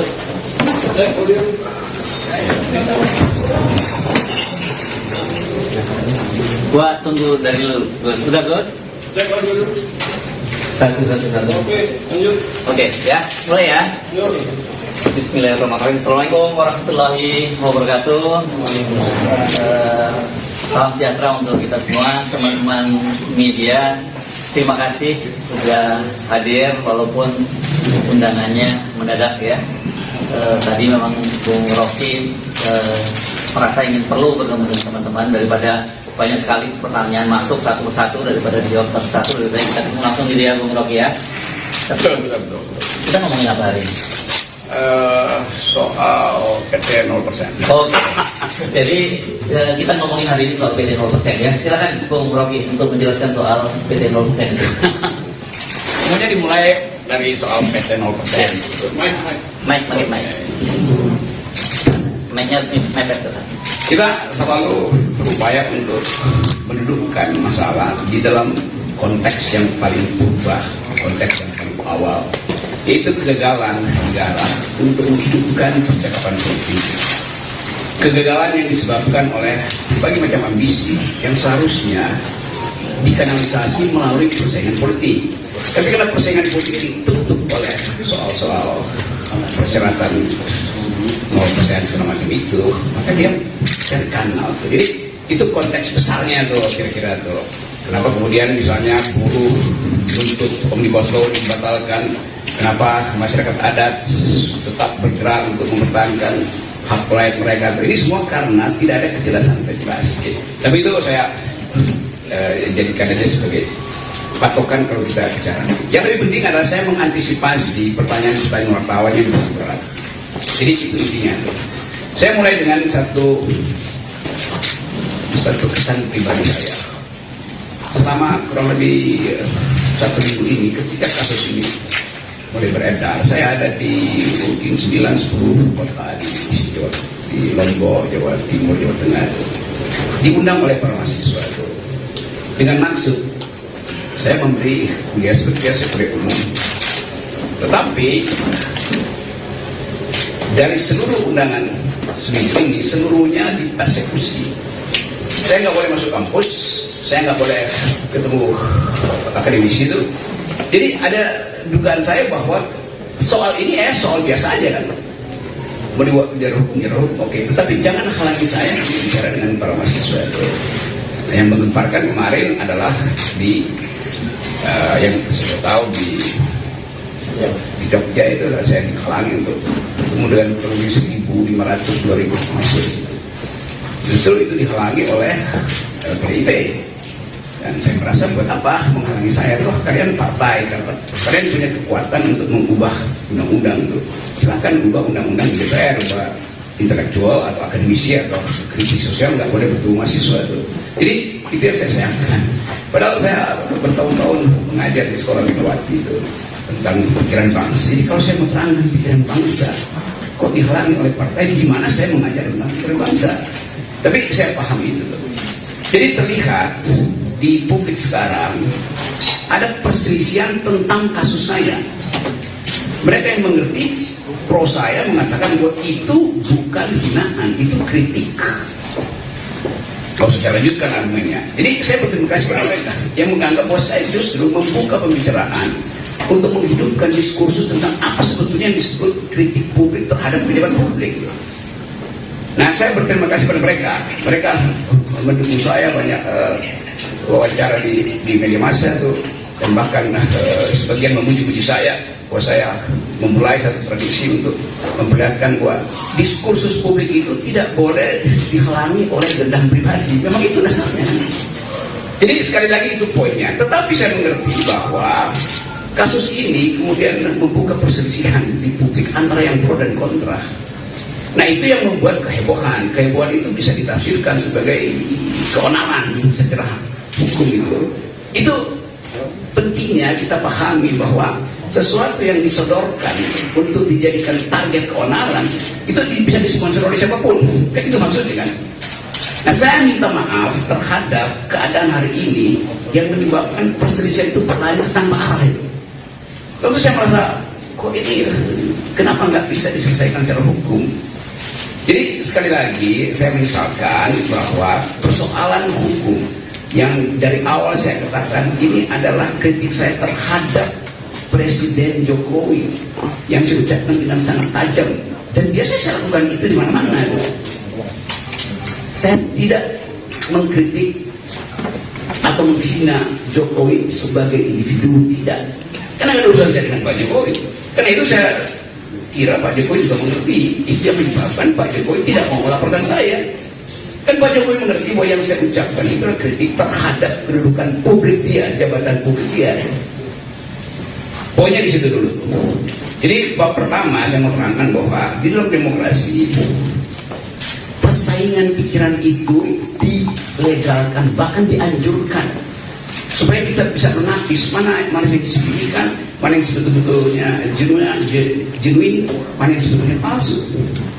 Nah, kita di sini belum sampai di sini. Jadi saya paham bahwa kemarahan sebagian pihak itu karena belum bisa membedakan mana kritik publik dan mana dendam pribadi. Saya tidak punya dendam apa-apa dengan Pak Jokowi.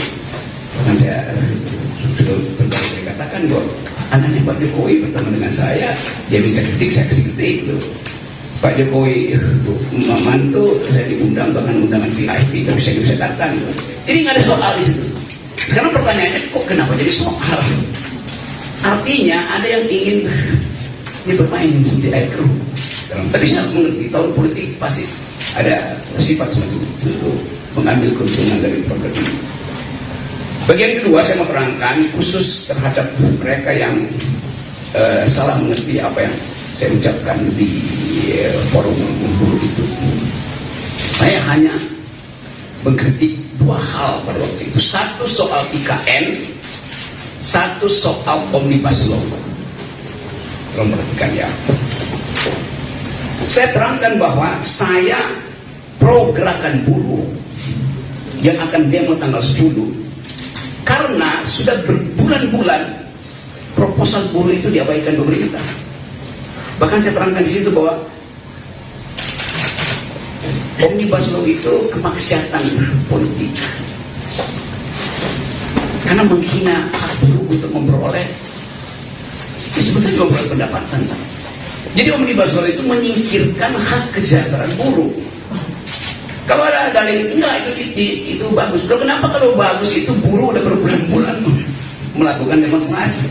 Dan kita tahu bahwa undang-undang itu dibolak-balik, udah ditolak Mahkamah Konstitusi, diputar lagi dengan asumsi bahwa itu bisa diperbukan, lalu barang yang sama dijadikan undang-undang kan itu yang saya sebut sebagai apa, permainan semacam itu. Masa menipu itu, pemerintah menipu kebijakan.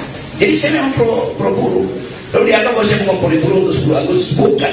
Buruh itu memang sudah berencana secara periodik untuk demonstrasi, bukan saya mengompori. Saya tahu bahwa buruh merencanakan itu dari awal. Dari 2 tahun lalu itu gerakan buruh kan terus-menerus tuh. Jadi apa yang salah? Lalu dianggap saya mendorong makar segala macam itu. Oke, itu kasus beli pertama, itu kasus yang menyebabkan terjadi keriuhan itu. Saya membela buruh di pidato itu. Seandainya saya nggak pidato di situ, mungkin nggak ada soal. Tetapi tentu kekuasaan menganggap bahwa gerakan buruh ini akan mengalami eskalasi itu. Karena itu, ya oke, dicari cara supaya diaborsi. Jadi kasus pertama. Kasus kedua adalah soal IKN. Tiba-tiba masyarakat Dayak menganggap saya menghina adat Dayak. Di mana hinaannya? Saya justru membela hak masyarakat adat untuk tidak dieksploitasi oleh investor Cina. Di mana mungkin?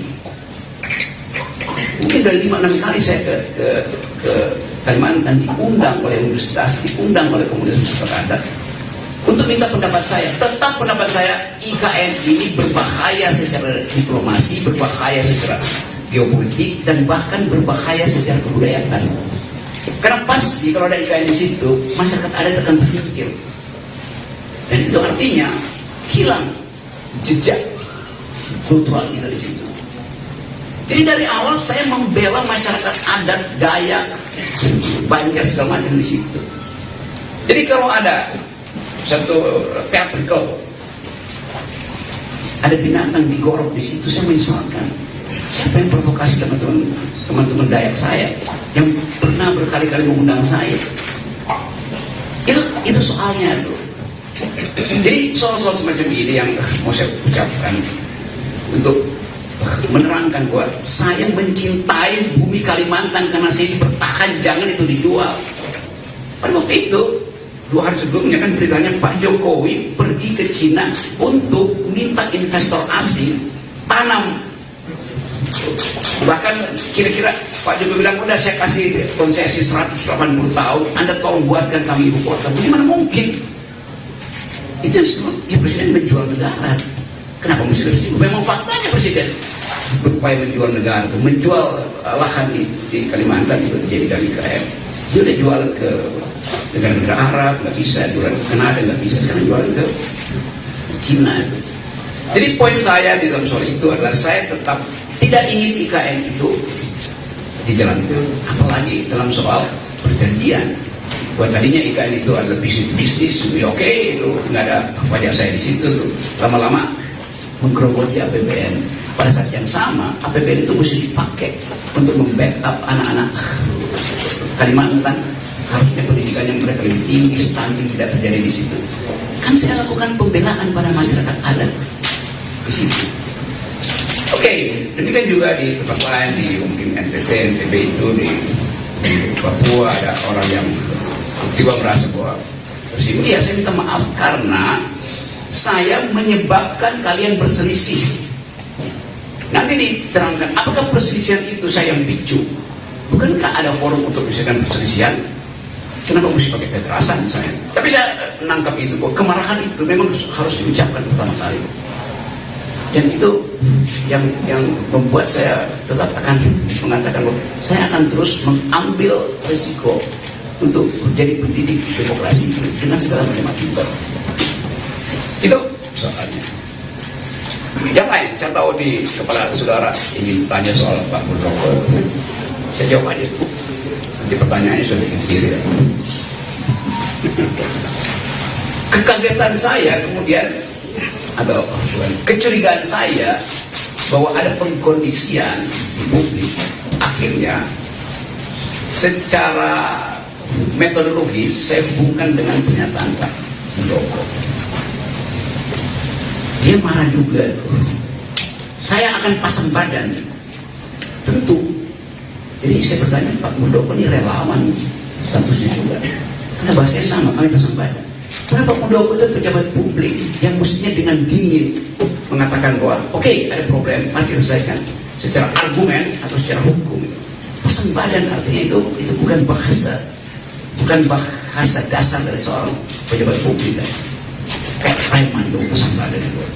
Padahal ini pikiran saya yang saya kritik dengan cara yang sangat tajam, dengan bahasa yang saya pilih tajam, tapi tidak diarahkan pada pribadi Presiden Jokowi, tapi pada lembaga publik, yaitu kabinet, bahkan yang di dalamnya ada Pak Muldoko. Jadi kita gagal untuk membawa bangsa ini pada percakapan intelektual. Itu dasarnya. Rocky Gerung kan intelektual, kan mungkin bahasa begitu. Iya, di kampus saya pakai bahasa akademis, tetapi dalam kritik kebijakan saya mesti pakai bahasa yang bisa dimengerti oleh orang yang berkali-kali diterangkan gak paham-paham juga. Berkali-kali guru minta di-review itu nggak ada dipahami. Berkali-kali masyarakat akademis mengatakan IKN itu salah secara konstruksi hukumnya, karena mestinya minta izin dulu pada masyarakat adat. Pernah nggak Jokowi minta izin pada masyarakat adat? Tidak. Apa itu bentuk minta izinnya? AMDAL.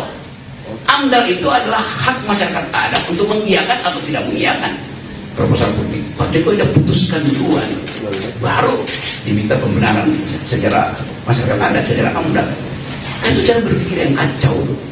Jadi saya nggak ada dendam pada Muldoko, pada Pak Jokowi. Saya menganggap bahwa kebijakan mereka harus dievaluasi. Kenapa saya ambil posisi itu? Karena partai-partai politik tidak ada yang bersuara tentang itu. LSM bersuara, publik internasional bersuara. Jadi itu dasarnya tuh, teman-teman. Sekarang saya bisa duga bahwa kasus ini akan berlanjut menjadi kasus hukum. Oke, saya terima kasus. Jadi poin saya adalah, sekali lagi saya garis bawahi, saya minta maaf karena peristiwa itu membuat perselisihan ini makin menjadi-jadi itu. Itu intinya. Dan tentu ini berbahaya di dalam tahun-tahun hukum. Kenapa? Karena di belakang kasus ini berbagai macam kepentingan ngincar untuk mengeksploitasi. Tapi saya tidak akan berhenti menjadi pengkritik. Itu dasarnya tuh. Jadi sekali lagi, mari saya anggap aja bahwa oke, selesaikan aja kasus ini. Karena rumah saya di Sentul itu diintai, WA grup saya dimaki-maki. Ya kalau itu biasalah, saya anggap ya kadang-kadang apa namanya, akun abal-abal. Udah lihat rok tuh, gua mau gorok tuh sama seperti itu. Mana coba prinsip itu? Padahal saya sendiri ya, saya nggak punya partai politik. Dituduh antek asing segala macam. Asing dari mana? Jadi segala hal kemudian disodorkan di situ Dan peristiwa ini tensi politiknya atau political tone-nya itu makin lama makin terlihat.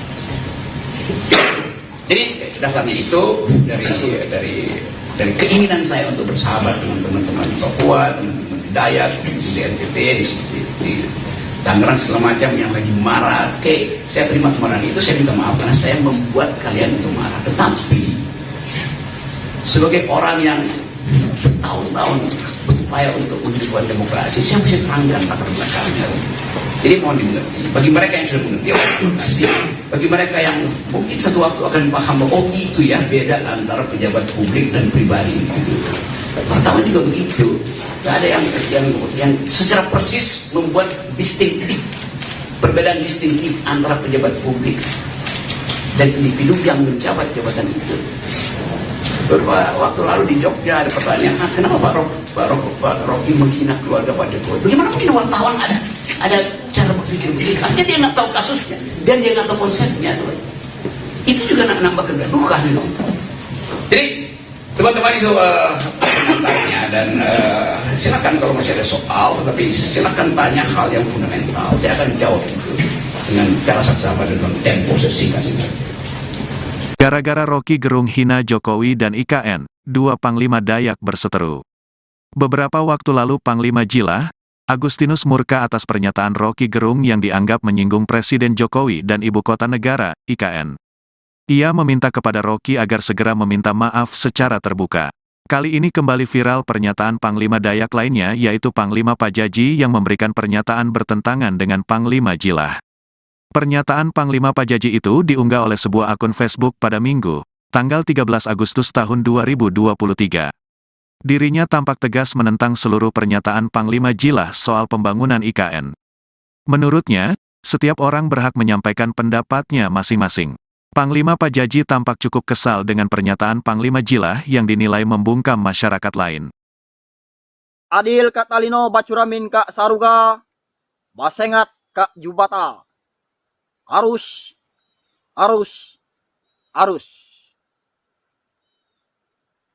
Untuk saudaraku, tanggal 5 Jilah, sangat aku bangga-banggakan. Dan sangat saya mulia-muliakan. Sangat saya puja-puja.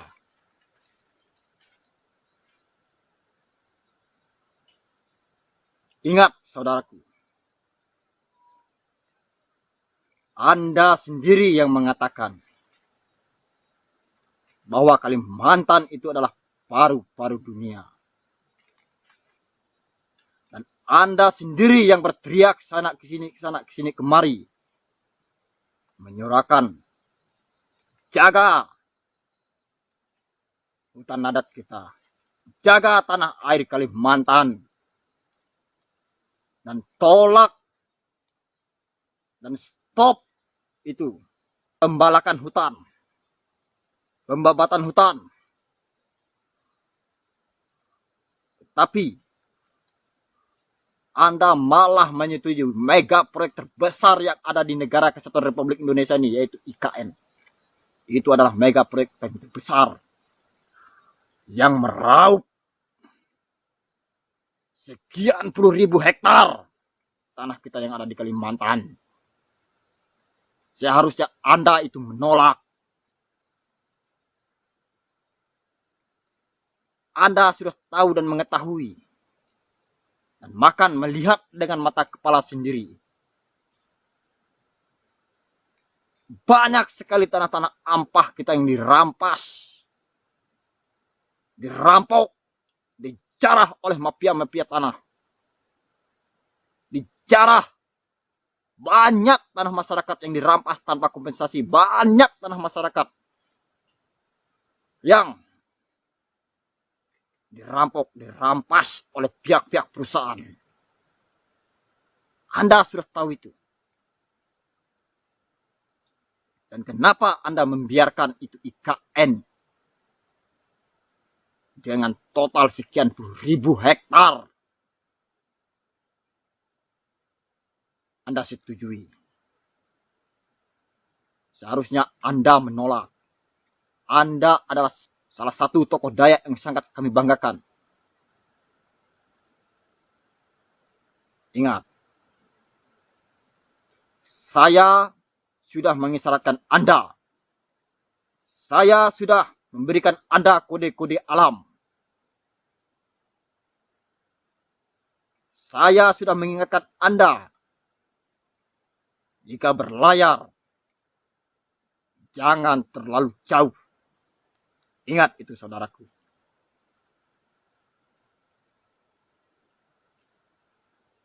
Dan saya sudah memberikan Anda kode-kode alam. Apakah Anda tidak mengetahuinya? Yang saya maksudkan Pulau Mas itu adalah Kalimantan.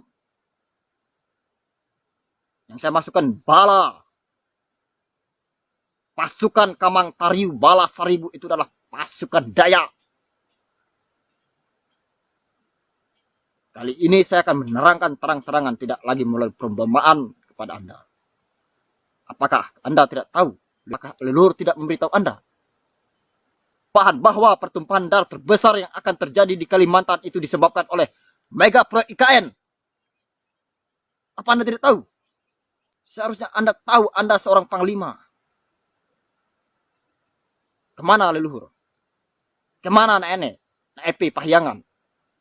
Mimpin yang berasal dari utara Pulau Mas, Pulau Kalimantan. Itu berasal dari Kalimantan Utara. Yang akan memicu, memecahkan pertumpahan darah terbesar yang akan terjadi di Kalimantan. Saya sudah memberikan Anda kode-kode alam. Saya sudah mengingatkan Anda, memberikan Anda isyarat. Bala pasukan yang saya masukkan adalah pasukan Anda.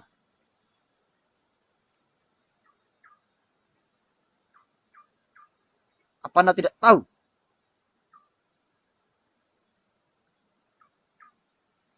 Ingat, pemimpin Dayak yang berasal dari Kalimantan Utara sebelah timur, itulah yang akan menyebabkan pertumpahan darah, perpecahan darah terbesar yang tidak pernah terjadi, akan terjadi di Kalimantan ini.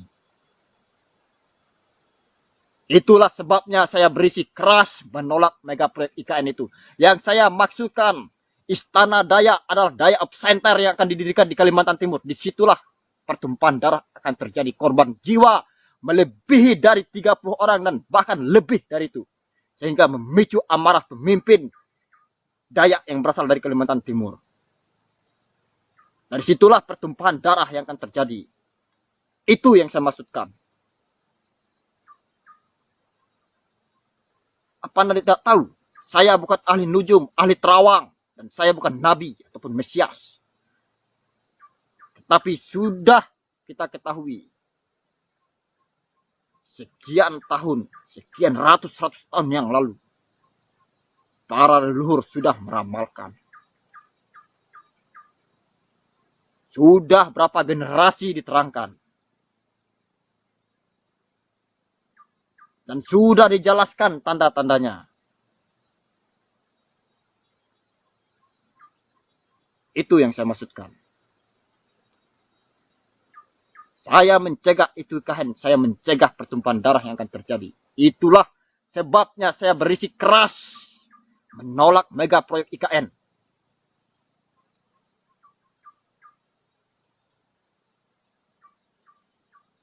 Ingat itu baik-baik. Anda, Panglima Jilah, adalah wakil kami. Orang-orang kami Dayak yang sangat kami percaya untuk mengambil tindakan-tindakan dan kebijakan-kebijakan yang menguntungkan bagi Dayak.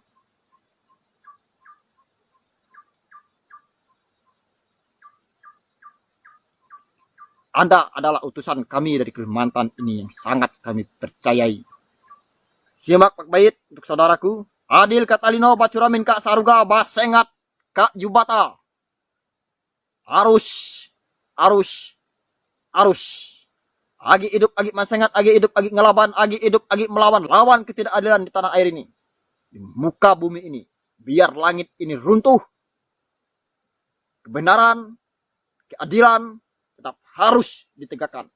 Bacuramin cak saruga, basengat ka jibata. Arus. Kami masyarakat Dayak marah. Tidak boleh ada lagi yang menghina presiden. Presiden itu adalah simbol negara.